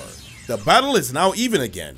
Bede sends out Galarian Rapidash and uses Mega Horn, but Gliscor dodges while recharging and then uses Rock Tomb.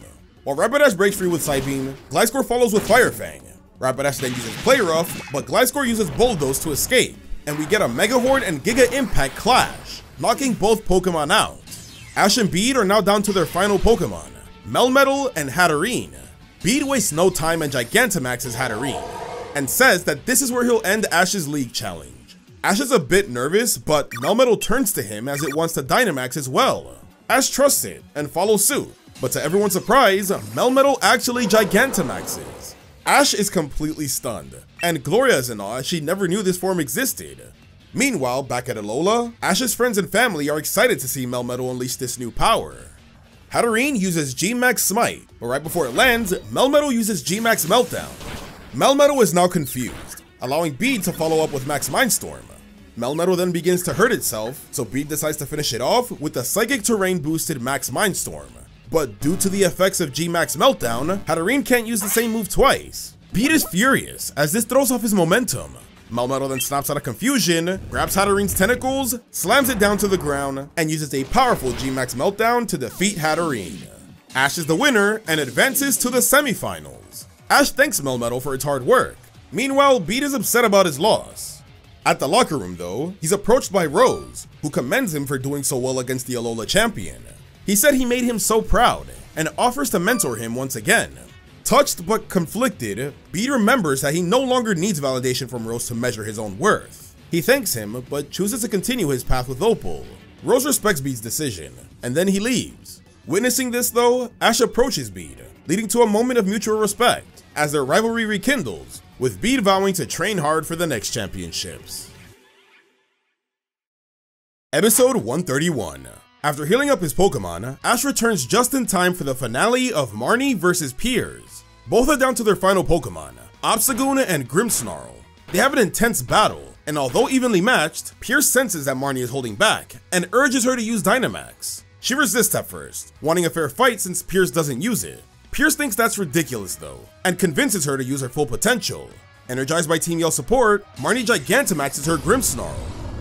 The fight reaches its climax with Obstagoon holding its own against Grimmsnarl, and even surviving a G-Max snooze. However, Obstagoon is put to sleep, allowing Marnie to finish off the battle. Marnie has won and advances to the semifinals. Piers congratulates his sister, and tells her that her battling will leave a far greater impact on Spikemuth than his ever will.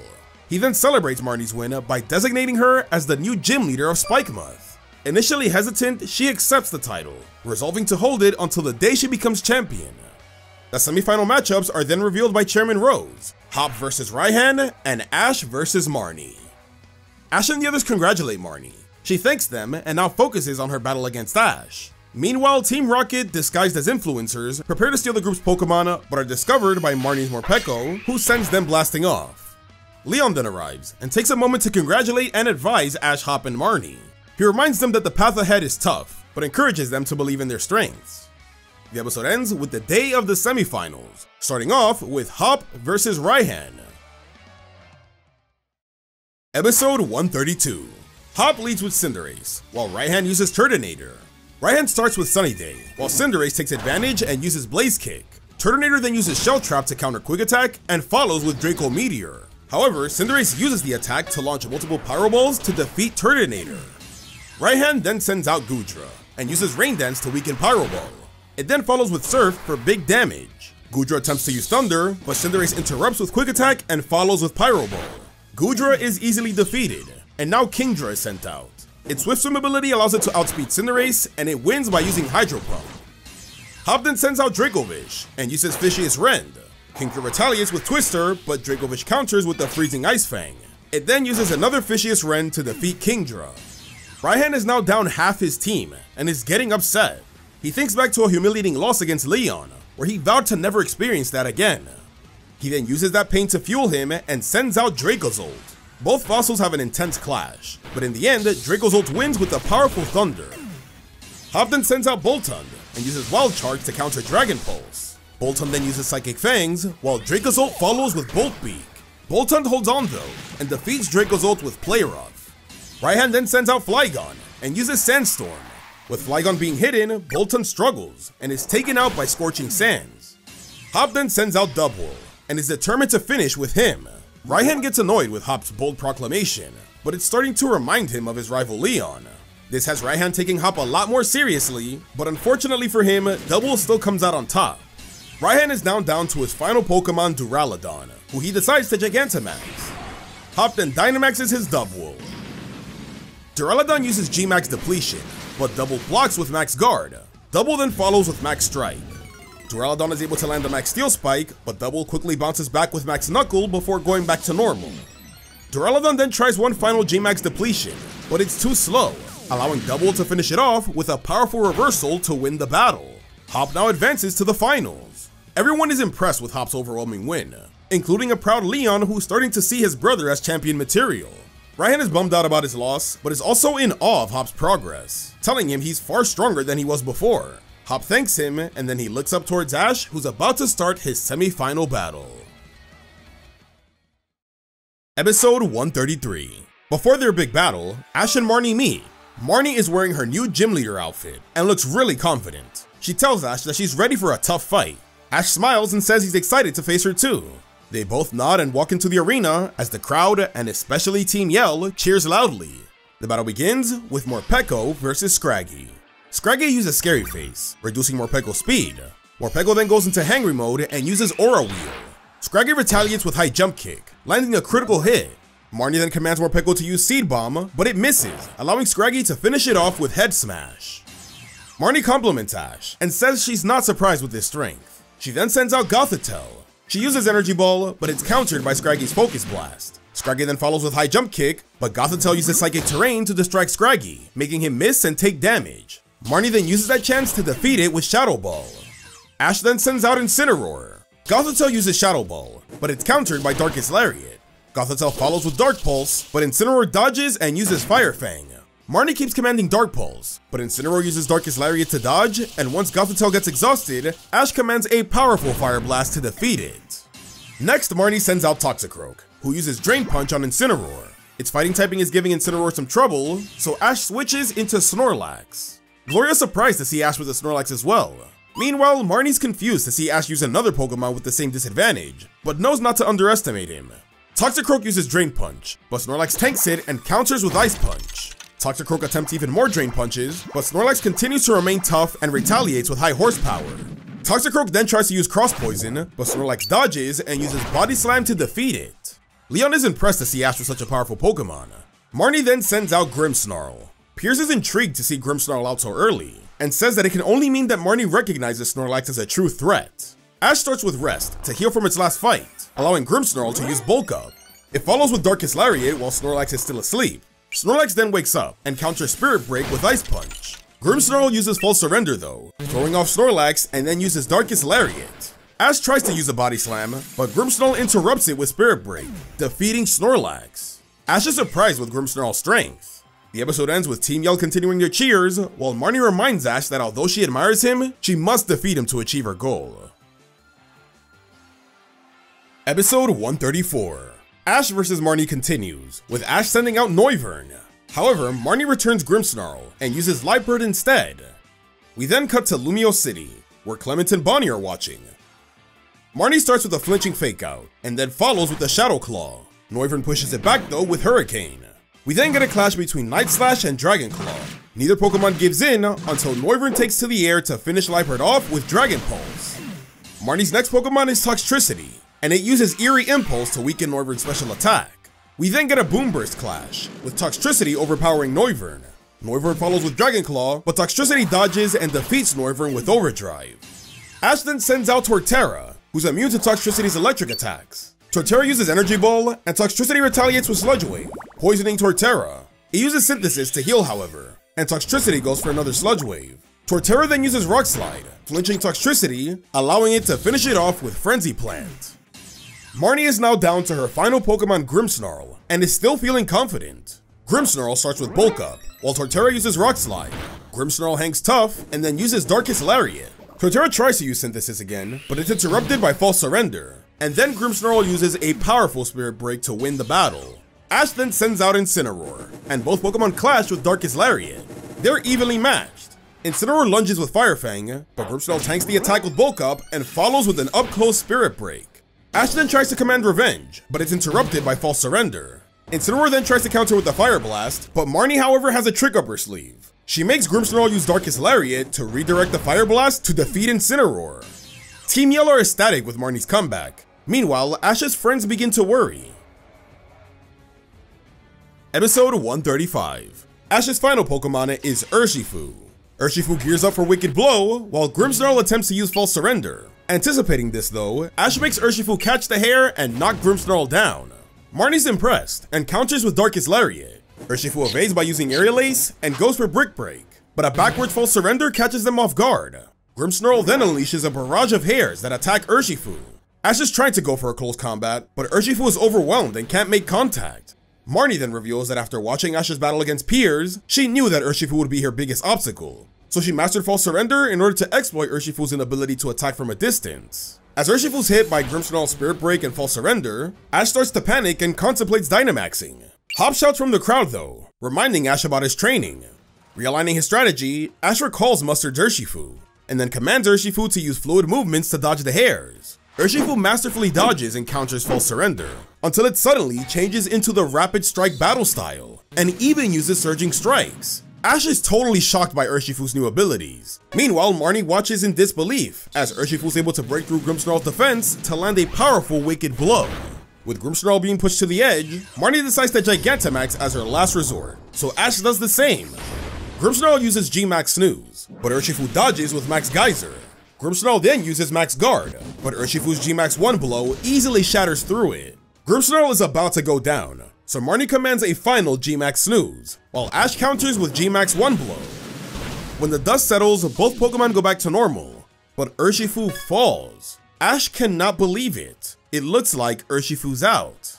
Team Yell begin to cheer for Marnie's victory. However, Urshifu's actually fighting back the drowsiness from G-Max Snooze. It then gets back on its feet, and Grimmsnarl is the one that actually goes down, winning Ash the battle.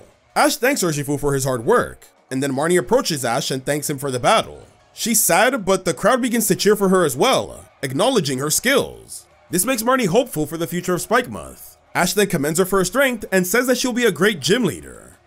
The episode ends with the reveal of the Galar League Finals, Ash versus Hop. Episode 136. Ash's friends eagerly anticipate his final showdown with Hop. Even Clara and Avery are interested, but won't openly admit it. Leon surprises them by inviting them to a congratulatory meal the next day, which Ash, Hop, and Gloria accept. The following day is a break before the finals, so Ash and Hop relax and nostalgically reflect on their Galar journey. Ash remembers excitingly meeting Leon, meeting Hop and seeing his development as a trainer, and all their shared experiences. As the two continue to recount their adventures, Gloria looks in awe, proud of her two best friends. The moment is interrupted though by Team Rocket, who finally found their moment to steal Pikachu and Eevee. Using Corviknight though, Ash is able to pop their balloon and force them to land. As they begin their battle, we focus on Leon, who's late because he's being held up at Rose Tower. Rose reminds Leon about Galar's energy crisis, and wants to cancel the finals in order to resolve it immediately. Leon disagrees however, and says that they can deal with that after, and that the league isn't worth canceling over a crisis so far into the future. In reality, Leon has a point, but Rose is too anxious now that he's so close to his goal. As the two continue their discussion, Ash, Hop, and Gloria continue their fight against Team Rocket and accidentally release some Dynamax energy. This gives Team Rocket the idea to Gigantamax Meowth in the middle of the city. Leon and Rose see this from the tower, so their meeting is cut short as Leon rushes to the action. Just as the group prepare to fight against G-Max Meowth, Marnie, along with Piers and Team Yell, step in. They say that Ash and Hop should save their fight for tomorrow's battle. They defeat Team Rocket for them and send them blasting off. Leon arrives late, but is relieved to find the situation resolved. He apologizes for his lateness and finally takes Ash, Hop, and Gloria out to eat.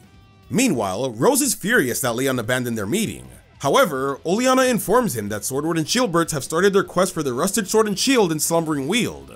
Rose then smiles, realizing it's time to enact his plan, so they head back to Hammerlocke. After dinner, Leon congratulates Ash and Hop once again. He thanks Ash for being a worthy rival to Hop and tells Hop how proud he is of him. He says that no matter the outcome, he just hopes they give it their all.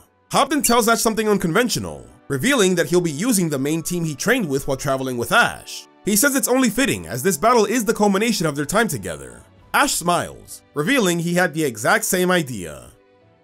The next day at Winden Stadium, Leon proudly announces the finalist of the Galar League Winden Conference, Hop and Ash Ketchum. And with that, the Galar League Finals officially begins. Episode 137. Ash and Hop lock eyes, both determined to win as they send out their first Pokemon, Pikachu and Dubwool. Gloria notices that they're using their original partners to kick things off. Meanwhile, Delia, Professor Oak, Tracy, and the rest of Ash's Pokemon root for Ash and Pikachu. Even Gary Oak is watching their final battle. Pikachu starts with Quick Attack, but Dubwool blocks with Cotton Guard before countering with Zen Headbutt. Pikachu then uses Thunderbolt, but Dubwool hangs on. Ash then commands an Iron Tail, but Hop cancels it out with Double Edge. Realizing that they were just sizing each other up, both boys recall their Pokemon. Now it's time for the real battle, with Dreadnought versus Sirfetch'd. Dreadnought uses Ice Fang, but Sirfetch'd dodges and hits back with Leaf Blade. Dreadnought then uses Water Gun to shoot upward, avoiding another Leaf Blade, and comes crashing down with Stone Edge. Ash knows he has to deal with Sirfetch'd's leak, so he makes Dreadnought tank a dual Wing Beat and grabs on with Jaw Lock. It was just what Hop wanted though, and he uses a point-blank Meteor Assault to defeat Dreadnought. Hop gets the first win. Ash then sends out Corviknight. He uses Air Slash and it's countered by Leaf Blade.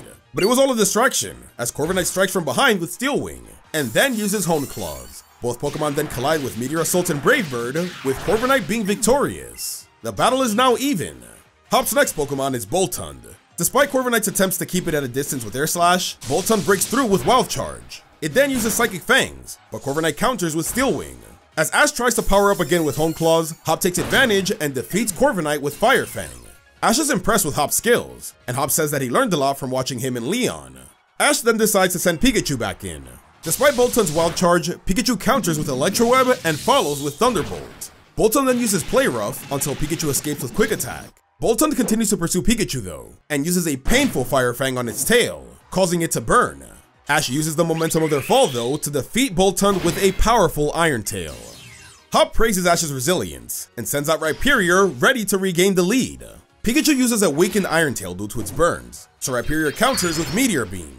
It then uses Rock Wrecker, but Pikachu fights back using Thunderbolt. Rhyperior charges another Meteor Beam, and despite Pikachu's Quick Attack and Iron Tail combo, it still gets hit again. Ash then tries to recall Pikachu, but Hop prevents it from leaving with Rock Tomb.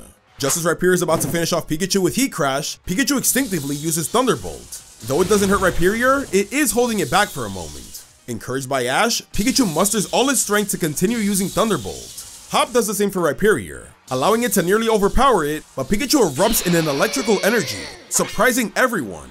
It then uses an explosive Thunderbolt with the force so powerful it takes both Pokemon out. Hop is amazed at Pikachu's power, and Ash admits that he's not quite sure how that happens. The episode ends with Ash and Hop ready to continue their battle, while Leon is intrigued by the power he just witnessed. Episode 138. Ash vs Hop continues, with Centiskorch versus Dubwool. Centiskorch uses Flame Wheel, but Dubwool blocks using Cotton Guard. Dubwool then retaliates with Zen Headbutt, making Centiskorch flinch, and then follows with a Double Edge. Centiskorch manages to burn away Dubwool's Cotton Guard with Burn Up, and then hits back with Slam. Ash then commands another Flame Wheel, but Hop counters with a powerful reversal, defeating Centiskorch. Hop then switches out his weakened Dubwool for Blastoise, so Ash sends out Rillaboom. Rillaboom and Blastoise trade blows with Grassy Glide and Rapid Spin, zooming around the field. Rillaboom slows down Blastoise using Drum Beating, so Hop switches to Cinderace and clears the vines with Pyro Ball. Seeing he's at a disadvantage, Ash swaps into Urshifu, and then Hop switches back to Blastoise. Hop's frequent switching keeps Ash guessing, but Ash is done playing catch-up. Urshifu attacks with Surging Strikes, breaking through Blastoise Protect thanks to its Unseen Fist ability. Blastoise tries to chip away at Urshifu using Rapid Spin, but Urshifu anticipates Blastoise's movements and counters with Aerial Ace. Just when Ash thinks he has the advantage, Blastoise pushes back with Hydro Pump.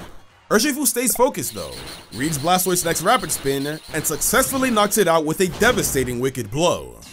Hop sends out Cinderace again, and uses Pyro Ball, but Urshifu dodges. Cinderace uses Quick Attack, but Urshifu counters with Close Combat. Urshifu then follows with Surging Strikes, and overpowers Cinderace in every way. Just when it looks like Urshifu has the upper hand, Cinderace activates its Blaze ability and learns Flare Blitz. Urshifu tries to hold it back, but gets burned as a result. Ash then commands Wicked Blow, and it's countered by Blaze Kick. They're evenly matched. Hop then uses Pyro Ball, and Urshifu dodges, but it was just a diversion, allowing Cinderace to land a super effective Double Kick. Hop then commands Pyro Ball once more, and Urshifu counters with Wicked Blow, creating a huge explosion. When the dust clears, Urshifu gives Cinderace a nod of respect and goes down. Ash is now down to his final Pokemon, Rillaboom. Episode 139. Ash has his back against the wall. However, Rillaboom is eager to avenge Urshifu's loss. Cinderace rushes with Flare Blitz, but Rillaboom barely dodges with Grassy Glide. Powerball slows down Rillaboom, allowing Cinderace to land Flare Blitz. Ash tells it not to give up though, and Rillaboom gets up, activating Overgrow, and uses a powerful Drum Beating. Ash uses this chance to Gigantamax Rillaboom, and Hop does the same with Cinderace. Cinderace uses G-Max Fireball, but it's countered by Rillaboom's Max Darkness. It then follows with Max Strike to slow Cinderace down. Hop commands Max Knuckle, but before it can escape, Rillaboom traps Cinderace with G-Max Drum Solo, dealing significant damage. Rillaboom then goes back to normal. Cinderace then readies its final G-Max Fireball. Ash takes a risk, telling Rillaboom to ditch its drums so it can be fast enough to dodge with Grassy Glide. The move works, but Rillaboom's drums are destroyed. Cinderace then goes back to normal. With Rillaboom unable to use Drum Beating anymore, Hop goes for a finishing Blaze Kick. Rillaboom uses its sticks, however, to learn a new move, Frenzy Plant, surprising Cinderace and defeating it. Both Hop and Ash are stunned by this turn of events. Hop then starts to laugh, saying he's not surprised that Ash would come up with something so crazy, which causes Ash to laugh too. Hop then sends out his last Pokemon, Dubwool. Ash uses Knockoff, but double defends with Cotton Guard, and attacks with Zen Headbutt. Hop follows with Double Edge, but Rillaboom wards it off with Frenzy Plant. Both Pokemon are exhausted, and now it's down to who strikes first. As the final moment looms, Hop reflects on his journey with Dubwool, grateful to have him as his partner. Ash also reflects on his time with Rillaboom, his first Galar Pokemon. They launch their final moves, Reversal and Grassy Glide. Both Pokemon collide, but Rillaboom hit first, defeating Dubwool and winning Ash the Winden Conference. The crowd goes wild, and although Gloria is happy for Ash, she's concerned for Hop. Taking a moment to thank Dubwool, Hop smiles and congratulates Ash, calling it the best battle he's ever had. Ash thanks him and vows to give it his all against Leon. Meanwhile, back at Hammerlocke, Rose completes his Wishing Star experiments, successfully powering up Eternatus and kickstarting the Darkest Day. Back at Winden, Leon celebrates Ash's victory and praises both boys. The celebration is interrupted, however, by a broadcast from Chairman Rose, who announces he's unleashing the Darkest Day. The stadium starts shaking, and there's an overflow of Dynamax energy. Rose apologizes and says that he had no choice. He had to do this for the future of the Galar region. Episode 140. At the Crown Tundra, Calyrex senses danger in the Galar region. Prepared for the fight, he teams up with Shiny Regigigas to protect the Crown Tundra from Dynamax Pokemon. Before battling though, he hopes that his friends who helped restore his powers are safe during this great calamity. At Winden, Leon can't believe what's happening, and realizes he should have caught on to Rose's plan sooner. As the champion, he says it's his responsibility to fix this mess. Ash and Hop want to help, but Leon insists that it's too dangerous, as their Pokemon are in no condition to fight after their battle. Despite Hop's protests, Leon takes off on his Charizard. Ash and Hop are feeling powerless, but are then given an idea by Gloria and Sonia, who suggest using the legendary Pokemon Zacian and Zamazenta to stop the Darkest Day. Sonia hypothesizes that they've been sealed away in the Slumbering Weald based on Ash and Hop's encounter with them. Ash won't go, however, as he says his gut is telling him to help Leon. Hop respects his decision, and says that he'll join him just as soon as he's got the legendaries. Ash then sends out Corviknight, and he flies towards Hammerlocke. Gloria, on the other hand, reveals that she'll be staying behind to help the gym leaders take down the rampaging Pokemon. As Dynamax is her specialty, she feels like she's best suited for the situation. Hop tells her that he knows she'll do a good job. Gloria then wishes him luck and tells him to be safe. As Hop and Sonia drive off towards Slumbering Weald, Gloria sends out her team to face off the Dynamax Pokemon. As Ash continues his way towards Hammerlocke with his weakened Corviknight, it begins to lose stamina, and crash lands in front of a Dynamax Pokemon. Ash is unexpectedly saved though by Team Rocket. He's confused as to why they're helping, but the trio reveals their common interest to stop Chairman Rose, so they decide to join forces. Back at Winden, gym leaders continue to battle Dynamax Pokemon. Things are getting worse, and they're worried about their hometowns. Since Spikemuth is safe without a power spot, Marnie and Pierce take the lead, allowing the gym leaders to defend their homes. Victor, along with Clara and Avery, are also here to assist. Gloria turns out to be a huge help, teaching everyone how to use the excess Galar particles to keep their Dynamax bands charged, allowing her to Gigantamax her whole team. Ash and Team Rocket reach Hammerlocke and meet Leon. He's surprised to see Ash here, however, he sees the fire in his eyes and knows he won't take no for an answer, so they continue their way down. At the energy plant, they discover that Rose has unleashed Eternatus, who he plans to exploit for limitless energy. He tells him how his father died in a mining accident, trying to provide energy for Galar, so a solution will prevent needless suffering like that to happen ever again. Leon argues it's a terrible idea, however, since Eternatus is causing havoc. Rose reveals a shocking truth, however. He's been grooming powerful trainers like Leon all this time to help him tame Eternatus, and now he has the champion of Galar and the champion of Alola in front of him to do just that. Leon is furious, but decides to take on Eternatus for the sole purpose of sealing it away. Rose is disappointed in Leon, so he sends out Kling Clang and Excadrill to teach him a lesson. However, Ash is able to defend him, allowing Leon to go after Eternatus. Pikachu fights back but is exhausted and has trouble keeping up. Ash asks Team Rocket to back him up, however they ditch him so they can go catch Eternatus. Ash has to fight alone. Meanwhile, Sonia and Hop arrive at Slumbering Weald in record time thanks to Sonia's crazy driving. Hop feels an odd presence that helps guide him to the Rusted Sword and Shield, but then they're ambushed by Swordward and Shieldbert who aim to destroy the artifacts and claim themselves as Galar's real heroes. They were tipped off by Rose and are using this chance to get revenge on Sonia. Hop decides to fight them despite having a weakened team. Back to Gloria, her team manages to beat back a wave of Dynamax Pokemon and temporarily brought peace to Winden.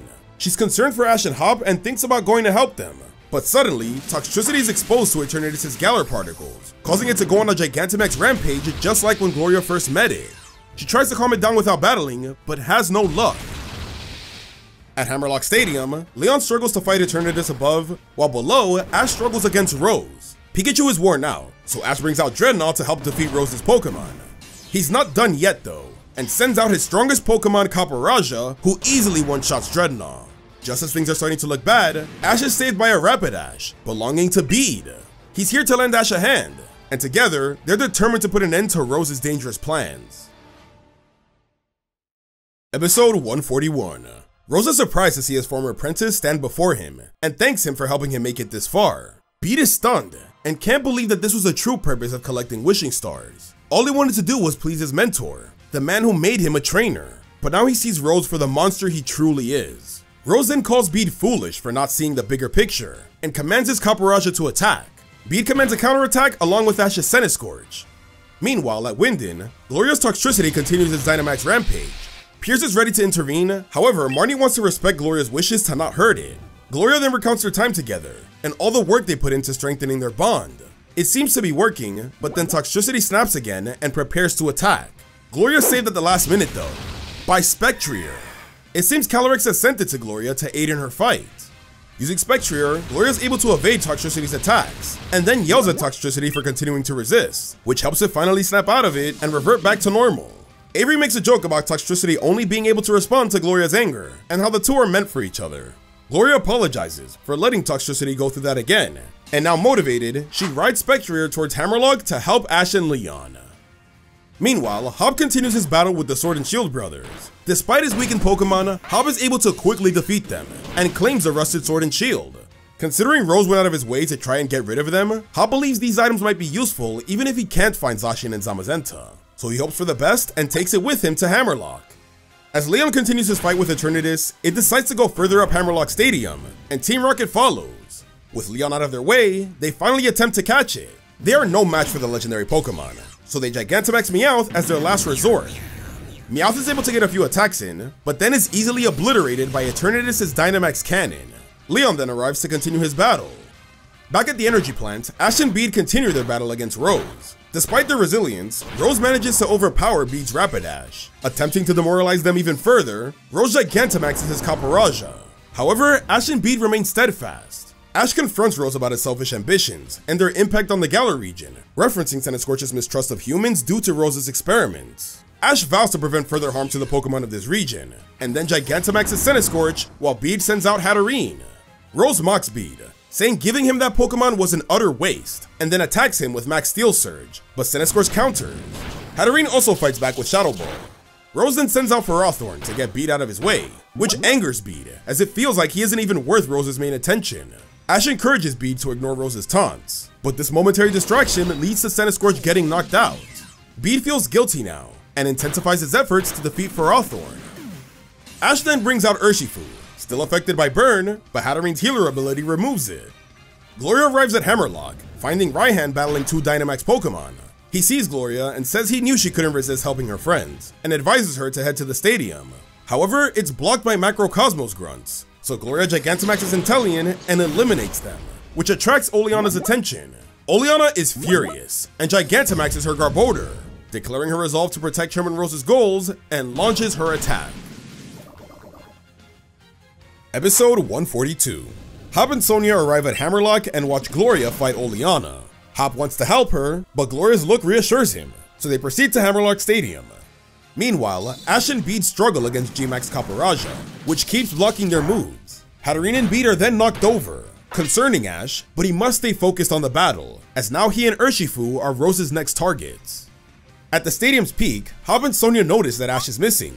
Their concern is cut short though, as they see Leon struggling against Eternatus. Leon, shocked by their arrival, warns them of the danger, but Hop cheekily says that Leon looks worse off, and offers to help. Hop sends Blastoise to team up with Leon's Charizard. Blastoise gains speed with Rapid Spin, while Charizard diverts Eternatus with Fire Blast. Eternatus counters with the fierce Dragon Pulse, aimed at Charizard. Blastoise, now quicker, uses Hydro Pump against Eternatus' Flamethrower. Charizard's ancient power pushes it back, but Eternatus retaliates with another Flamethrower. Almost defeated, Blastoise taps into his Torrent ability, so Hop orders an Aqua Tail, allowing Leon's Charizard to use Dragon Rush. But Eternatus dodges, and readies Dynamax Cannon. Blastoise shields Charizard using Protect, exhausting its energy. Eternatus then uses Cross Poison to defeat Blastoise and poison Charizard. Sonia offers to treat Charizard, while Leon stresses as he realizes he's down to one more Pokemon. Determined to persevere as the champion though, he sends out the mythical Pokemon Zarude. Hop and Sonia are taken aback, having never seen it before. Leon admits that Zarude was meant to be a surprise for this year's championship battle, but is now forced to use it. At the energy plant, just as Caporaja is about to unleash its final G-Max move, Bede's Hatterene interrupts with Magic Powder. Rose is angered, as he thought he had dealt with Bede, so he orders Caporaja to stomp Hatterene, taking it out for good. This diversion allows Ash and Urshifu to land a now super effective Wicked Blow though. However, Caporaja strikes back with a G-Max Steel Surge, defeating Urshifu, and then it reverts back to normal. Rose taunts Ash, claiming his desire to save Galar is far greater. Ash doesn't give up however, and calls on Pikachu again. As they're about to be hit, a shiny Caporaja saves them. It's Peony. He's extremely furious with Rose's actions, saying he ruined his father-daughter trip. At the same time, Gloria just beat Oleana's Garbodor, and she follows with Milotic. Before their battle continues, Peonia and Tyrantrum intervene. Happy to see Peonia, Gloria's urged to keep moving into the stadium, cutting their reunion short. Rose and Peony's exchange reveals that they're actually brothers, leaving Ash and Bede in shock. Peony says he'd like to finish this fight for Ash, as he's the only one who can get through to his brother. Ash thanks Peony, and he races to help Leon. Ash and Gloria end up reuniting at the lobby, and they make their way to the top. Hop loses more Pokemon to Eternatus, prompting Leon to step up. He tries to Dynamax Zarude, however it doesn't work, due to Eternatus starting to absorb Galar particles. Zarude dodges Dragon Pulse using Acrobatics and strikes, but Eternatus counters with Cross Poison. Zarude then constricts Eternatus with Power Whip, allowing Charizard to land a sneak attack Dragon Rush. Ash and Gloria then arrive, and Hop is relieved to see them. Leon tries to catch it in an Ultra Ball. It plans to escape however, so Leon and his Pokemon shield everyone from the explosion. Eternatus grows furious, starts absorbing Dynamax energy from the entire Galar region, and then transforms into its Eternamax form. Ash, Hop, and Gloria prepare for battle, and Leon commands Zarude's jungle healing to heal their Pokemon before returning his and passing out. With Leon out of commission, it's now up to our heroes to fight Eternatus and end the Darkest Day. Episode 143. Rose and Peony clash at the energy plant. Peony appeals to Rose, acknowledging their shared grief over their father, but argues this isn't how to secure Galar's future. Rose stands firm, claiming it's the only way. Suddenly, they feel a huge tremor. Rose smiles, declaring that Eternatus has achieved its true form. Atop Hammerlocke Stadium, Ash, Hop, and Gloria confront Eternatus. Pikachu uses Thunderbolt, Cinderace uses Pyro Ball, and Inteleon uses Snipe Shot, but Eternatus seems unfazed and retaliates with Max Ooze. Not backing down, Rillaboom uses Frenzy Plant to hold Eternatus, while Cinderace uses Double Kick and Spectre intervenes with Phantom Force. An enraged Eternatus releases a powerful Max Whirlwind, repelling everyone. The group don't give up however, counterattacking with a barrage of moves, but Eternatus counters with a devastating Max Flair. Inteleon is able to swiftly dodge though, and saves Rillaboom from harm. Rillaboom then uses Grassy Glide, in tandem with Pikachu's Quick Attack and Cinderace's Flare Blitz to disorient Eternatus, while Spectra and Inteleon unleash Dark Pulse and Ice Beam. Despite their efforts, Eternatus resists and prepares to crush them. Though shaken, the group narrowly evades. Suddenly, a paralyzing fear immobilizes the group's Pokemon as Eternatus charges its ultimate attack, disorienting time and space, threatening the entire Galar region. Things seem hopeless. However, Spectra is strong enough to keep fighting, so Gloria takes on Eternatus alone. Outside the stadium, Rose, followed by Peony and Bede, watches his plan unfold. Seeing Eternatus' unexpected form, Rose's expression changes from glee to concern. Just then, Eternatus releases its devastating Eterna Beam, blasting everyone atop the stadium and the surrounding area in Hammerlocke. Chairman Rose is horrified. Peony, fearing for Peonia's safety, rushes to find her. Rose is shaken up, but then remembers Oleana is close by as well. Back to Ash and the others, most of their Pokemon are defeated by Eternatus' powerful attack. They have no idea what to do, as their Pokemon stand no chance against Eternatus now. However, Hop spots the rusted sword and shield that he dropped. In a final attempt, he grabs the shield, urging Ash to take the sword. Both resolve to defend the Galar region, regardless of the consequences. Suddenly, two powerful entities emerge from Slumbering Weald and make their way towards Hammerlocke. It's the legendary Zacian and Zamazenta. Ash, Hop, and Gloria can't believe it. The rusted sword and shield then join forces and help the legendary heroes transform into their crown forms. Sonia is captivated, witnessing the Galar legend unfold before her very eyes. The duo of legendaries release a mighty cry, canceling out Eternatus' paralyzing aura. Rejuvenated, Pikachu is ready to fight, joined by Gloria's Eevee and Hop's Dubwool. It's time for the final showdown. Zacian strikes first with Behemoth Blade, followed by Zamazenta's Behemoth Bash. Eevee, Dubwool, and Pikachu launch their own attacks, Sizzly Slide, Double Edge, and Thunderbolt respectively. In response, Eternatus unleashes Max Ooze, but the legendary Pokemon remain unaffected and shield their companions. Pikachu slows Eternatus with Electro Web, enabling additional hits from the group. Eternatus, angered, releases another Eterna Beam. Zacian, who's immune to the attack, retaliates with Behemoth Blade. However, Eternatus counters fiercely with Max Flair, and then Max Wormwind, dealing significant damage to Zacian and isolating the group from Zamazenta. Hop and Gloria come up with a quick strategy, using Eevee's Sparkly Swirl to launch Dubwool towards Eternatus, landing a flinching Zen Headbutt. Seizing the opportunity, Zacian and Zamazenta attack in unison. Eternatus retaliates with a devastating Max Flare that does serious damage to Zacian and Zamazenta. With both Pokemon knocked back, Eternatus uses another deadly Eterna Beam. Pikachu responds with Thunderbolt, narrowly shielding everyone. Ash cheers on Pikachu, fueling Pikachu's determination. Pikachu then releases a familiar powerful electrical aura, but Eternatus remains relentless. Unexpectedly though, Team Rocket intervenes with an attack, encouraging Ash and Pikachu to beat Eternatus. This distraction provides Pikachu an advantage, and then Ash commands Pikachu to use the super-powered Thunderbolt. The attack overpowers Eterna Beam, landing a direct hit on Eternatus. Pikachu collapses, but this gave Zacian and Zamazenta time to recuperate, allowing them to deliver the final blow with Behemoth Blade and Behemoth Bash. With Eternatus weakened, Ash and Hop leave the rest to Gloria, and without hesitation, Gloria captures Eternatus with her Pokeball, ending the Darkest Day. Across the Galar region, Pokemon are returning to normal, and everyone is celebrating the safety of the region. Peonia and Oleana are safe too, which brings relief to Peony and Rose. Rose apologizes, explaining he only wanted what was best for Galar. Peony offers to help find him a safer solution. Rose is grateful, but feels he must face the consequences of his actions, horrified by what he's done. Meanwhile, Ash and his friends say farewell to Zacian and Zamazenta, who have left behind their sword and shield. Leon and Sonia then join them, expressing their gratitude for saving the region. Leon labels them as true heroes, but they humbly disagree, saying Zacian and Zamazenta are the real heroes of the Galar region. Episode 144. A week after the Darkest Day, Ash's championship battle with Leon is finally scheduled, and the group are reunited with Professor Magnolia and Sonia.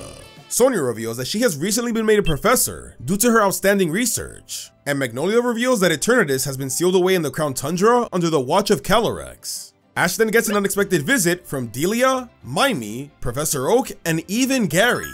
They made it just in time to cheer for Ash in the championships. Ash introduces everyone to one another, but Oak and Magnolia are actually old colleagues. On top of supporting Ash, Professor Oak is also here to assist Magnolia, which prompts her to pull Hop and Gloria into the discussion. This allows Ash and Gary to catch up. Gary reveals that he's currently studying at a prestigious academy in the Paldea region.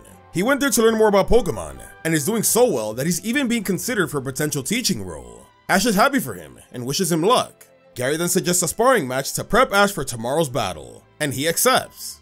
Meanwhile, Sonia reveals that she's going to study the Darkest Day's effects on the Isle of Armor. She needs help from a strong trainer, as Pokemon are aggressive after the incident, so she asks Hop to be her assistant. As for Magnolia, she explains how Peony suggested there could be a way to peacefully coexist with Eternatus, which would benefit Galar greatly. That's why Professor Oak is here, to lend his insight and knowledge. This is a great opportunity to understand Dynamax better, so Magnolia asks Gloria to join her as well. Both of these tasks will start right after the championships. Though excited, Hop and Gloria are sad, as they realize they're gonna have to stop traveling together. Back to Ash and Gary, they have a one-on-one with Pikachu versus Tauros. Ash is surprised as he's never seen a Tauros like this before, and Gary reveals that this is a Paldean Tauros, which gets Ash excited. Pikachu starts with Quick Attack, but Tauros counters with Double Kick. Pikachu backs off, allowing Tauros to strike with a strong Raging Bull attack. Pikachu then traps it with Electro Web, and follows with an Iron Tail, but Tauros breaks free and dodges, and then counters with an Iron Head. From the air though, Pikachu uses Thunderbolt. Gary commands Stomping Tantrum to cancel out the move, and although it works for a moment, Pikachu powers up and lands the attack. Gary's impressed, and hypothesizes that this power could be a manifestation of Ash and Pikachu's bond. Seeing how much stronger Ash and Pikachu have become, Gary says they're clearly ready for the upcoming battle, and decides to end it here. Later that evening, Ash and Pikachu reflect on their Galar journey, excited about their upcoming battle with Leon. Ash is grateful to Pikachu for their shared adventures, and vows to give it his best in the final match. Unexpectedly, they meet Leon and Charizard, who are also out on a stroll. He recalls their experience in the Darkest Day, and how it taught Leon that he still has far greater heights to reach. Because of this, he's uncertain of the outcome of a battle for the first time, but still eager nonetheless. Soon after, Hop and Gloria find Ash, sharing the news about assisting Sonia and Magnolia. This means they'll have to part ways with Ash soon, which saddens him. Yet he's quick to encourage them on their new goals. Both thank Ash, and ensure their support in tomorrow's battle, even if Hop is conflicted on who to truly root for. The episode ends with the day of the fateful battle. On the left is the undefeated champion of the Galar region, Leon. And on the right is Alola's first champion and the winner of this year's Winden Conference, Ash Ketchum. Leon says to have themselves a champion time, and with that, the championship battle officially begins. Episode 145. Ash and Leon's 6-on-6 full battle kicks off with Pikachu versus Haxorus. Pikachu starts with Quick Attack, but Haxorus retaliates with Iron Tail, knocking Pikachu back. That doesn't stop it from using Electro Web, however, trapping Haxorus. Leon is impressed, but commands Dual Chop to break free. It then follows with Night Slash, and Pikachu counters with Iron Tail. Now that Ash has a gauge on Haxorus' strength, he decides to call back Pikachu, and switches into Lycanroc. Leon recognizes it as a Pokemon that helped Ash win the Alola League, and is eager to test its strength. Lycanroc starts with Accelerock, hitting Haxorus. Leon tries Iron Tail, but Lycanroc uses Fire Fang. While holding on, another Iron Tail is used, doing big damage. Leon learned this from Ash's battle with Hop. Haxorus then uses Outrage, but Lycanroc's Stone Edge slows it down. Just before Haxorus makes contact, Lycanroc finishes it off with a powerful counter attack. Ash gets the first win. His friends cheer him on, but Hop knows this is just the beginning for his brother. Leon's next Pokemon is Aegislash, so Ash switches into Krookodile. As this is going on, we briefly cut to Iris, who's watching Ash's battle. Krookodile tries Dragon Claw, but Aegislash defends with King Shield, weakening its attack. Ash then recalls this effect from a previous battle, and begins to come up with a strategy. This allows Aegislash to strike with Sacred Sword. Ash commands Krookodile to use Rock Slide, but it's blocked again by King Shield.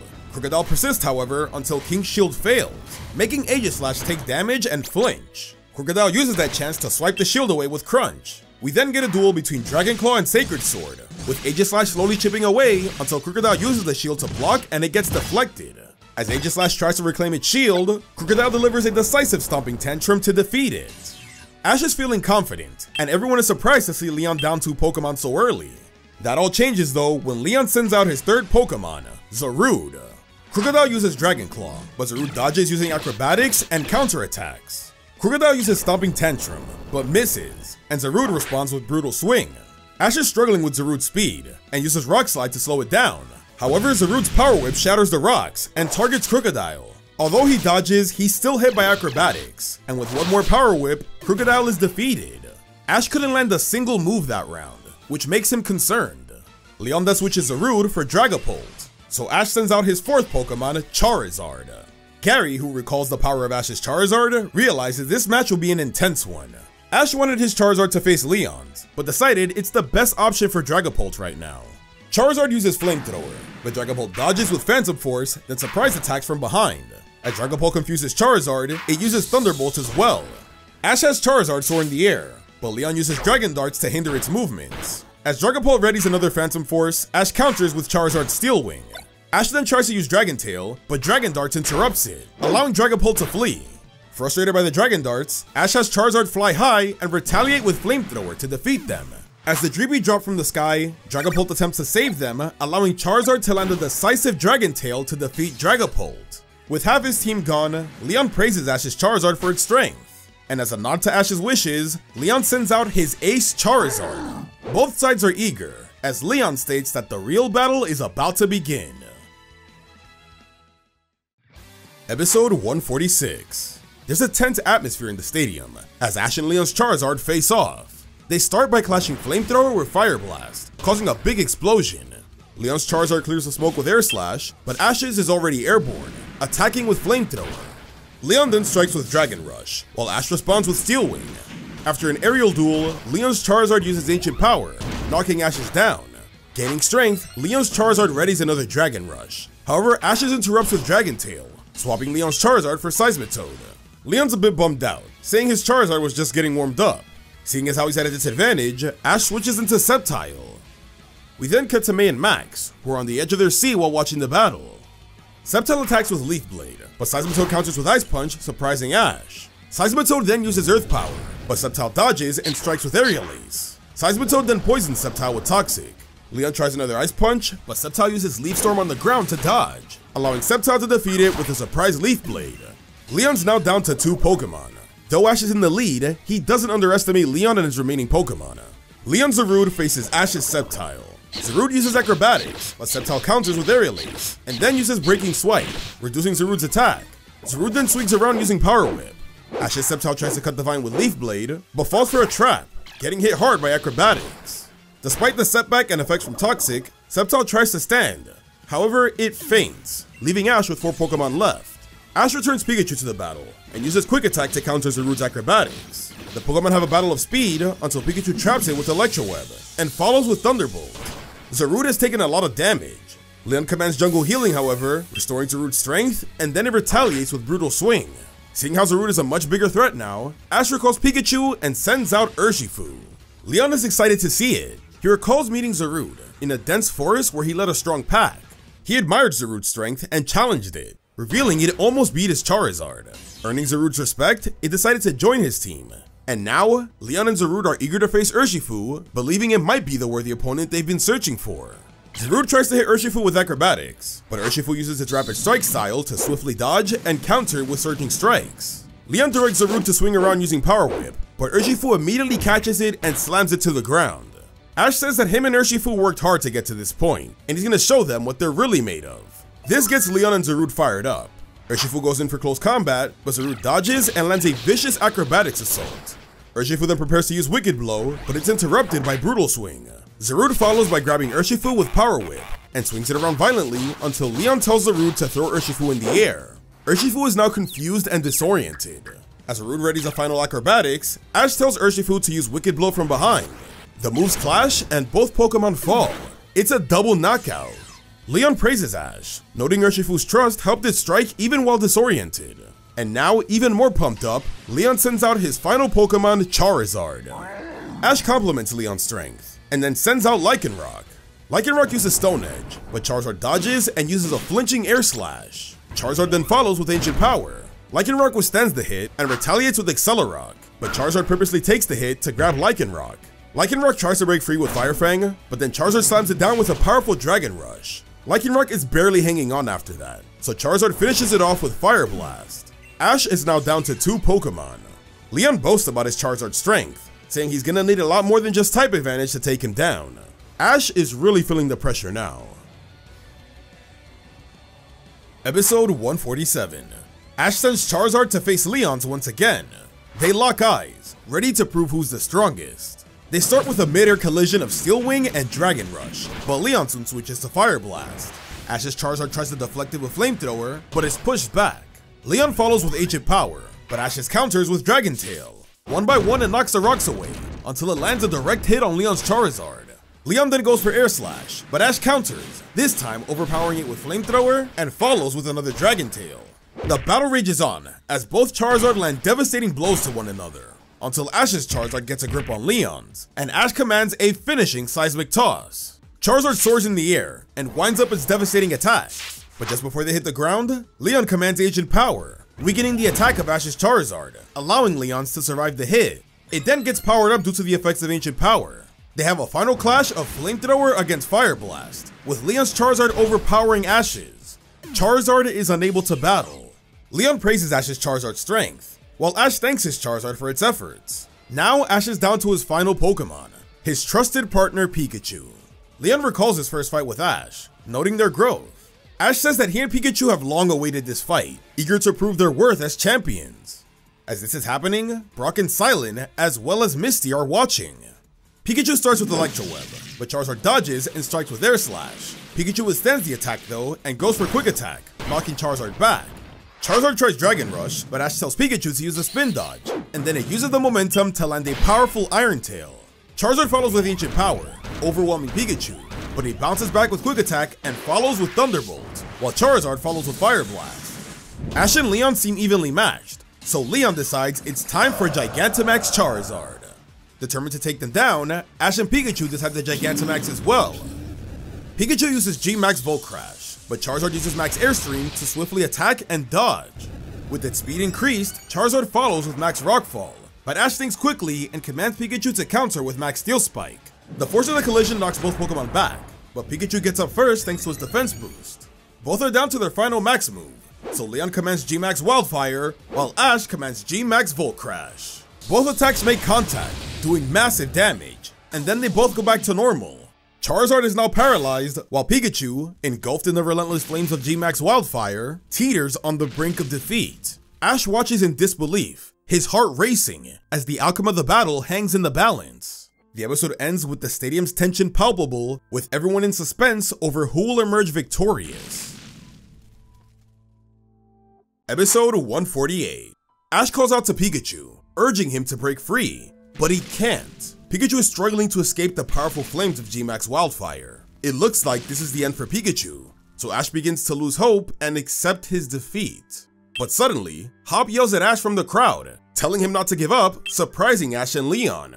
Hop says that since he couldn't be the one to battle Leon, he wants Ash to fulfill his dream for him. He says that he's made it this far, so he can't just lose now. Gloria then reminds Ash of their shared journey through Galar, and how hard he's worked to get here. Sonya cheers for Ash as well. Soon after, Marnie, Victor, Bede, and even Team Rocket start to cheer for him.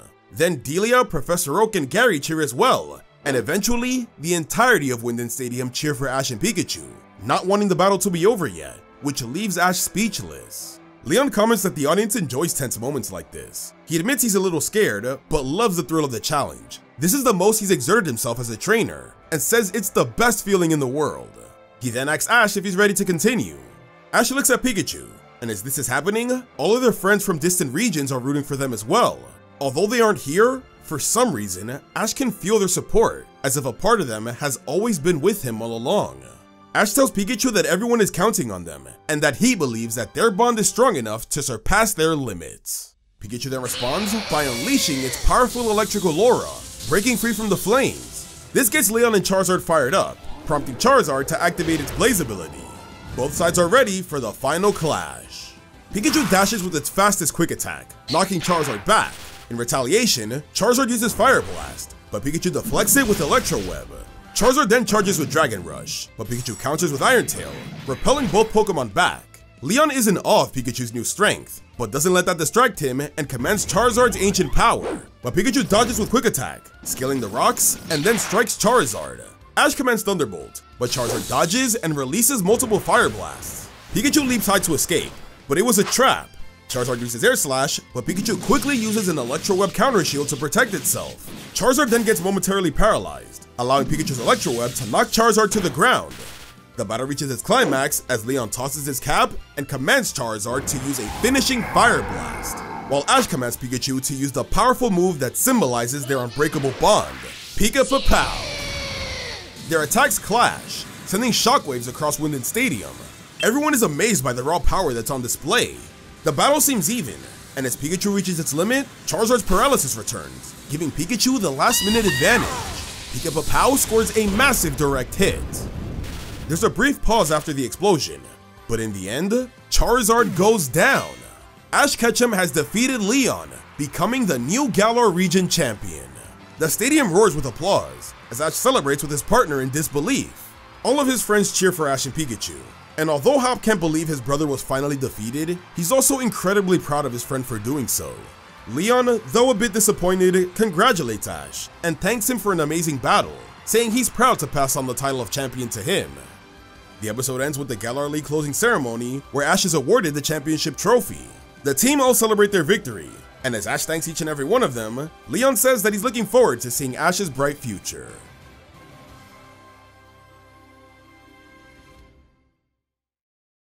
Episode 149. 2 months have passed since the Galar League's climax, and life has been evolving for everyone. Hop and Sonia have been working to bring peace to the Isle of Armor. Gloria is training Eternatus, teaching it to get used to human interactions. Meanwhile, Ash has been defending his title as the Galar region's champion. He has been undefeated since winning the league, and the region has been enjoying seeing his winning streak. His latest victory was against Raihan, and although he did enjoy the battle, something seems a bit off. Concerned, Gary reaches out to Ash after watching his latest battle. He wonders why Ash isn't happier with his champion status, and Ash admits that he hasn't really been feeling like himself lately. Gary then poses a pivotal question to Ash. Has becoming champion brought him any closer to being a Pokemon master? Ash finds himself at a loss for words, unable to answer that question. Seeking advice, Ash meets with Leon, who has become the new chairman of the Galar League, and is busy turning Rose Tower into a battle tower. Ash confides in Leon, saying he achieved his goal of defeating him, but now struggles to figure out what comes next. There has to be more than just defending his title, right? Leon empathizes, sharing his own experience. When Leon first became champion, he feared he had peaked. However, his loss against Eternatus and then against Ash gave him a fresh new perspective and ambition to elevate the Galar region's trainers to new heights, which is why he's making the battle tower. He then tells Ash that maybe it's time to find a new goal to pursue. Ash tells Leon how his dream has always been to be a Pokemon master, but now that he's champion, he's not quite sure what that truly means. Meanwhile, with the Isle of Armor doing much better now, Hop and Sonia take a break to reunite with Magnolia and Gloria. The group share their experiences, with Gloria updating them on her progress with Eternatus. Hop, who is unsure of his path after the Isle of Armor, is encouraged by Sonia to return the rusted shield to Zamazenta. Hop agrees, and Gloria decides to temporarily join him for old time's sake. Back at the battle tower, Leon offers Ash his support in whatever path he chooses. Ash thanks him, and just before heading out, he remembers he still has the rusted sword with him. Invigorated by the idea of returning it to Zacian, Ash and Pikachu set off for Slumbering Weald. Leon smiles, seeing a renewed passion start to form within Ash. Episode 150. Team Rocket get a call from Giovanni, who has received a full report of their time in the Galar region. Although they were unable to catch Eternatus, he praises the trio for helping take down Rose. He then orders them to return to HQ, as he now has a much greater plan for world domination. Eager to present Giovanni with something for their return, Team Rocket plot their final Galar scheme to steal Pikachu. Ash arrives at Slumbering Weald, and although he never reached the shrine before, he feels as if something is calling out to him, leading him in the right direction. And along the way, he reunites with Hop and Gloria. The group are happy to be together again. They realize they're all here for the same reason, and Hop believes this can't be a coincidence. So the group travels together towards the shrine. As they journey through Slumbering Weald, they have an encounter that reminds Ash and Hop of the day they met, and then the group begin to reminisce on all of their adventures through Galar. At the shrine, the boys hesitate to place the rusted sword and shield, not wanting this short journey to end. Gloria tells them it's the right thing to do though, and as they do so, Zacian and Zamazenta appear, much to their delight. The boys thank the legendaries for their help during the Darkest Day. They then transform using the sword and shield and approach Ash and Hop. The boys are a bit confused, but then Sonia arrives, explaining that it seems like the legendaries recognize them as true heroes, fit to be captured by them. Ash and Hop are thrilled, and decide to do just that. Ash catches Zacian, and Hop catches Zamazenta. Gloria and Sonia are really proud of them. The boys properly introduce themselves to their legendaries, and then Ash suggests a battle between his Zacian and Hop Zamazenta. Ash confesses he's been feeling off, but believes this legendary battle will be the perfect way to rejuvenate him. Hop laughs, as he was thinking the same thing. The final episode. Ash and Hop begin their one-on-one battle with Zacian and Zamazenta. Ash starts with Moonblast, but Zamazenta tanks the hit and Hop commands Iron Defense. Zamazenta then counters with Close Combat, but Zacian pushes it back with Sacred Sword. Ash then commands Swords Dance to power up Zacian's strength. Hop makes Zamazenta use Crunch, and although Zacian dodges, Hop's real target was Zacian's sword. With Zacian stuck, Zamazenta goes for Close Combat. Ash compliments Hop's clever thinking, and then commands Swords Dance once again.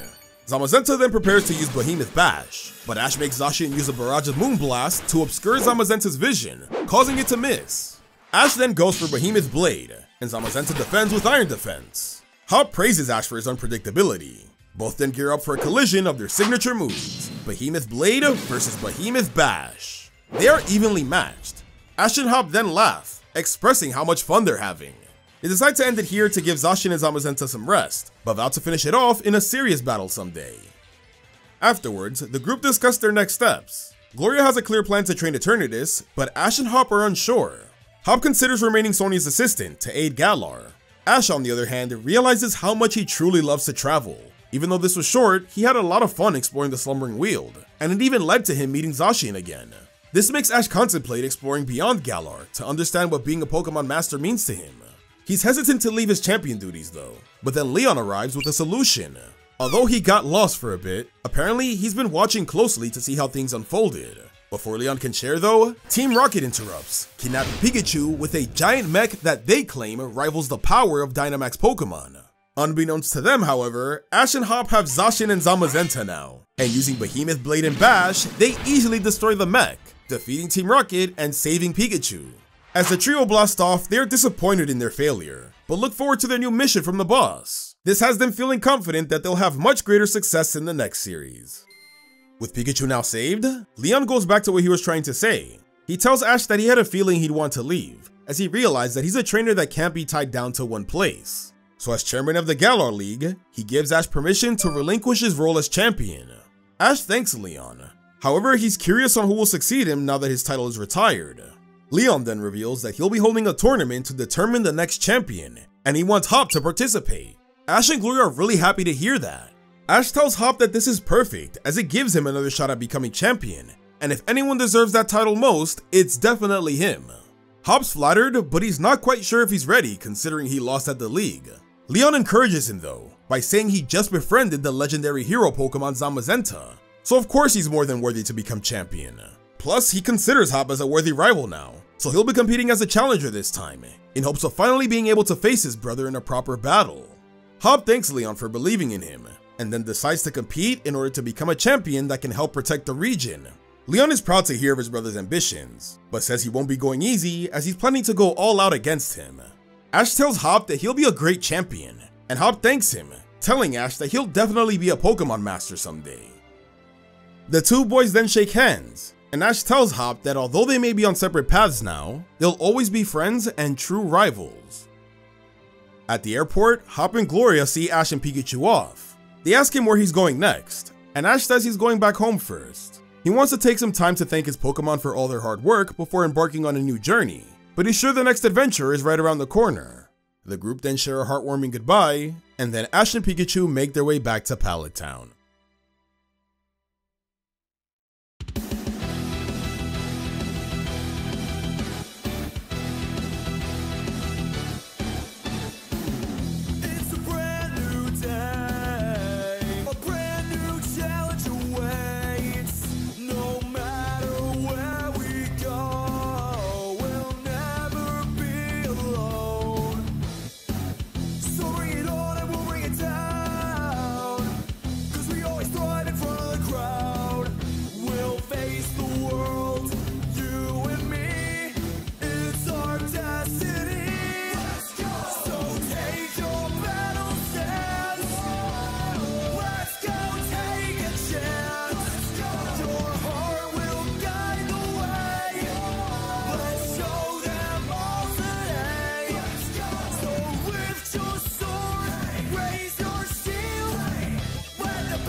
So take your battle stance.